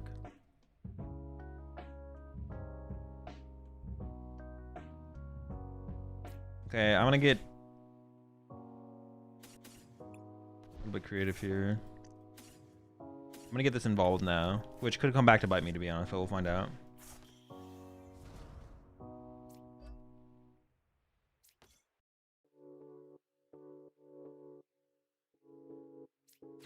Bossing here just isn't worth that, I don't think. I think it's better just like do this and more cards. They're not gonna disrupt my hand here, right? So if I evolve this, I could go boss KO to Dunsparce instead of a Dunsparce. Oh, they could play Judge. Fudge. Yeah, I'll evolve it, whatever. They could play Judge. I could have played for the Clown there, yeah. Could have been Clownin'. Could have been Clownin'.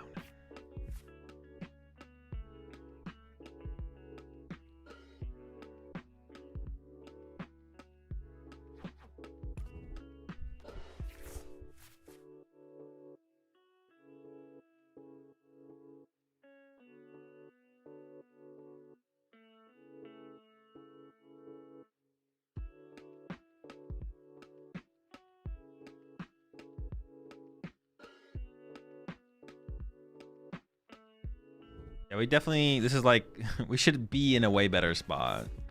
We should be in a way better spot. I don't know why they did that. They should have attacked with this one. They actually gave me exactly what I wanted.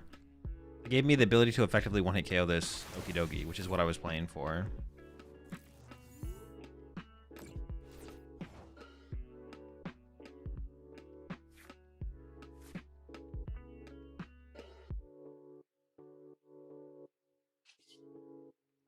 Yeah, they messed up big time. What the heck?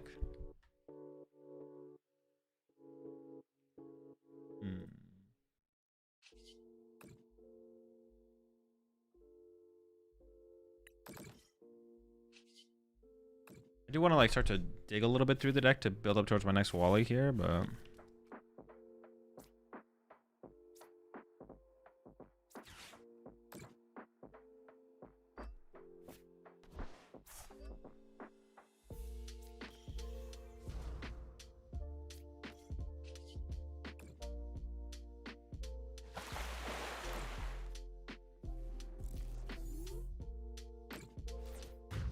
this does give them bench space like for potential Monkey Dory, I guess. I don't think it's like something I can play around. I think I just have to like play into this turn. Yeah, there's not much I can change about this. Good chance they're playing 4 boss as well. There's a battle cage. That doesn't stop Monkey Dory to the active though. Yeah, okay, okay. How many Wallies do I have left though? 2. These are my last 2 Wallies. Was that Wally really necessary? They never KO next turn? No, they can. They play baby Ursaluna.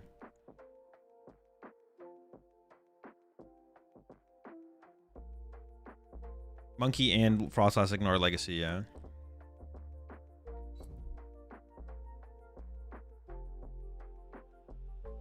Oh, they're saving it. Okay, this makes sense, yeah.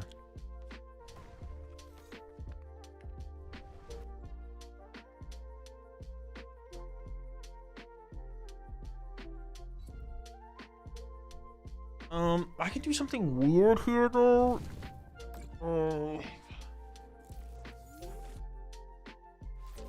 They currently don't have... I don't have to Wally here, actually. They don't have bench space. Yeah, we can get weird here. Let's see what we draw. They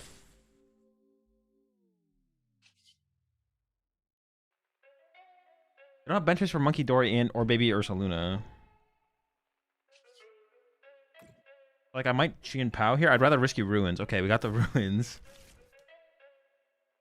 But I can go further than that. I can go, like... Fuck, I probably second Monkey Dory? Or is it in the discard pile? No, dude. I want... Oh, second Monkey Dory is so good here. Ah, shit sucks.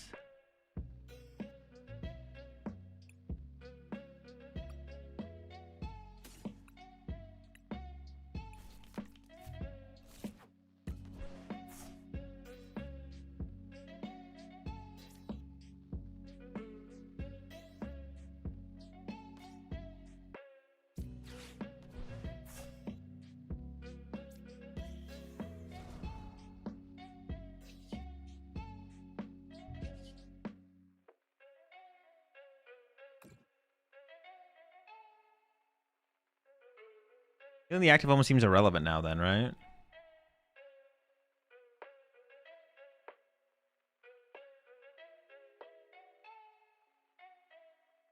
I just want the thing that's going to die the fastest to take the damage, I think, as well.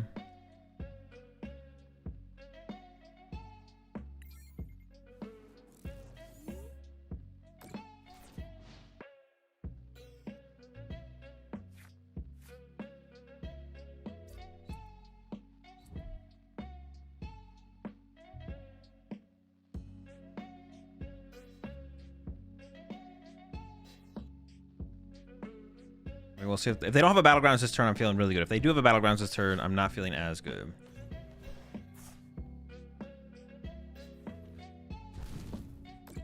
It still doesn't do it. I can heal my Monkey Dory though. There. Oh, they do get a bench space open here though.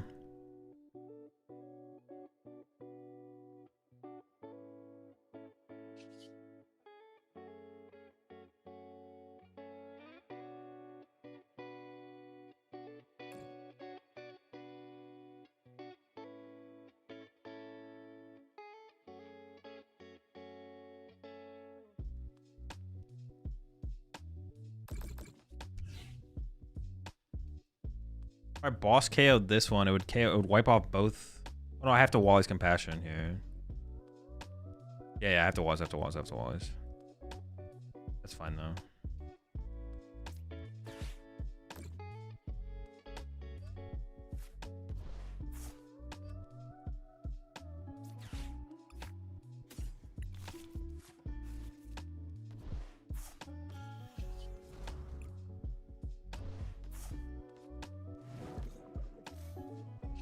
I actually don't know because they can get like their Monkey Dory involved here, which is like really annoying. We'll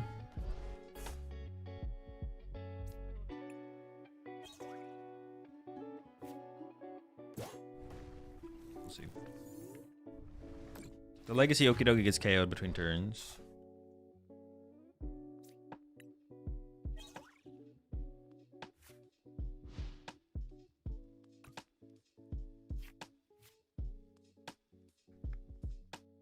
Well, maybe we just win then, actually, right? Yeah, maybe we just win on board. Or just about. Yeah, I think we just win on board now, basically.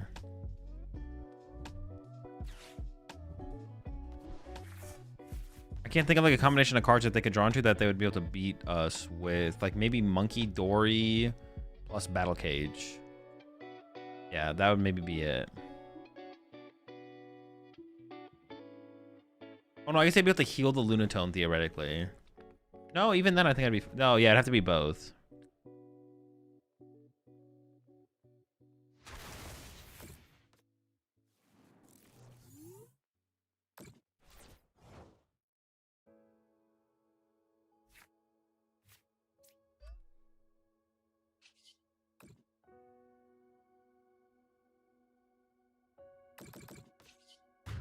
I mismanaged like my early bench as well, like really poorly. Maybe this matchup actually is winnable if we played like more. No, we can just beat them straight up by just going KOD. No, but if they can get to a low enough hand size ever, it is hard for that deck to get to a low enough hand size though. To, like play around me one hit KOing them. But if I just go one hit, we should be able to win that matchup for sure.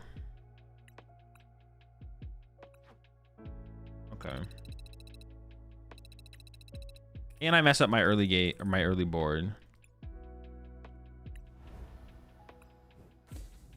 Mess up my early board.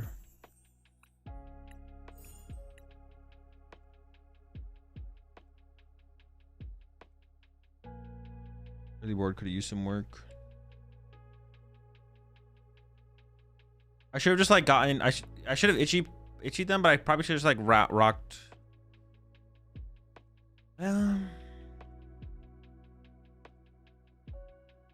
I don't know. I have to go back and look at it and think about it, to be honest. If you really want to beat it, can't you put a handheld fan in the deck for the prisms? I guess. I don't know how much big of a difference that makes, like in terms of the matchup though. Like we're most of the time gonna be one hit KOing them anyways. But I guess it would like force the one hit KOs. I don't think it matters too much, to be honest.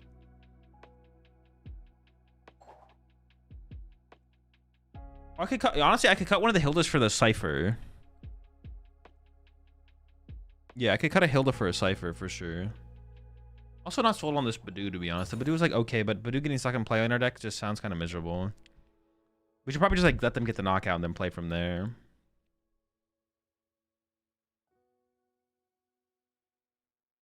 Also, do you have a tip for Zorak players against one prize decks with Shaman? Go next. Back it up. Wasn't meant to be.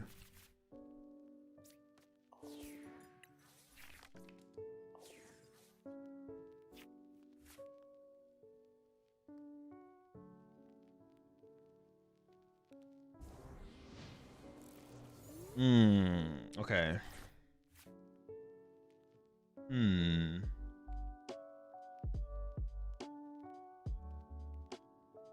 I mean, even with the Hero's Cape, I feel like they're knocking me out.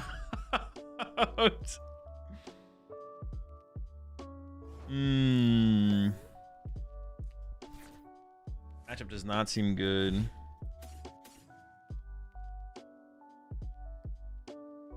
Froslass is basically useless.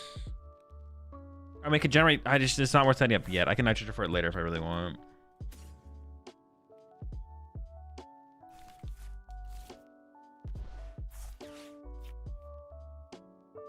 They could Gust KO Lone Snow Run this turn.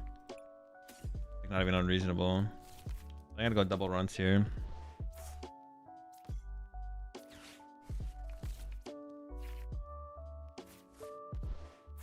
Pretty good draw.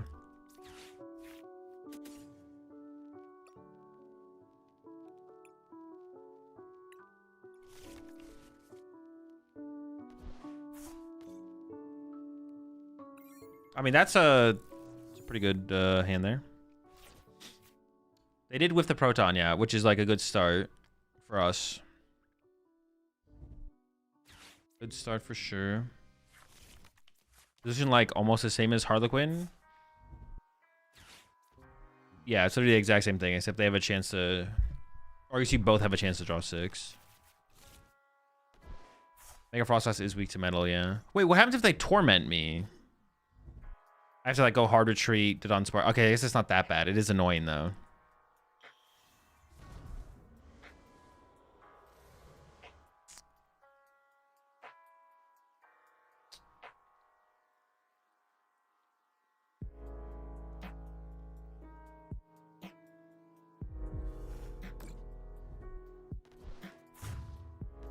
All right.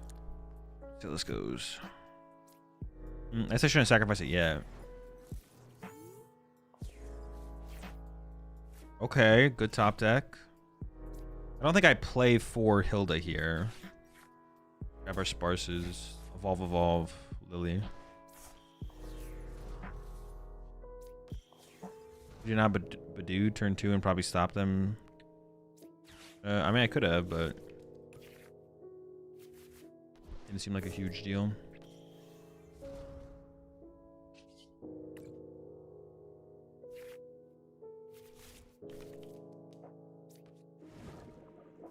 I could save the Tune Power for later. I could get Archered here. I've got to keep that in mind.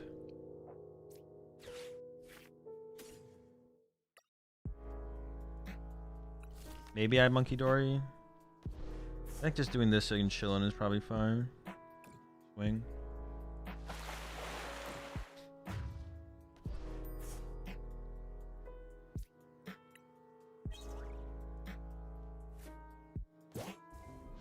Azul, this deck reminds me, have you played Quad Venusaur? No, I've not played the Quad Venusaur.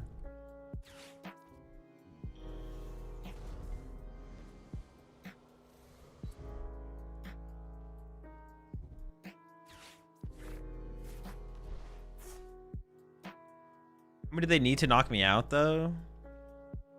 8, right? I mean, there's a good chance they won't get there, but they could just, like, wait, right? Can't they just, like, draw 2 and then pass and then go, like, Petrol for Stadium, draw 2 and then knockout? Like, 7? It's only 7? Oh, yeah, I guess, sure. That's so easy. That's so easy for them to do. Oh, yeah, it's 60 times. I don't know what I was thinking it was. I'm just dead. I'm dead. Dude, this matchup sucks. This matchup is so bad. Yeah, I don't know. Maybe I should. I thought it would be. Honestly, I thought it would be a little bit better, but yeah, maybe I should have Badooed them, to be honest, to try and slow the game down. You're right. I probably should have Badooed. They're not playing it that fast. Maybe they're doing the math, though. If they have the KO here, the game is just cooked. Jesus, man. Jeez. Dude, what? I mean, that's just kind of game, right? I don't know. You guys always complain about not being able to find energy in this deck. So let me just attack them. Let's see if they find an energy on this next turn. 24/7 chat be like, oh, dude, you just can't find energy with this deck. Oh, trolling, man. I'm cooked. I'm definitely just cooked.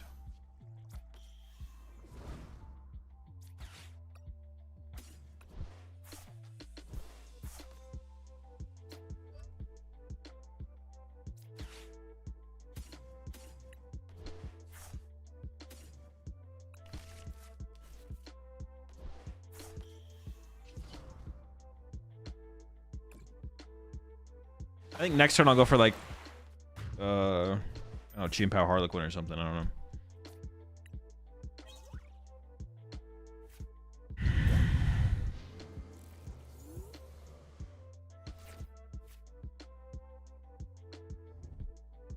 They probably just knock me out here. Bro thinks there's a next turn. I'm just trying to be hopeful. Why not Pow plus Clown this turn? I mean, I could have, I guess. I don't know. Yeah. Maybe I should have.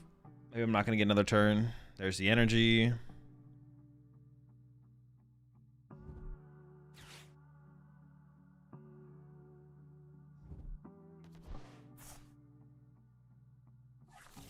Lucian sends the cards to the bottom. Clown shuffles them into the deck. I think Lucian would be better. Oh, that's fair. I didn't even realize that it did that. Sending him to the bottom of the deck is probably higher value. I think I agree with you. Sending him to the bottom versus shuffling them into the deck.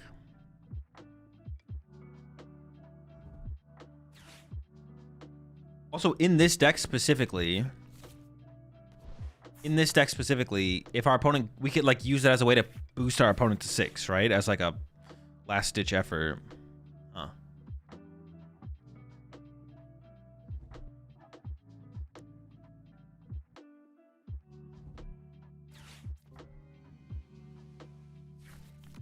Am I dead? I'm probably dead.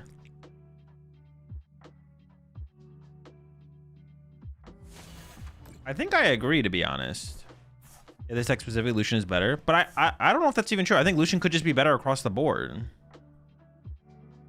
Like, putting the cards on the bottom of the deck is better than shuffling in. Because, like, especially because of the lack of... Like, the thing with hand disruption in this format is, like, you're not cycling your opponent's hand. Like, it's not like I'm Ionoing this turn and Ionoing next turn. It's like, your hand has been the same for probably 3 or 4 turns. That means you've, like, curated the hand. I don't know if that's the best term to use, but basically you've been able to, like, the longer you have a hand, the more the higher quality the hand becomes, right? Like, not all 2-card hands are equal. If I currently have a card of hands that is 2, but it used to be a 10-card hand and then it was a 5-card hand. If we're on turn 5 and I have a 2-card hand, that's not the same as 2 random cards. Those 2 cards are of higher value than 2 random cards. So if you shuffle them into the deck, I could get back into those cards. But if you Lucian me, they go to the bottom. So there's definitely high value. I actually think Lucian might just be better on average. Because there's not, like, constant hand disruption happening. If there was, then the value of the hand would be lower on average. But because, like, you get to sit in your hand and choose when you want to, like, Lily or not Lily, that means on average your hand is just going to be of such a high quality. So I think Lucian is Lucian just better than Judge or Harlequin in, like, every deck? In this deck, for sure, there is, like, an added benefit because you can put our opponent up to 6.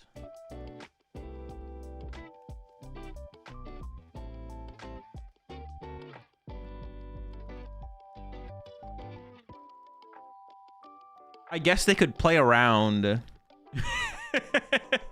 You could, like, play Cypher to set your top deck. Oh, it doesn't shuffle anyway, so it doesn't matter. Well, the opponent can play around Lucian by having a 0-card hand, but that's, like, not really a thing we care about, obviously. Let's put a Cypher in here. Maybe 2 Cyphers. Honestly, the Badoo just seems kind of weak, so I just don't want to get stuck in place. Let's go double Cypher. Find that Hero's Cape.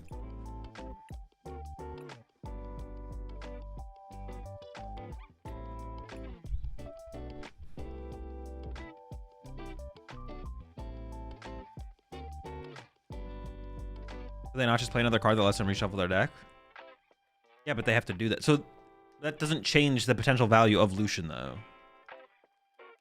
Like, off of the cards they drew off of Harlequin or Lucian, if you Harlequin them, the cards they shuffled back into the deck, they could draw back into. If you Lucian them, they can't draw back into those cards specifically. So they're already, those 3 random draws are being locked out of the cards that were put on the bottom of the deck. And also, I guess against Pult specifically, though, maybe Harlequin is still of higher value because of how Dracloak stacks the bottom of the deck with theoretically bad cards. So against Pult specifically, Harlequin still might be better. And then they also have to have a card that shuffles their deck.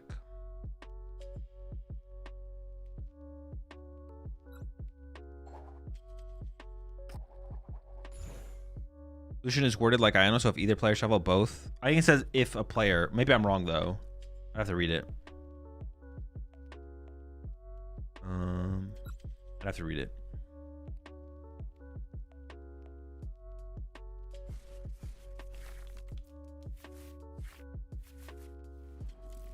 You always sacrifice Dunsparce here. I was thinking about it for a second, though. Lucian.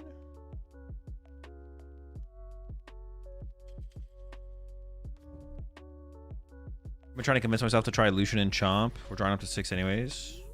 True. If either player put cards on the bottom of their deck, both players flip a coin. Oh, okay, sure. So I guess if just one person does it.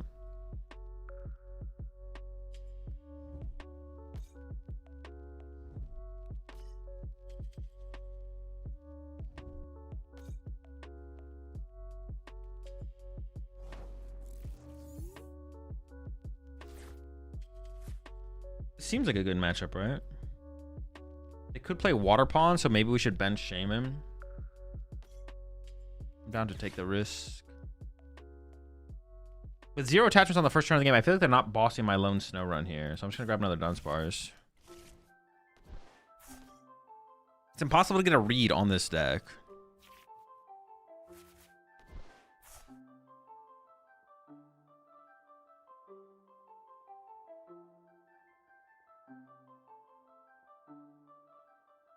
I almost want to use Fanordum here.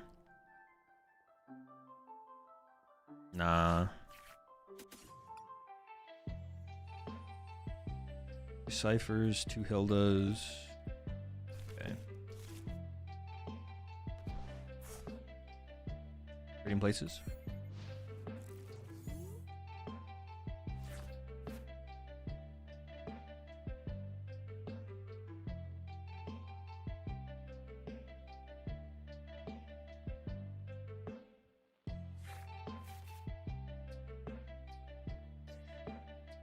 Lazzle EX? Hell no.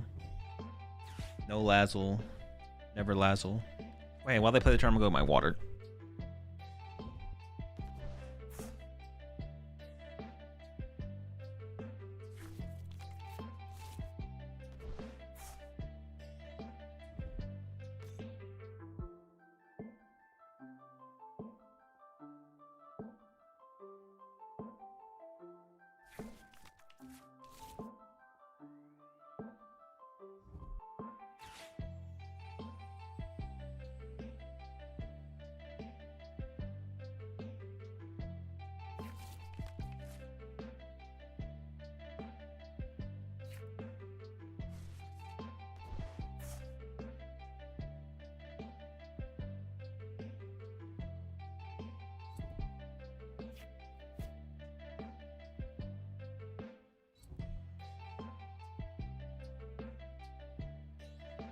I actually completely forgot about the Dunsparce CX. But yes, it does go crazy here.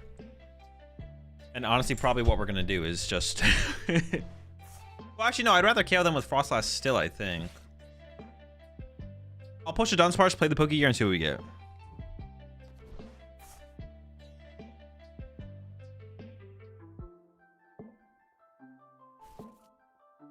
The Raging Bolt deck? Would they be able to set up a Raging Bolt to KO and make a Froslass, though? Oh, wait, they don't even have enough cards in their hand for that now. The Mega Froslass doesn't even KO them, so it has to be the Dunsparce.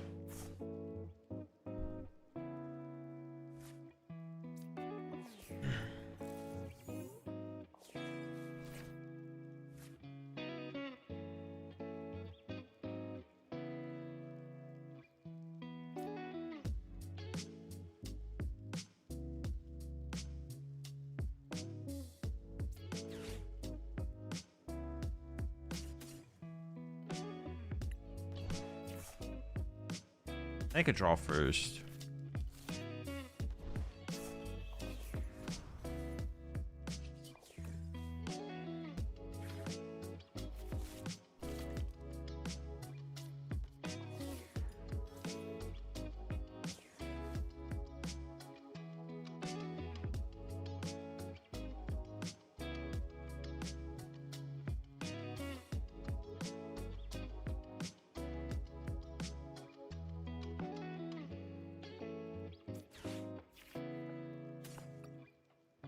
I mean, it's fine. I'm just gonna draw 3 before I play the Hilda still, though. Okay.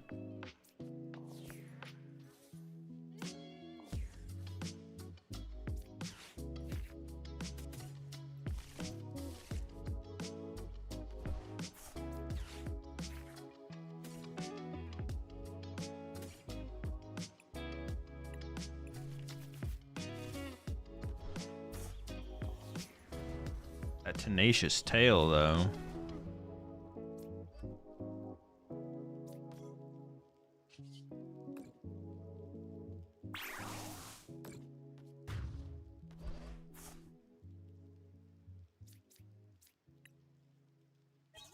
The tail so tenacious.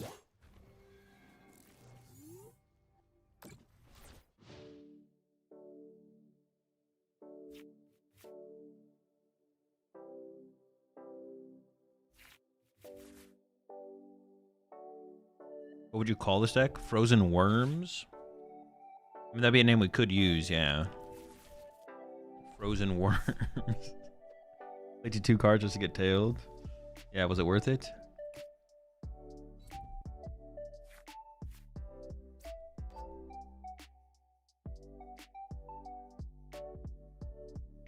I keep it 100. How tenacious could that tail really be? You have to ask Kangaskhan on that.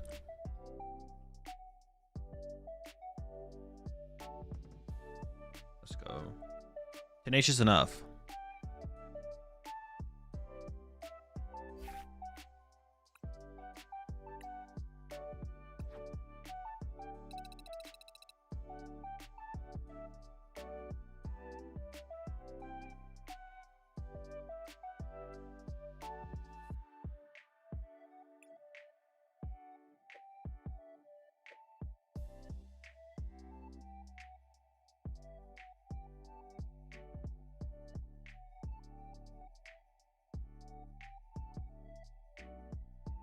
It's a non-believer. What exactly does Tenacious Tail do? How can you not know what it does and then be a non-believer?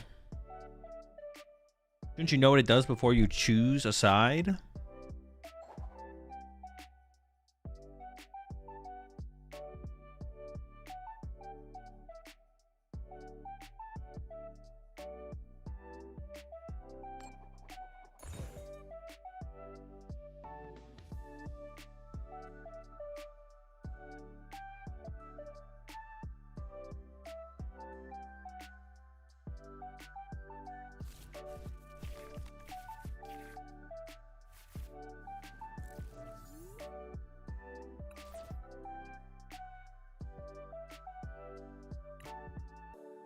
Probably just I'll open the store one actually. I take it back.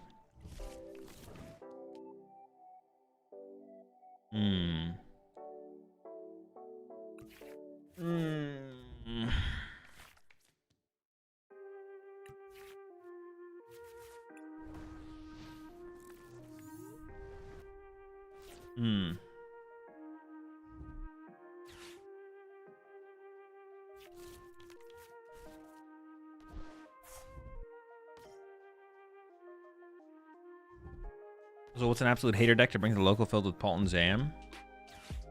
Team Rocket's Mewtwo, probably.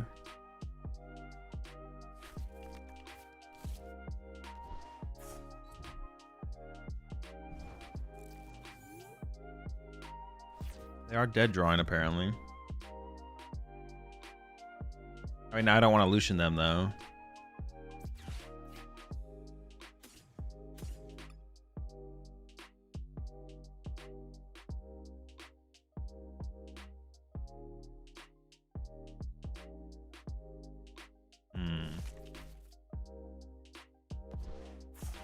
I kind of don't have a choice, though, right? Like, I kind of just have to do it.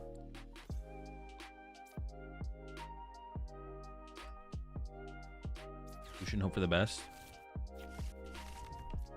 It might be hard for them to KO through Heroescape, though, right? Is that for them or for me? No.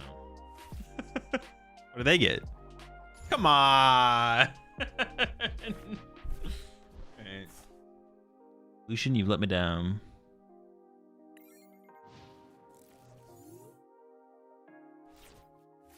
Lucky. Well, I obviously wish I had opened Monkey Dory in this situation as well. But unlucky.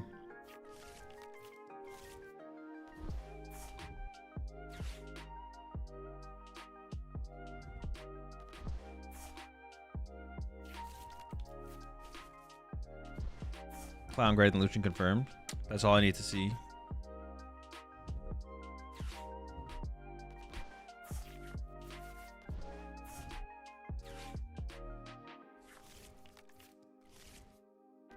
Got 6 in there right now. If I had the active, it would become 7. They do play Drillbur.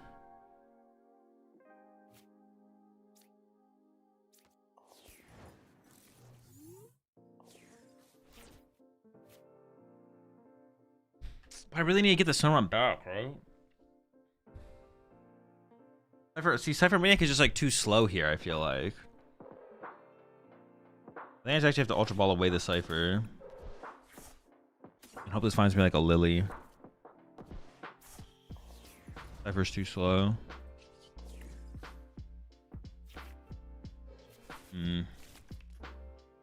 I mean, the cat's gonna have to do.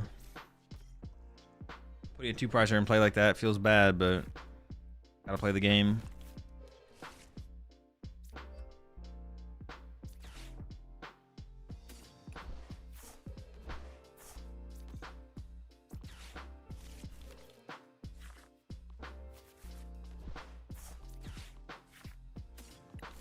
I did get the cape early, which could be good.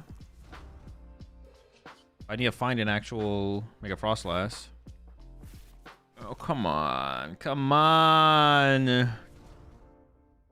Don't do it to me. I need this. Okay.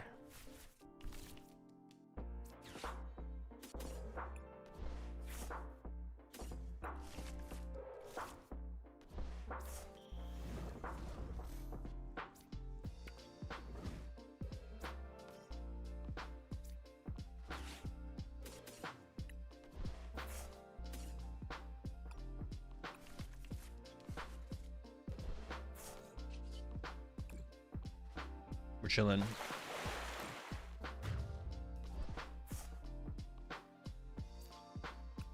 Actually, Lucian is like pretty good in this matchup because if we Lucian our opponent, they drop to 3, which KOs Saraledge. I mean, I guess Harlequin would be the same. At the very least, it would be 3. My Lucian is gone now, though. Tool Scrapper incoming. Y'all are obsessed with me getting Tool Scrapped. We're not getting Tool Scrappered, okay? Lock in. Do they even play stadiums in that deck? I feel like they don't play stadiums.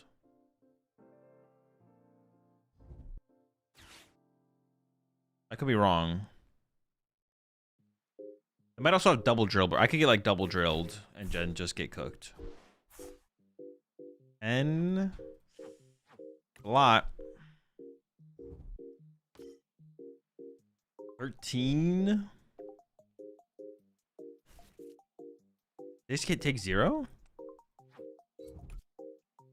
It's a mist.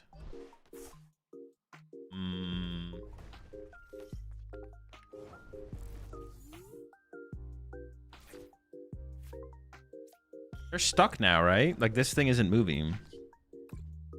Wonder if I can get weird.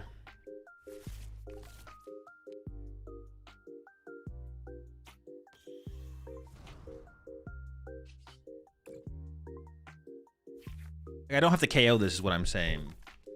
I wonder if we could do something like...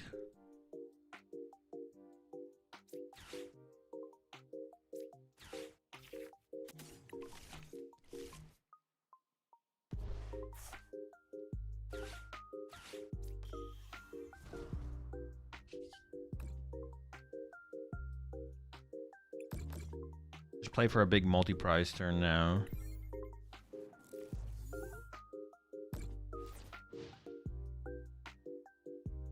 Unless they play like switch, I get. I mean, if they got the switch, but I think I should take advantage of this blunder from my opponent while I can.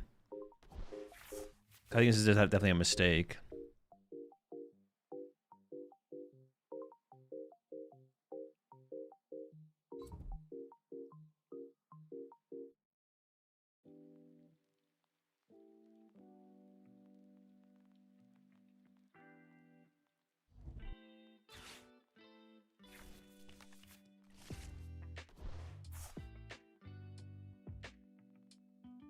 What do you think is the best deck to play in rotation? Any good deck.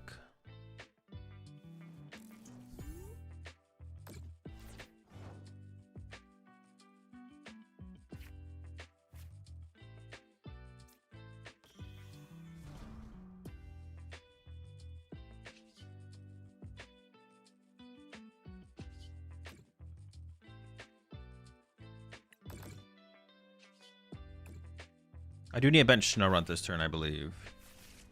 That's fine.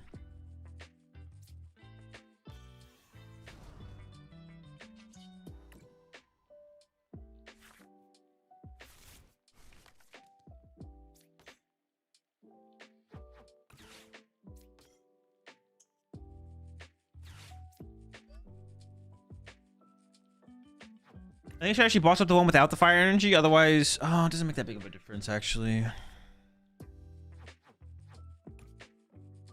I could boss up the Soul Rock as well because they have a Soul Rock in the discard pile and 2 Night Stretchers. So they actually might not be able to use Lunar Cycle if I KO. Maybe I should go after the Soul Rock. They have 0 Char Cadets in their discard pile. And removing an energy from play doesn't really do much. In fact, it might only help my opponent.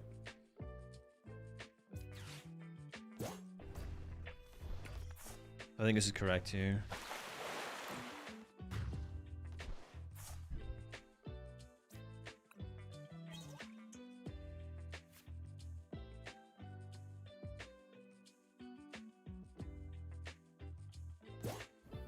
Do they even have enough energy in the deck to hit 410? Can they even do 410? I literally don't even know.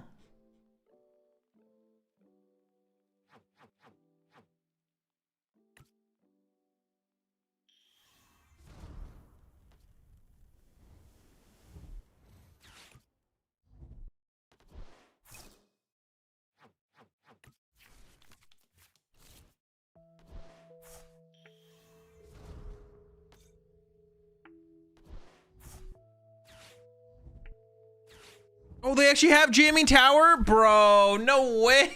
They don't actually play Jamming Tower. What the fuck? That's not real, man. Okay, this is still winnable.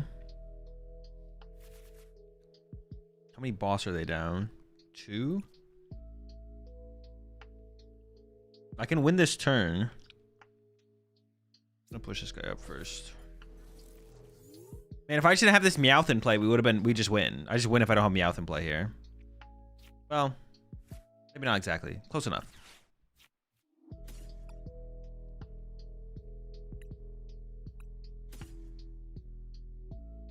I have Hilda and Cypher Maniac. I need a second Dark Energy for Monkey Dory here.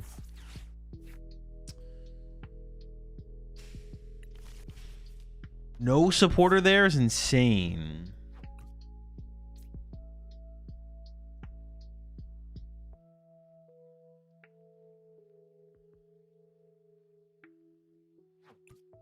$16 energy. They probably have an energy in hand. They just don't guarantee to have a boss.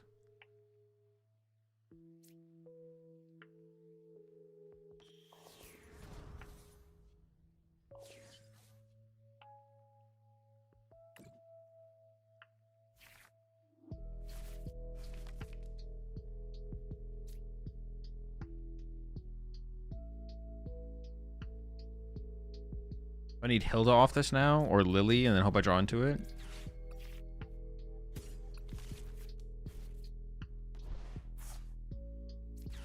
Hilda? I can still Lily into the Dark Energy to win here.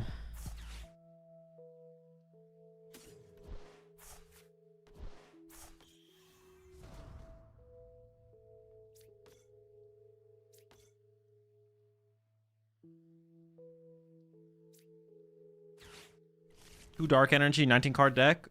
Oh, let's go.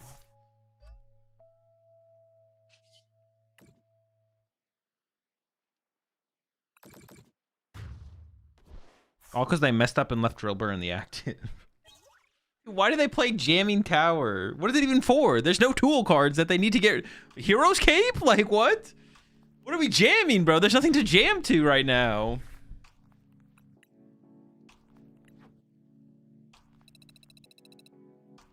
They're honestly probably not even playing an updated list. They're probably just playing an outdated list.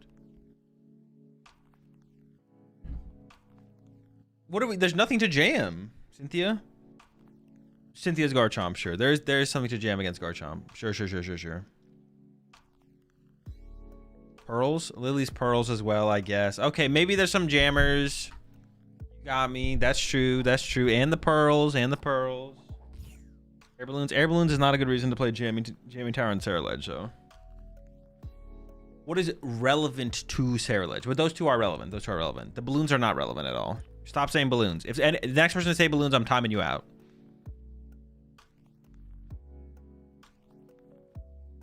Maximum Belt, Mochi for Zorak. Actually, with this hand, I might open the... Am I going first or second? Oh, they chose second. Oh, maybe I should open the Dunsparce, actually. I'm about to get itchy pollen, right? Probably.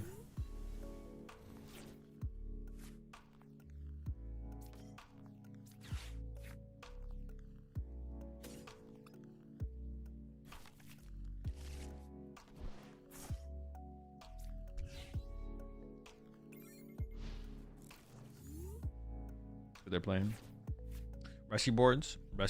True. You appreciate the 60 months there. Monkey destruction switch.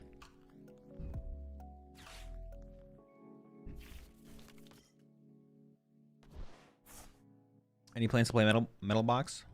I don't make any plans to play any deck. I just play every deck theoretically eventually.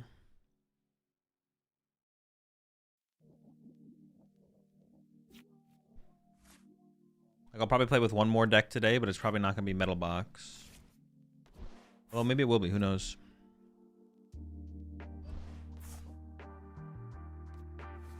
Any plans to not make plans? Always. I stay planless.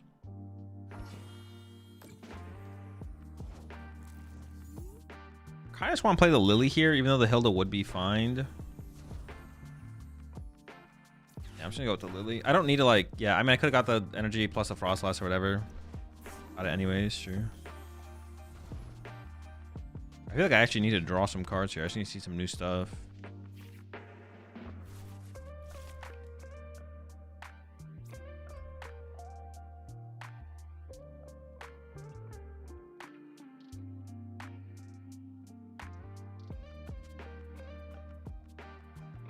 Yeah, I really should open the Dunsparce. Oh. That was going first.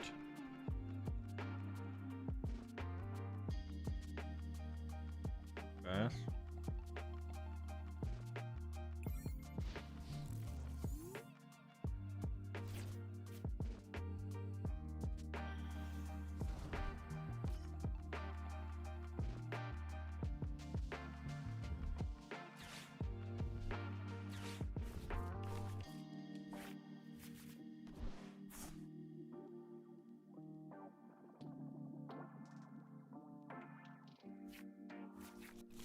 Opening the monkey door was definitely a mistake.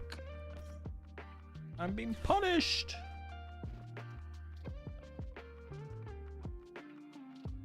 I guess if it was a Soul Rock Lunatone deck, then it wouldn't have been bad. I don't know. Maybe it's not. Maybe it's not as bad as I'm making it out to be.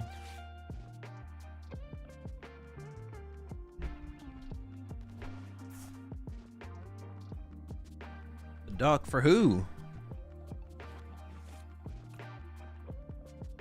Nobody Norin out here.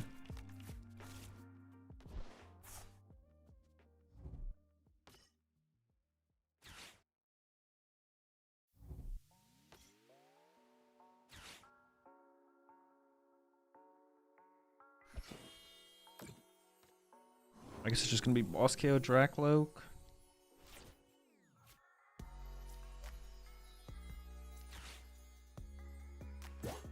I should either heal my side of the field or put it on Badoo. I think I'm gonna put it on Badoo. They already have a ton of damage on their side of the field. So if they whiff Dark Energy here, then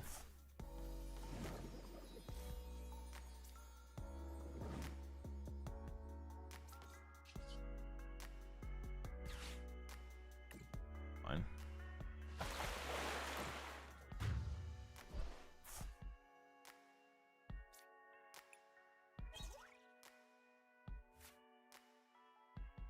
Man, my hand just kind of sucks. Dude, my hand is terrible. Got any good Terra boxes with Noctowls? No, I've not worked on Terra box at all this format yet. Sure, there's a decent way to play it with or without Flareon. Sure, Flareon could be good in there as well.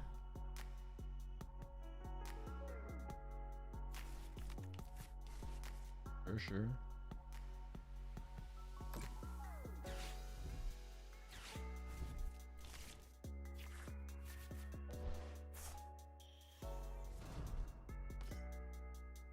I guess even once they break free from the once they like get set up, I just don't have a way to do anything.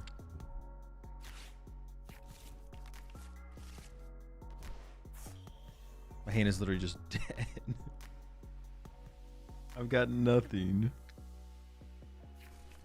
So, what do you think Jason Glazinski's Seismitoad Garbodor deck from 2015 Nats would match up against the current meta? The unserious question. The whole deck loses to a single Monkey Dory. Okay, they don't know, but the unfair stamp actually helps me. Well, not that much, I guess.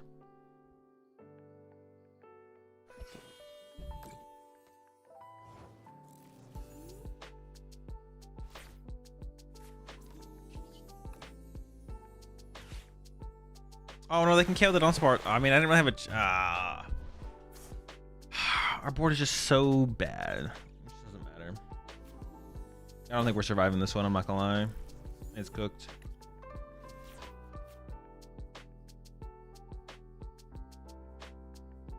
It is cooked.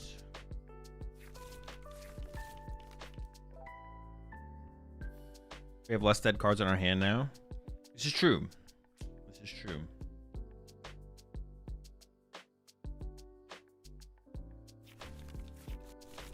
Sarah good right now? It seems pretty good, yeah. Aside from the single prize matchups. Yeah, I mean those are gonna be tough. Yeah, the deck seems pretty good right now for sure. I don't know. I think you could go toe to toe with Okidogi, right? Because Okidogi doesn't have a way to one hit KO you, so it just kind of becomes a prize race. They 2-hit KO you, draw a prize card per. Oh, they have Legacy Energy, so they beat you out eventually, theoretically, I guess.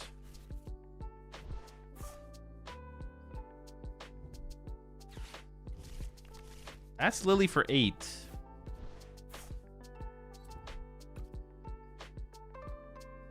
They can't play the hand down. Didn't their last hand? I feel like the last hand was able to play down and they just chose to get rid of that hand. Like, how many cards did they have previously? 5? Punch? Knock out this, go to 6? We don't even KO to spread damage? Stay at 5? What the heck?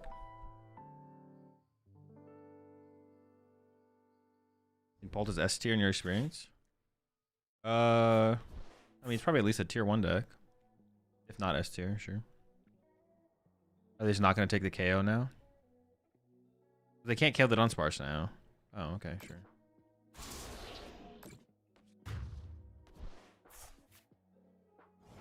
They didn't have the energy? Oh, true, you're right. They did not have the energy.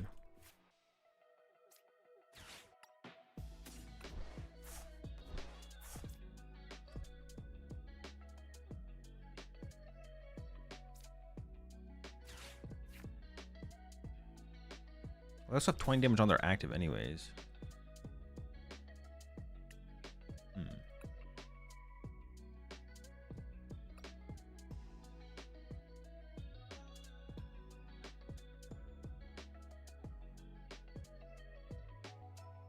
I might just gonna go for a Dunsparce here.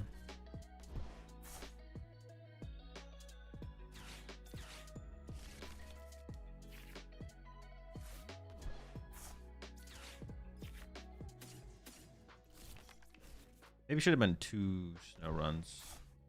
Oh no.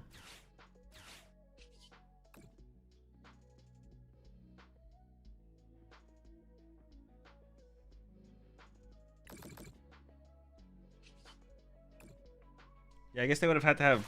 Yeah, they would have to get rid of more. Yeah. You're right. You know what? You're right.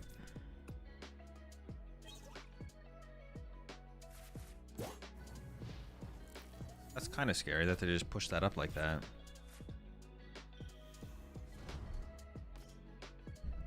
But I guess what else would they push up in this situation?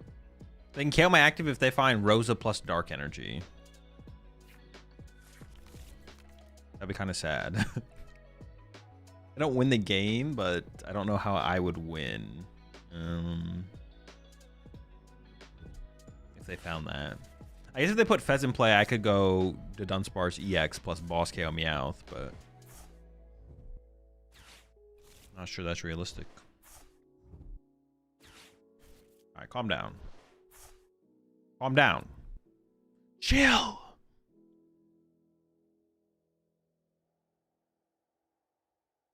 I currently only hit for 150, but that KOs the Meowth, so I currently still win. If they play jammies, dude, no one. If anyone plays Jamming Tower, like, it's bannable. Gaming Tower is so bad right now. If they attack, they lose to boss. Do they ever just not attack? That could be a play, right? Yeah. It's terrible. Oh, got him. We're free. But now what do I do? Oh. Do we Lucian them? Now Lucian here has to be incredibly awful.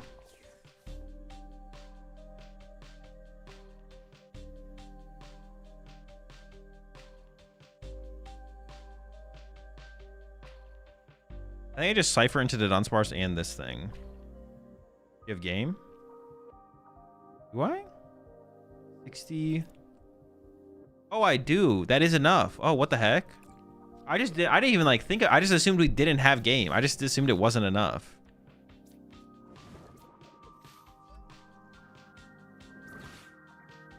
I just didn't. Once they had a 2-card hand, I was like, I just can't do enough damage. That's it. Enough. Sometimes you actually have to do the math though to realize the math. Then you'd realize we have a little bit too much damage. A little bit more than enough.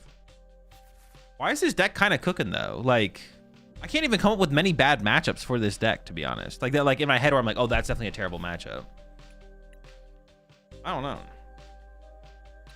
Obviously, there's sometimes it feels like that, and then you just like test the deck further, and you're just like, the deck's just not that good. But so far, I don't know. You seem pretty good. So we'll settle a debate for me, please. I think Petrol is bad or not worth playing in Saraledge. I mean, it sounds pretty terrible in Saraledge. I'm being told I don't know how to play the deck because Petrol is good to find Blender. Well, if you play Blender in Saraledge,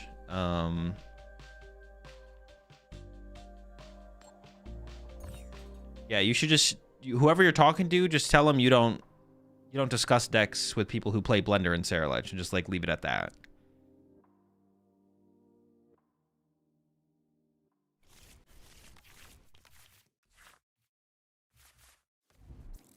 Like have fun with your Blender.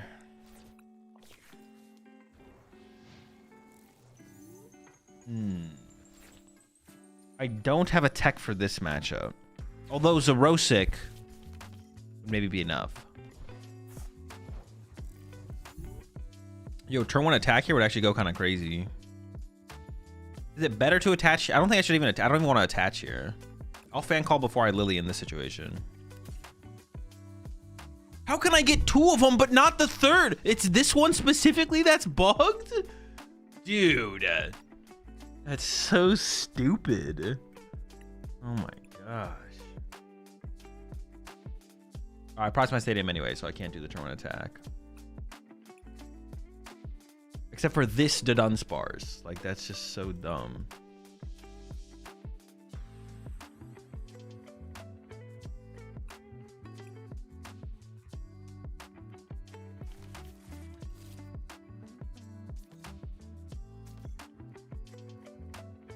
Getting energy down on Monkey Dory as soon as possible would definitely be pretty beneficial. Or attaching to someone so I could attach a Monkey Dory in the next turn.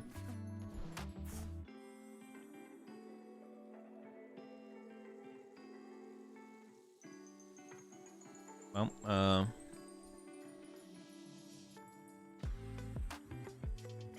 maybe they'll put a stadium in play for me. I'm just gonna pass.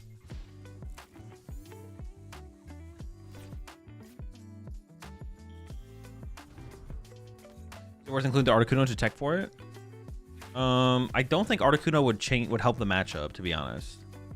We can attack with Articuno for 60, but they can just leave Dunsparce in the active, let it take 60, and then the Dunsparce back to the deck, push up Dunsparce. I don't think Articuno does anything in the matchup. So we only hit for 60 damage, and they don't have to leave damage in play on our side of the field. They just recycle the Dunsparces over and over. I think we'd have to play Zerosic if we want to beat them.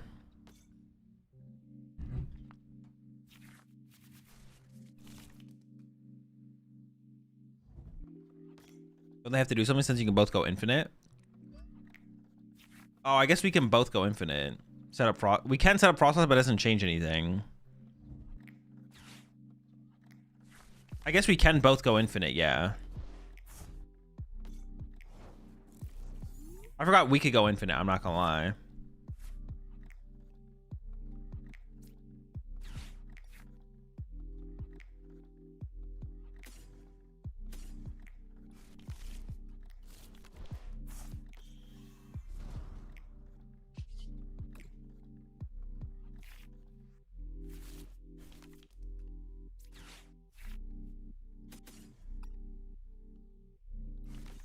We could definitely boss KO a snow run here. I could just pass.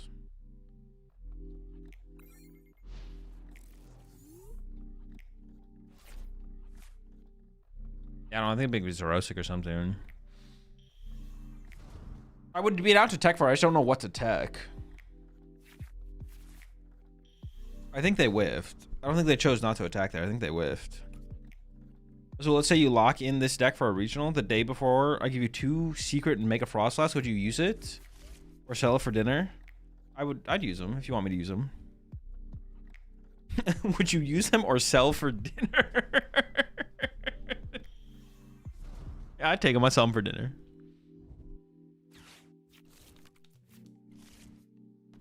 Imagine 2 go infinite decks that don't want to attack in a regional finals. In that situation, the tournament organizer can declare the higher seed the winner.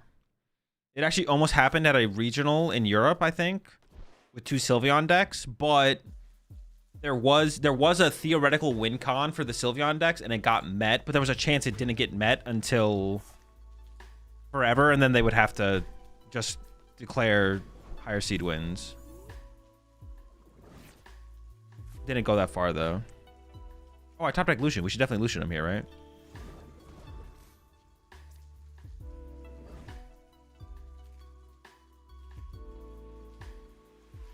Do I get this Froslass involved?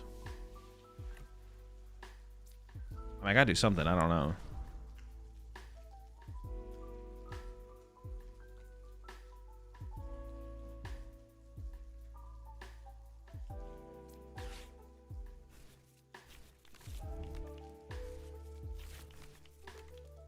I like need to draw into the come on.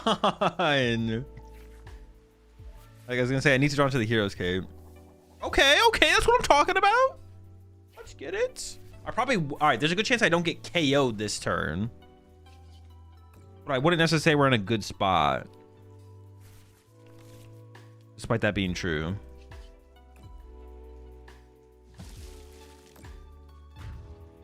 Play 3 monkeys, 1 Articuno, 1 Team Rocket's Larvitar. I don't know. Is that gonna win? I don't know if that's gonna win. Honestly, a lot of them don't play Fan Ortem anymore, so we could probably get away with just like the Larvitar plus Articuno. And they would have to like set this up to like land crush us, to land crush the Larvitar. Oh, we can put the cape. We can put the Hero's Cape on the Larvitar. He beefy.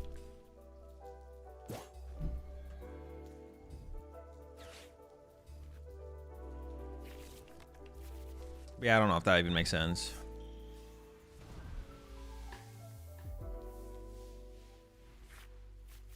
If a game goes infinite, they play a tie. Oh, I didn't know about the tiebreaker thing.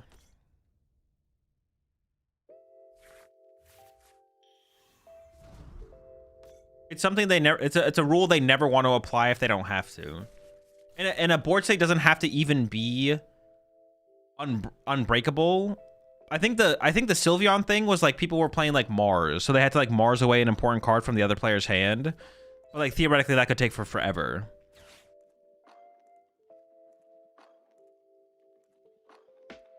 Yeah, it doesn't have to be a true infinite. If it's just like this is gonna take 5 hours or more to decide, we need to like wrap this up.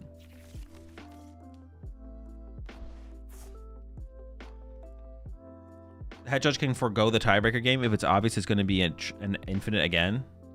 Oh, okay. I didn't know about that. Would Path to the Peak reprint help be out for the format? I don't know.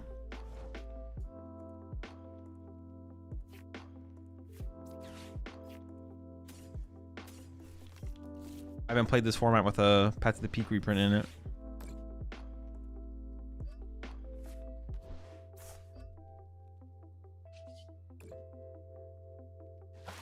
Do you think this matchup is good? No.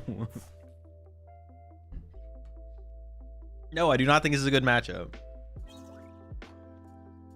Tries a Slifer.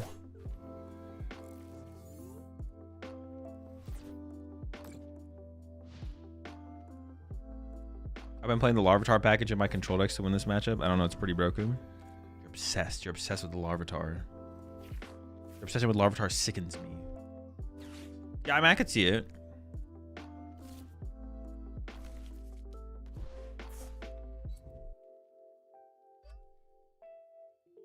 But also Articuno plus Erosic works as well, right? Can't I just like sit there behind an Articuno with like Monkey Dories in play and then wait?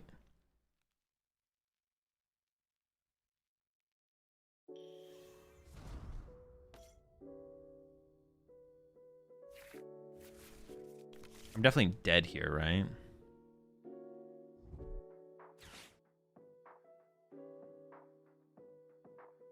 Cypher's a fraud in here. No, Cypher's been pretty sick so far. Wrong.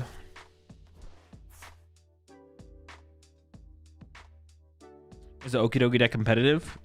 If you can figure out the Pulp matchup. If you're comfortable enough in the Pulp matchup, I think the deck's pretty good. But that's the question. What decks do you find most fun to play? Any deck that I want to play on whatever day I want to play a deck. Or do you go with a deck you don't find as fun but has a better win rate? I just play whatever I feel like when I wake up in the morning. I don't think about it that hard. Hazel, just question, what do you do if a player plays around Mega Froslass and just keeps a really low hand? They usually just can't do that. So that's basically it. It's hard for most, if any, deck to do that.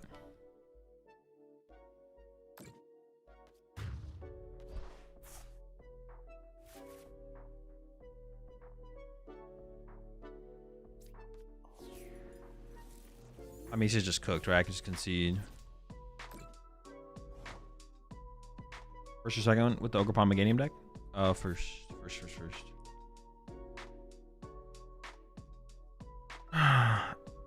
19 cards is a lot. You got it. Zorzik makes more sense than Larvitar in this deck. I'm too obsessed. Yeah, I'm down to tech for Alakazam. I'm down to tech for the Zam.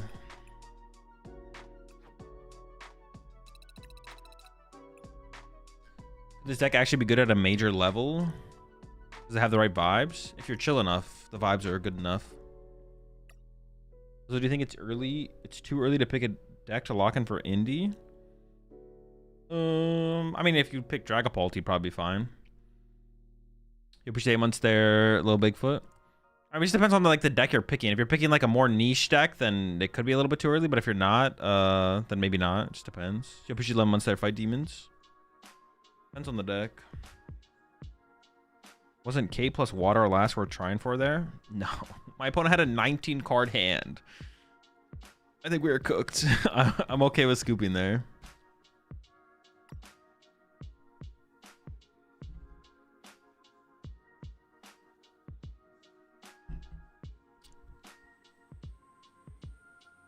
Town Store for Cape. Okay. So you just told me Cypher Maniac was not worth it. And then you followed that up with Town Store for Cape.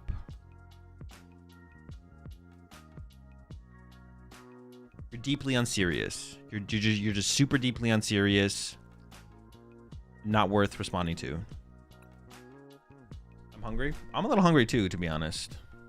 Double Zerosic. I think I also agree with that, Mirror World. I don't think one Zerosic would be enough.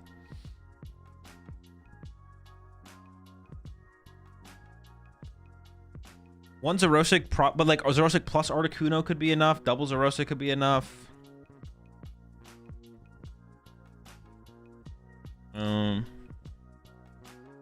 Mist? Nah. Mist is not even that good against them.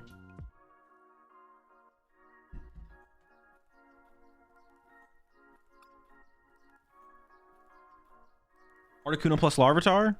The combo is very funny. I will say that. The Articuno Larvitar combo is very funny. I don't know if it's worth playing, though. I like the idea, though. The idea of it.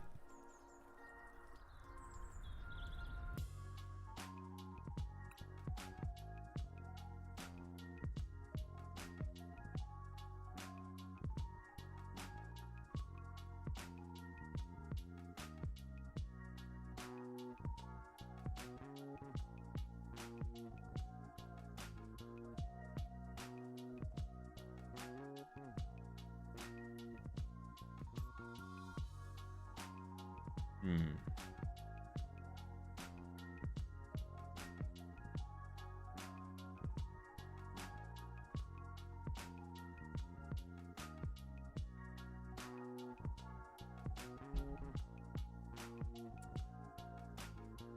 You start munching.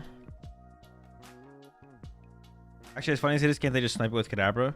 No, because you just monkey dory the damage back over their side, back to their active.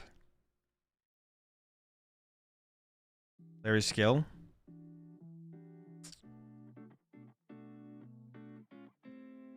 There is what now?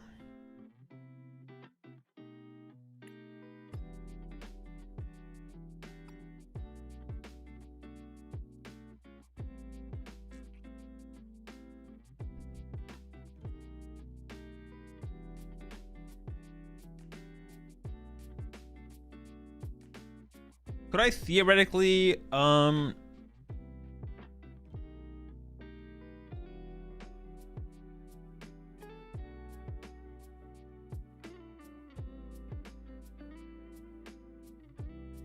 you cut the big worm? No, I like the big worm. What if we just had the Articuno plus Froslass plus Monkey Dories? Would that be enough to beat them? Like baby Froslass. Well, they could just boss KO my baby Froslass, though. I feel like that's still just not going to be enough, though.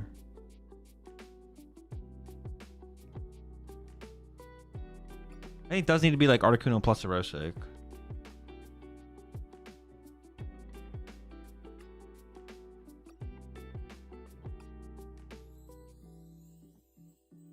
Let's do Articuno plus Erosic and let's just see what happens when I play against one.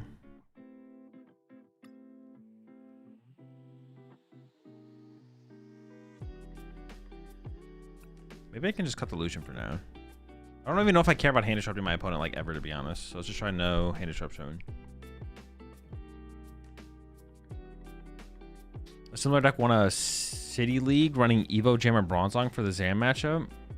It's just so inconsistent though, unless we like played Badoo, because we have to go second and Badoo them and then Evo Jammer. It's just so much. Would Rockets Kangaskhan be better just to have a big HP? Oh, true. Yeah, if we're gonna play 2 Rockets Pokemon, yeah. Just put the Kangaskhan in, you're right.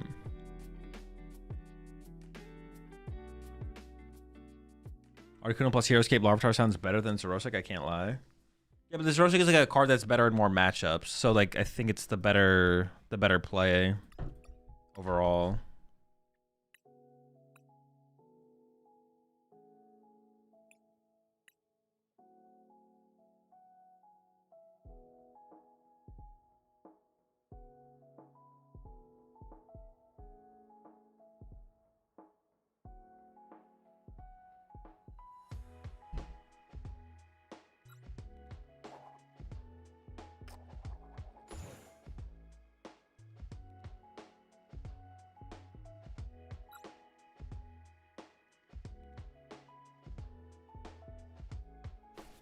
Doesn't 3 Rocky and Lucario just autos Alakazam?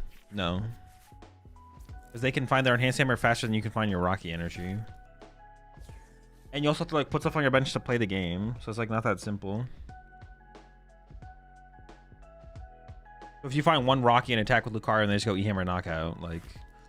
Yeah, it's not as simple as playing Rocky fighting energy, for sure.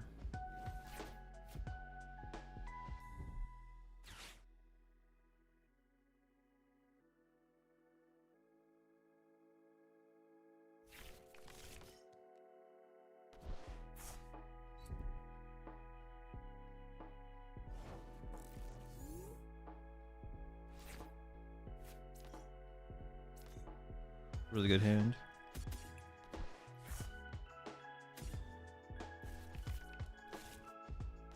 Gene Powers for Watchtower.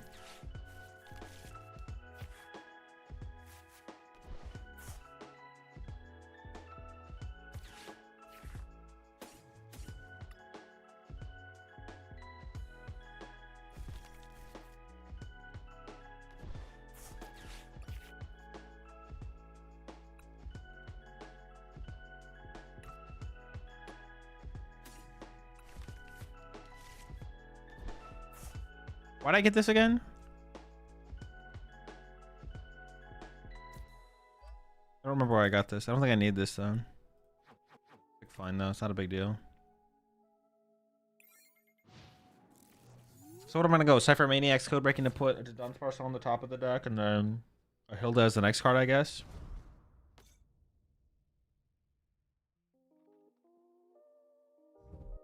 Something like that.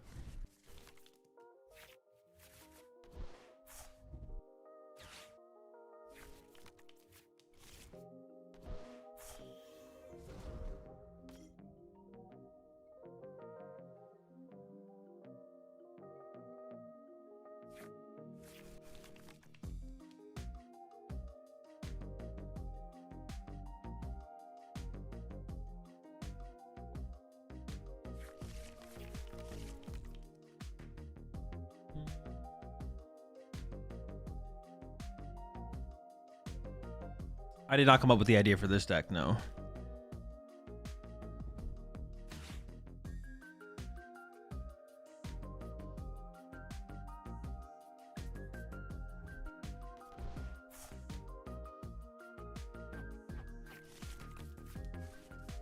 There's a do.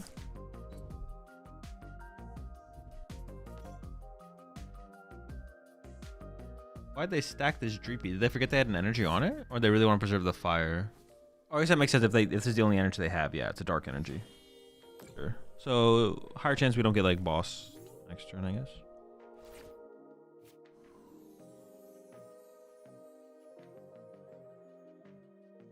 The Dunsparce Hilda.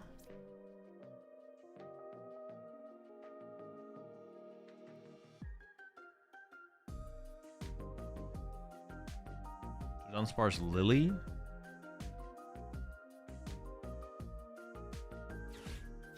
I had two things in my hand. I think it's like just a Dunsparce Hilda. Like I have two Wallies in my hand.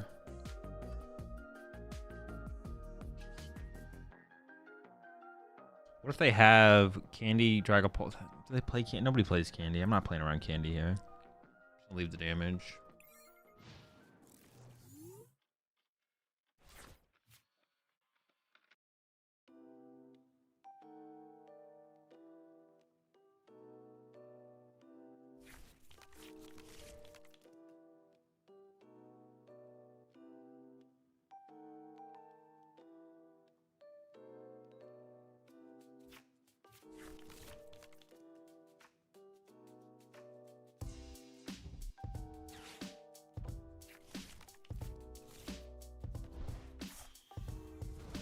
I mean, I guess it would be nice to... I just can't do that. It'd be nice to KO the Badoo. Never mind.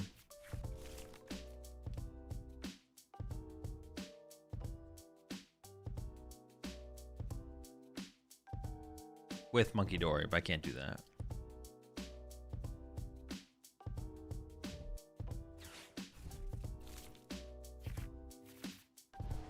Don't have enough damage. We only have 20 damage to work with. I could also wait a turn though. I don't actually have to attack. All right, no. I don't actually have to attack the. Well, I mean, I might as well. I could wait. I don't know what waiting really gives me though.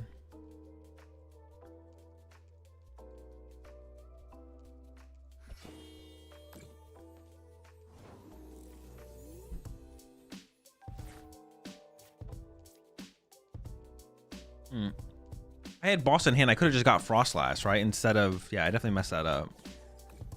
Instead of putting Hilda on top, I could have just put Froslass on top because I have boss.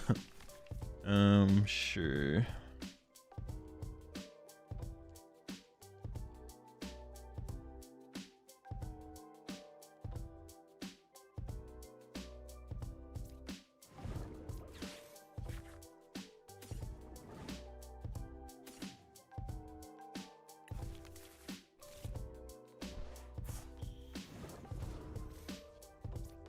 Well, I'm already here now, so I'm just gonna swing. I definitely should have just like put Froslass on top deck and then just like boss KO to Dracloak this turn. This is like this is a considerably worse play. But oh well. So what kind of turn my opponent has could be pretty bad for us. Could be fine. I guess the only thing I'm like super scared of here is Unfair Stamp. Besides Unfair Stamp, I'm not too scared of what they can do.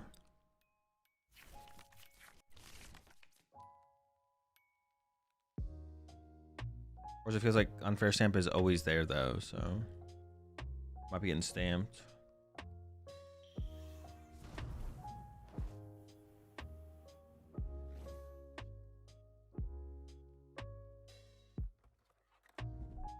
Mega Froslass is $8. That's a lot. It's pretty cringe.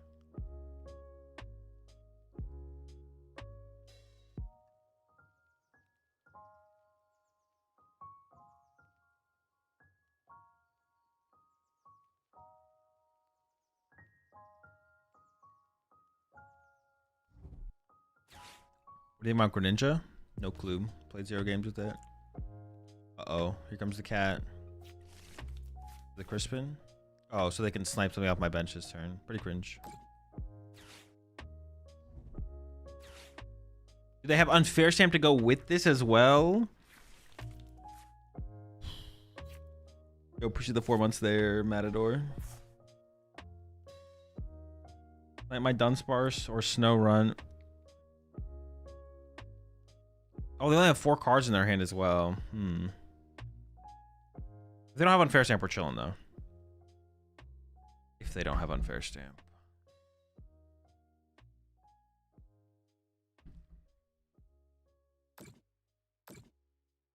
Okay, that's fine.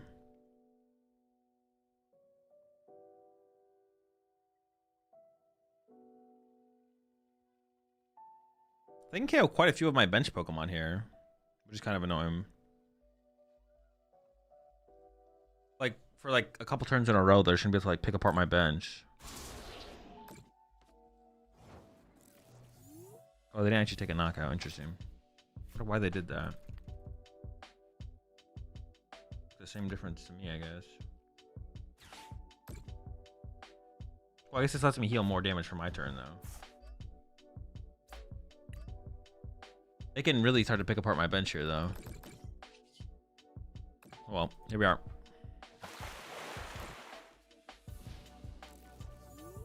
Like, they could double Monkey Dory this turn, which would be insanely obnoxious.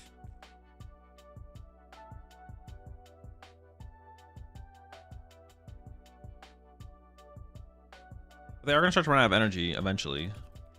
So I don't think they'll be able to like create a third Dragapult or anything like that. So I have to get just like through 2 Dragapults here, it looks like.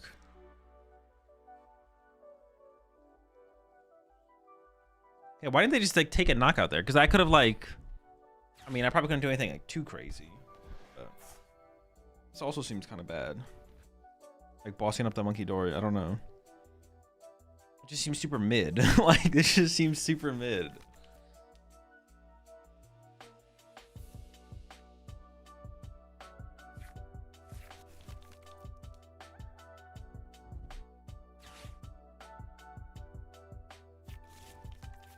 All right, that's good. That's not a Monkey Dory.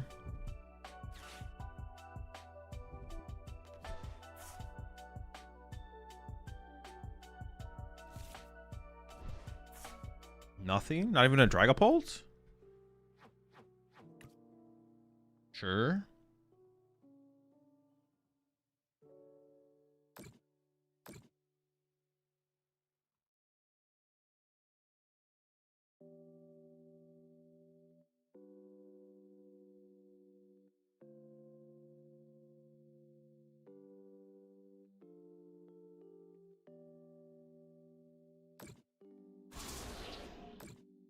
Four. Why 4?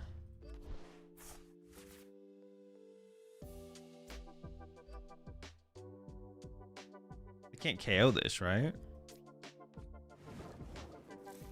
Why'd they put damage there?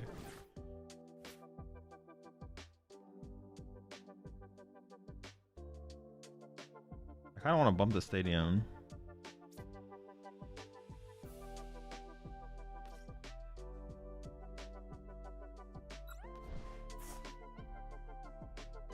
Wait, should it apply or should it not apply? Oh, wait, it's supposed to apply, right? That's fine. Wait, hold on.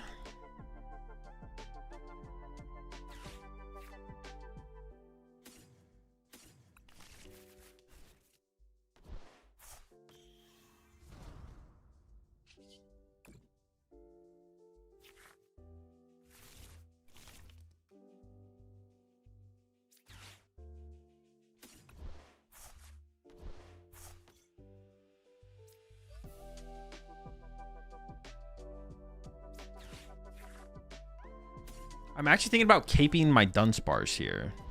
So I could go like Adrenabrain, this to there, cape Dunsparce, knockout. So they can't get a free prize card off the bench. I don't know if that's worth it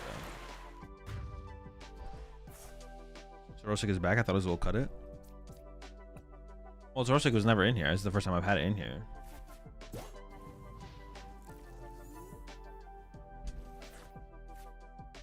Oh, maybe they're trying to play around the heel of the Mega Froslass, I guess.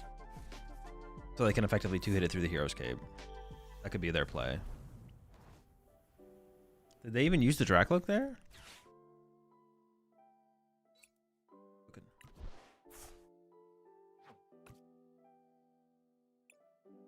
No, they definitely forgot to directive there.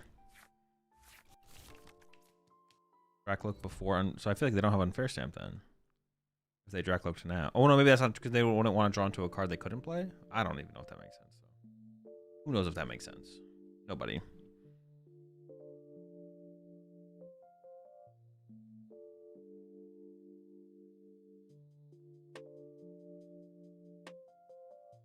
I'm not doing very much damage this turn.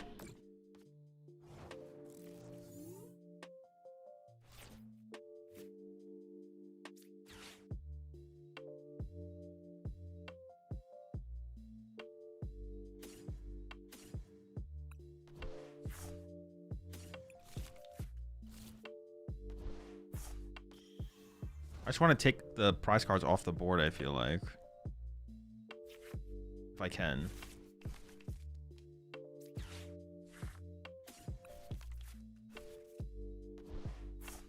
Maybe I go like that.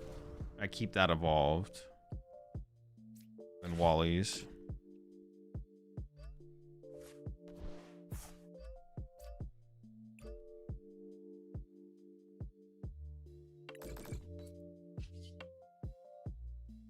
Oh, it seems pretty chill. We'll see how it goes.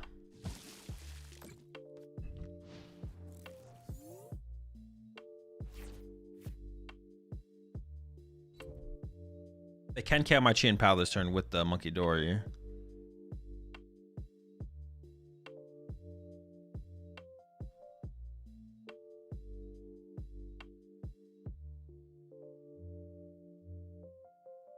I want to get access to my Heroescape again to put it on my active. I just like... I need like wait to cycle the Dunsparce. I don't know. It's gonna be weird to try and get access to that, I guess. We'll see. It'll be close. I actually might not even KO this. I might not be able to KO this. 2-card hand. No, we're running out of damage. Not good.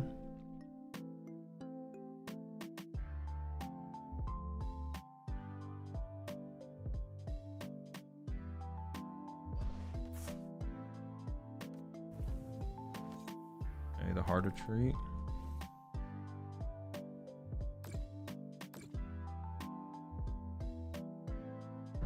I could boss KO, but make a ton of sense. They did lose an energy though. Like, I don't know how many times they're gonna be able to do this, to be honest. Oh, they didn't take a KO. Okay, sure. I don't know if that changes anything.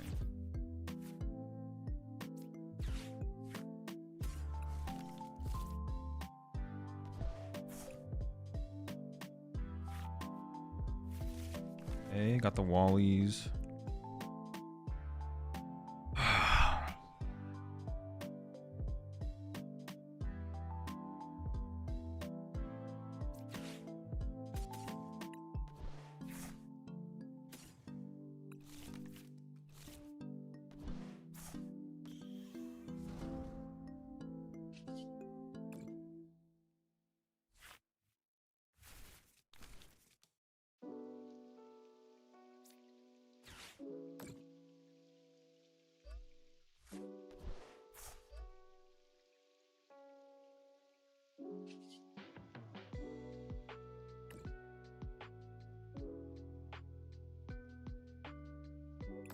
I'm just not doing enough damage. There's just not enough damage going around.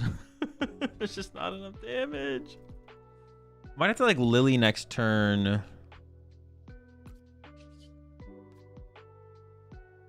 I mean, we'll see. We'll see. I think I'm gonna get another Dunsparce here. Also, my chance of a top taking at the Dunsparce is pretty high. Like cycle 2. All right, 100.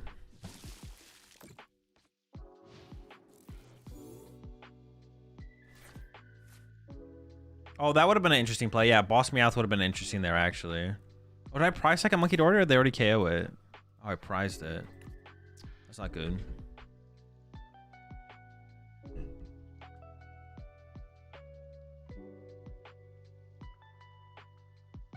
Was there a line there for second Monkey just to heal and not attack? There might have been. There could be, yeah. There could have been. Could have been. But now they're gonna KO my Monkey Dory. See, I actually could have done the boss play on the Meowth last turn for sure. And then try, yeah. And then maybe on the next turn try and set up my second Monkey Dory. Oh no, my second Monkey Dory is prize. It's prize. I would have been able to preserve this Monkey Dory, which would have been a pretty big deal. Or is it a done EX? Oh, I do have the done EX, yeah. We'll be hitting for what, 180? Oh, they didn't take a KO. Hold up.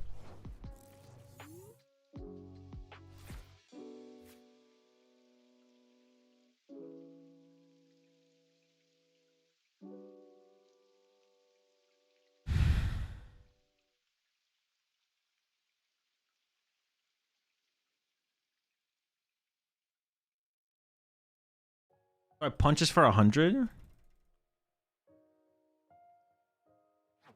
3, 4, 5, 6. They're down so many energy.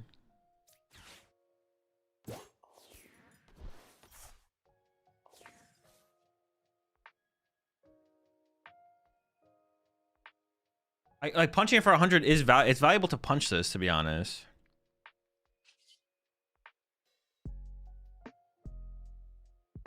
I think I might just punch it and hope that it works.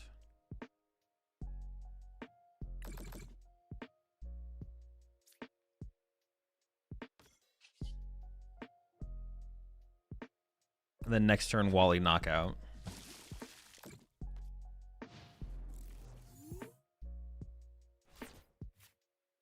If they have energy here, we're kind of screwed. Energy or Night Stretcher. Be bad. I might just have like a Lily in hand though, and then like be able to just go Lily into the energy to retreat. Because they played 0 Night Stretcher. They have like 1 energy left, and they played 0 Night Stretcher.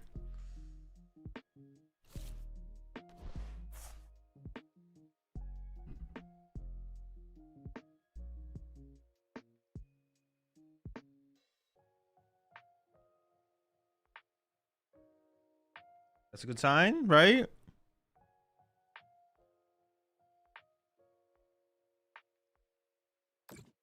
Or maybe they're checking their prize cards to see if they could rip one off the Chien-Pao. Okay, that's good. Probably Wally.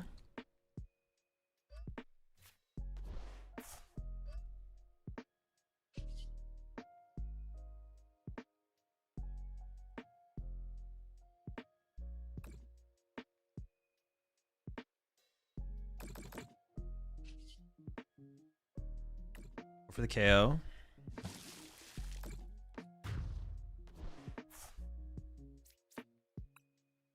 So what do you think of Handheld Fan in this? That could be good, especially for this matchup, actually. Handheld Fan would be really annoying for them. That would actually be pretty sick. And yeah, because the Hero's Cape is like... The Hero's Cape in this matchup is kind of whatever. It can like force a 3-hit KO, depending on the board state. But that's hard to do. So honestly, one handheld fan for this matchup would be pretty good. We'd still play the Hero's Cape because we need it for other matchups, but yeah, the fan would not be bad. Definitely have its spot for sure. Cape seemed really good there to protect the bench. Yeah, it was like basically useless on the active. There was like potential for it later in the game. This is just Quad Arceus. It is kind of like Quad Arceus, yeah. Yeah, my last prize card is my second Monkey Dory. That little bastard.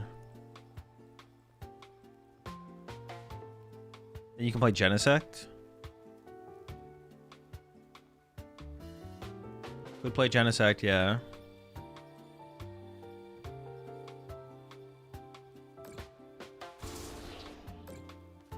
Yeah, we have a couple. Oh, they didn't take a knockout? Dude, they just are. They refuse. Aha. There's only 2 Monkey Dories in here, which mostly feels like enough because there's a lot of matchups where we don't use them. 2 Monkey Dory feels like enough for sure.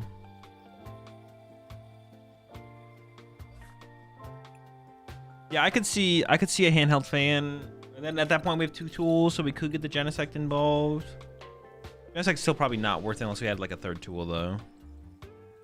The Cheat and Power is to bump Watchtower, or I guess Risky Ruins. I do kind of wish there was a stadium in this deck that was like just neutrally good to play. The more I play with the deck. And like having to do those techs, but also, Why did they take a knockout? You already showed your ace was Cape? Because they didn't want to draw prize cards. If they draw prize cards, they'll do more damage. Gravity Mountain. Gravity Mountain would be only good against Dragapult. Terrible.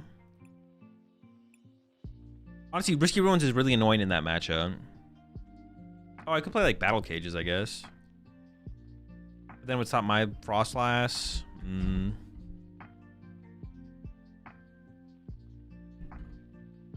Beach? No, the beach doesn't work. That's not how the card works. Playing the stadium that makes Terra need 1 more energy to attack. Oh, we could do a mine, yeah. Mine is kind of neutrally good for us. The 0-6 is for the Alakazam matchup. Lifetime Mine plus handheld fan is nasty. The thing is, though, we'd be playing like 1 mine and Dragon Balls play like 3 stadiums, so like 2 to 3. So it'd be like, I mean, it wouldn't be bad to play, but we're not going to get massive value out of it. Festival Grounds? That wouldn't be bad. So we can't get Mind Bended? Honestly, getting Mind Bended sounds super annoying. No, but we can just like hard retreat and then to Dunsparce to get out of it. It's not that big of a deal to get out of Confusion.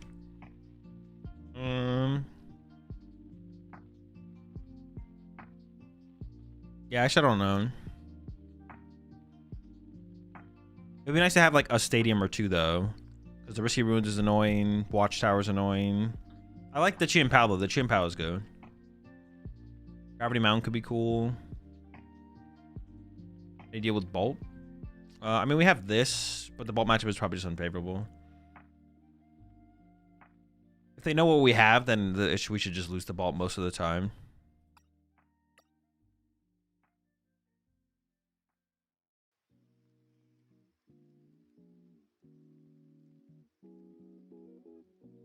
Articuno's for Alakazam. Articuno plus the Rosic combo. Although we could just like not tech for Alakazam. It's fine for us to like to cut those techs, and then we have more space for other stuff. Lucario, just put the Hero Escape on a thing. Hope they don't find enough premium Power Pros.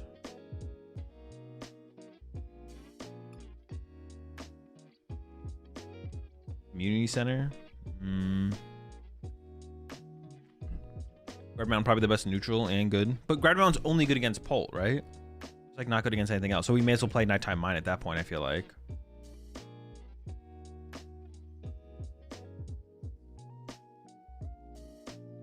And Zam?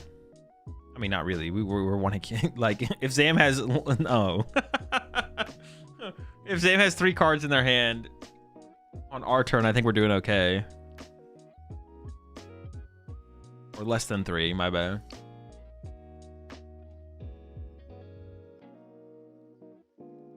Oh, it could matter against Arbor. Oh, no, but our Arbor Leave a matchup should be fine anyways. That's not really big of a deal. Venus or Omega Meganium, those aren't real cards to worry about. It literally is just Pult. It basically is just Pult. So then the Nighttime Mine is just better.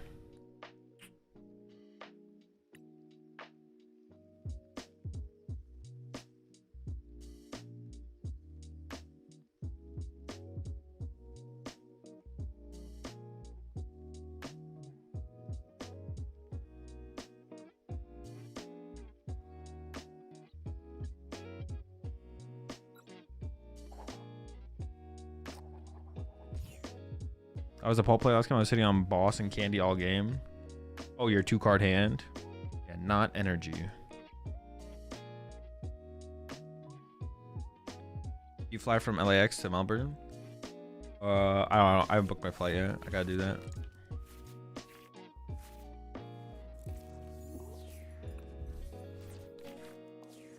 Oh, maybe I should still open Dunsparce there. Maybe not though.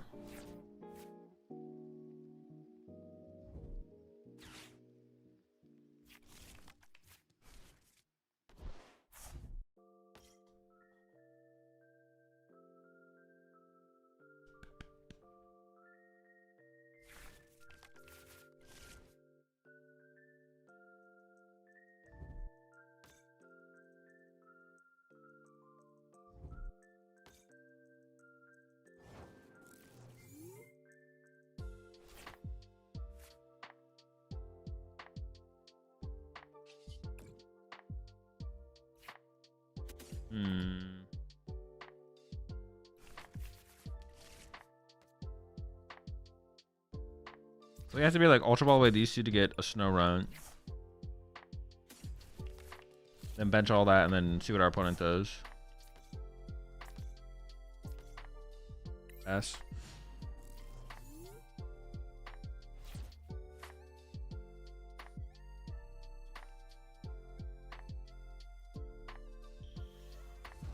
Why would you fly from LAX if you're Norco? It just depends on the routes that are available. A lot of times when I go to book flights, especially international, it routes through LAX.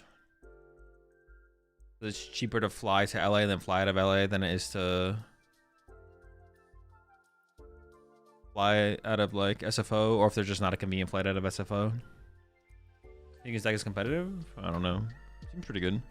Worth exploring further. It's got potential. Think people will build Mega Greninja? I don't know.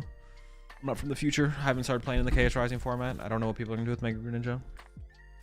Hopefully nothing and they just give them all to me. That would be optimal. The most optimal. Oh no! Unexpected water pawn! That was the Meganium deck. Actually, it could still have Meganium, I guess, but... Not the pawn, man. Oh, we're about to get pawned here. I don't even know how I make a comeback in this situation. Unless I KO a Dunsparce instead of my Snow Run. Well, actually, maybe they don't have it yet. No, they definitely have it. They definitely have it. Tough. Yeah, I think everyone should just give all their Mega Greninjas to me, so I can have like thousands of Mega Greninjas.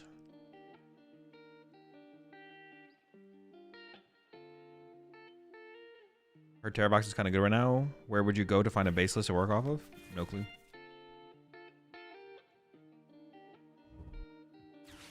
You switch and switch. I mean, or Crystal, right? They could have Crystal. They could just have Crystal. Yeah, Crystal. I need them to bench 2 more EXs. Or not KO the Snow Run for some reason.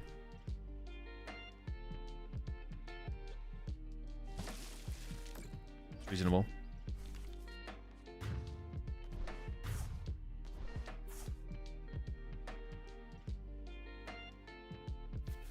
I also have to like worry about Sob as well, or like setting up a Shaman.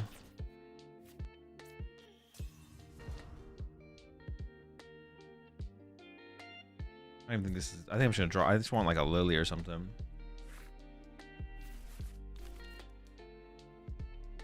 I mean, maybe they don't.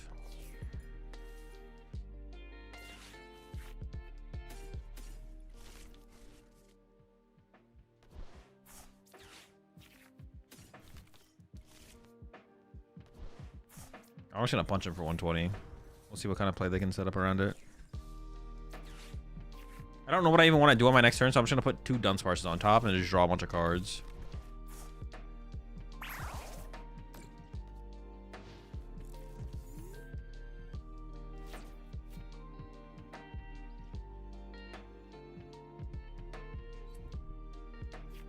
We heard about those Tropical Beach Bros earlier and wants to become a kingpin of his own. Yeah.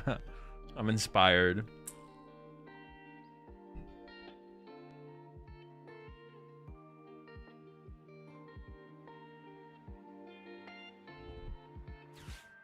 If they can KR active here, though, it is probably just cooked. Also, I'm playing Telepath Slot Box to a cup this weekend, but still don't know if I should be going first or second. Blind. Probably first. Well, does the deck like play Cyranos? I assume first. I actually don't know now that you're asking the question, though. I haven't played with the deck at all, so I don't have an opinion. I would assume first, though, to set up just like for a turn 2 attack, but also like going second and turn 1 attacking also sounds really, really good. There maybe is some matchup nuance. Like if I was playing against Pult, if we're playing like 4 Crispins, I'd probably want to choose second, so I can turn 1 attack and put the pressure on. And maybe it's always second. Maybe it's just always second. Yeah, I don't know. This deck doesn't play Unfair Stamp. Yeah, I think I would just always go second, to be honest. What? Are they gonna KO my Snow Runs again? All right, this is a lot of resources burned, and they have no Noctiles, but they got a Pokepad, so maybe they're gonna get a Hoot Hoot here. What? My runs! How could you do this? Wait, there's nowhere they're playing that, though, right? They have nothing in play. This honestly still seems winnable. What? What is the value in doing this Chi and Pow play?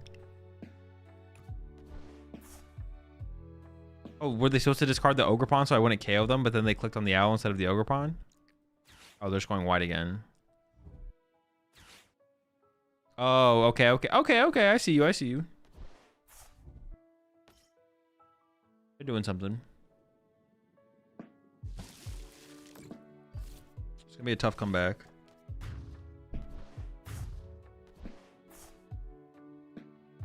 I could Chi and Pow this now, though.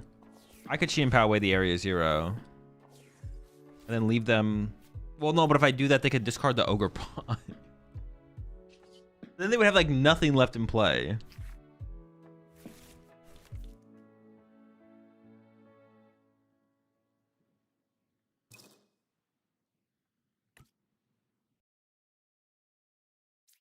If I can get a Lily.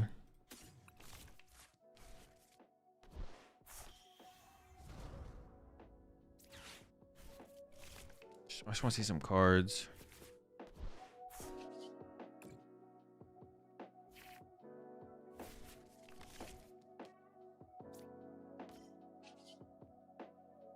I don't want to cape the active yet. I just want to chill. I don't think... I mean, they could... No, I don't think I'm going to get knocked out here. I guess it is, like, technically possible, like, with Crispin Pikachu E-Switch, but... I don't want them to know about the cape yet. Because now if they just, like, go wide and, like, okay, I'm just going to KO this next turn to win, and then I go cape knockout, maybe I can win through that or something.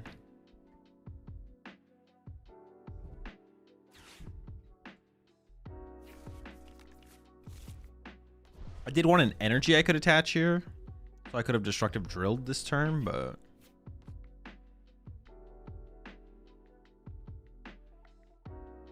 I'm not doing very much damage this turn.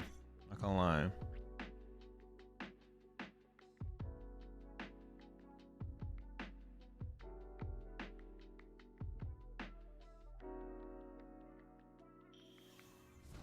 Okay, they're doing something. About Absol Box in this meta? Absol Box just seems kind of underwhelming. Kind of like meta irrelevant, to be honest. That actually super underwhelming.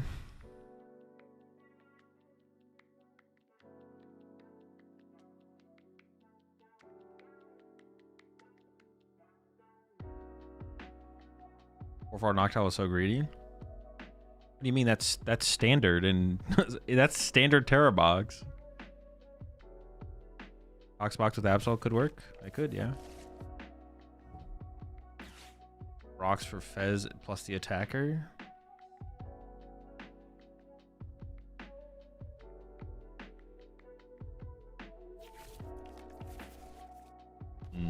Ursula Kangaskhan. I have 4 prize cards left.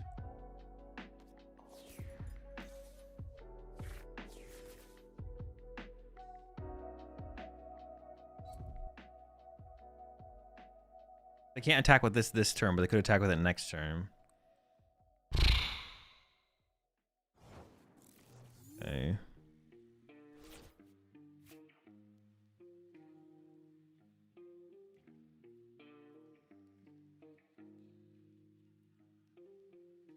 I can only hit for 120.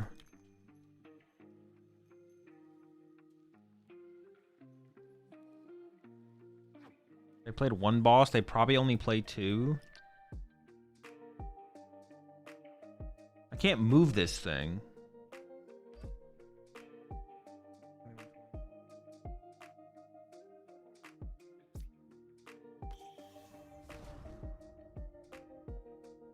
I kind of just want to bump their stadium. I could cipher for Chien Pao.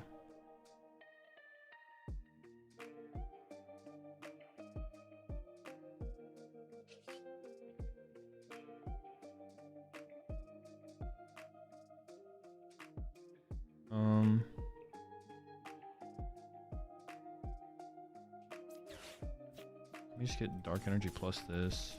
Oh, I prize my second dark? Dude. I prize 2 dark energy. Dude, I need 2 dark. Gosh, darn it, man. Just prizing everything. Jesus.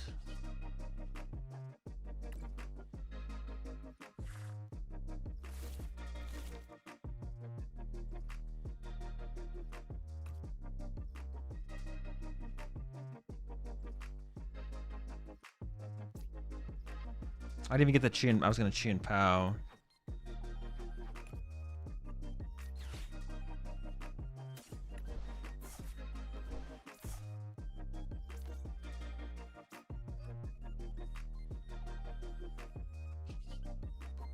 I want the Chien Pao. Dude, I didn't even get like a Dunsparce back, so I could like cycle with Cypher next turn.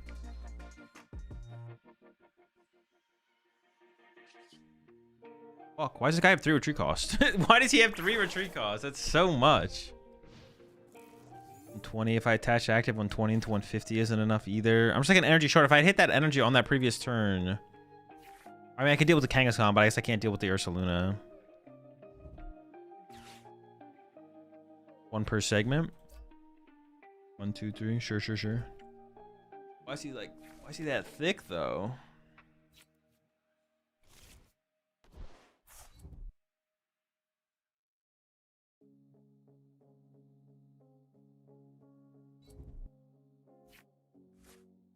This actually is probably a pretty good matchup because I don't think they have a way to deal with a Mega Froslass. It's just in this game, I didn't know what I was up against and I didn't bench shame him. Oh, sure. Yeah, sure. Dude, even with the Hero's Cape, I wouldn't have survived. We were just always dead. Oh. I have not tried Zoroark, no. We were just always dead. Definitely a good matchup, though. Definitely a good matchup. I doubt they play like a metal attacker. Maybe they do. I guess if they play like Mega Mawile or something, then it could be tough, but I doubt they do. Terra Box, man. I'll give everything a chance eventually, potentially, Das.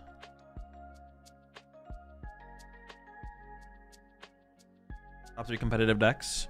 The 3 best decks in the format. Or metagame, excuse me. Are the top 3 competitive decks. Oh.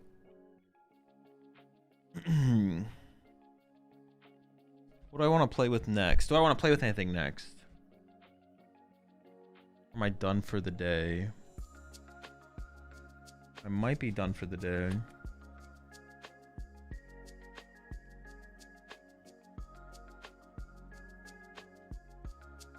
How about as a Zoro matchup against Team Rocket's Mewtwo? It's gotta be pretty bad, right? I mean, if you can get like a... Yeah, you can win through like a lead with... a Darmanitan lead if you can like set up and like snipe off the little guys early on. Go up Typhlosion. Yo, I maybe would be down for some Typhlosion. Army Dusk. No, I don't want to revisit yet. I want to try and minimize... I want to minimize revisiting decks. There's still so many decks to work with. To like play for the first time. V-Box, Terra Box. Tyrantrum. Hold up. Nah, I mean, I would be down. The thing is with Tyrantrum though, it just sounds kind of miserable to go up against Pult. Because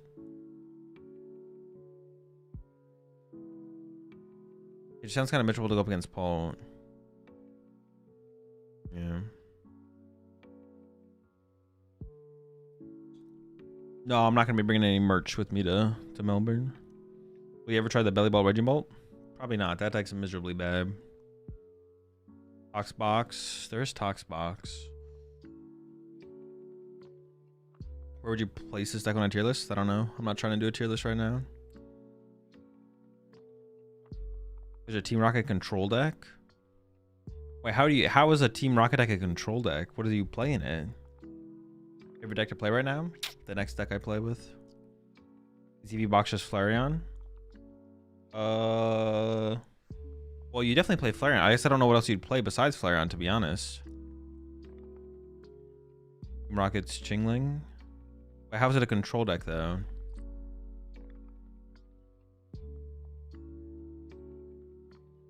Etheon. Is this like a real deck? I think this deck has potential. Yeah, I think this Froslass deck has potential for sure.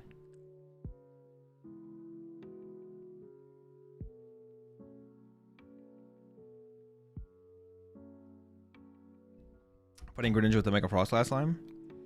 No. I might just call it now for today, to be honest. I actually am. I do kind of want to build a Typhlosion deck, but we might do that tomorrow. You control how bad you lose with it?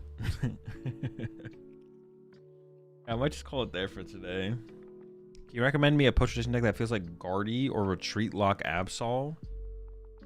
More agency? Dragapult with a Maractus or a Yveltal, I guess. Probably Maractus. I guess that's actually a good reason to play Maractus over Yveltal in the deck, because Yveltal takes dark energy, but Maractus takes any energy. So I guess Maractus is always just better in Pult. Like, someone asked me that question the other day of, like, what's better in Pult, Maractus or Yveltal? And I was like, I don't know. Both seem fine. Like, they both have their pros and cons. But it just is Maractus, because having to use your dark energy on the Yveltal is so much worse. Oh, unless you're going to do the Petch Yveltal thing. Sure. I guess it depends if you want to do the Petch Yveltal thing, or if you want to do the Maractus, or if you just want a Retreat Locker. If you want to get Petch involved, then Yveltal is better. Sure, yeah. It depends which route you want to go with it. That's so much to add to the deck, but I guess it does have room. If you got room for Blaziken, you could have room for a Petron and a Yveltal. It's not terrible. But bench space? I just play Area Zero.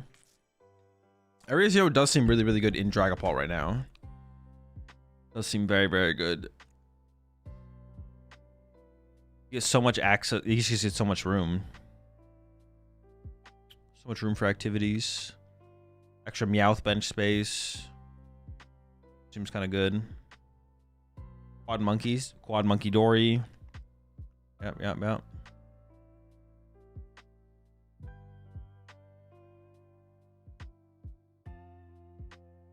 You know, have 2 monkeys and 2 chickens sounds so good. I don't know about that, but yeah, theoretically, yeah.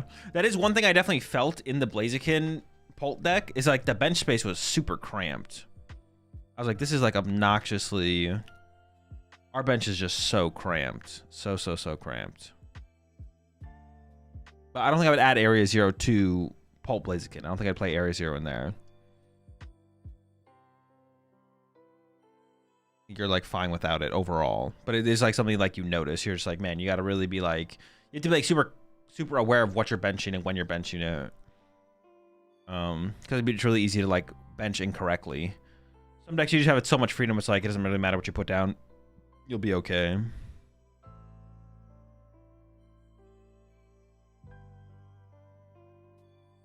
I hated Chicken Pult compared to Pure Pult. Pure Pult is so good now. Pretty good, yeah.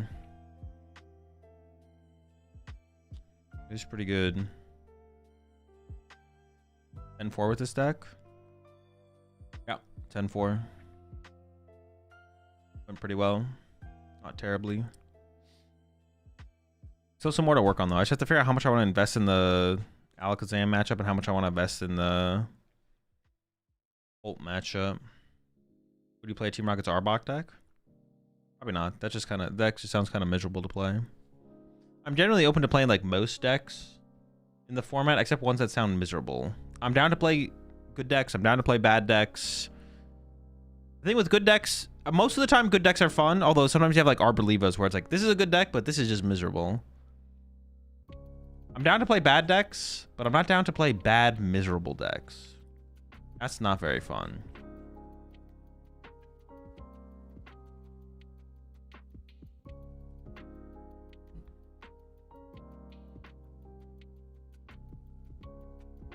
Would you play Lucario? Yeah, I definitely need to revisit Lucario. Maybe that's what we should do tomorrow. Maybe tomorrow we should play Typhlosion and Lucario. Let's plan for that. Best ace spec for Garchomp? No clue. A lot of good options, though. I'm playing Ceruledge? Yes, I do. But I do have a video up on the YouTube channel with a take on Ceruledge post-rotation. Yeah, Typhlosion and Lucario. That's the plan tomorrow. Yeah, I'm gonna head off. I'm gonna head off for the rest of the day. I'm streaming tomorrow, and then I won't be streaming for the rest of the week. I'm gonna be going to Chips so we can record some content for the Uncommon Energy YouTube channel. So stream tomorrow, and then I won't be streaming again until Monday is the current plan. It's also possible I don't stream on Monday, but as of right now, I currently plan to stream on Monday. Gun raid. Funny.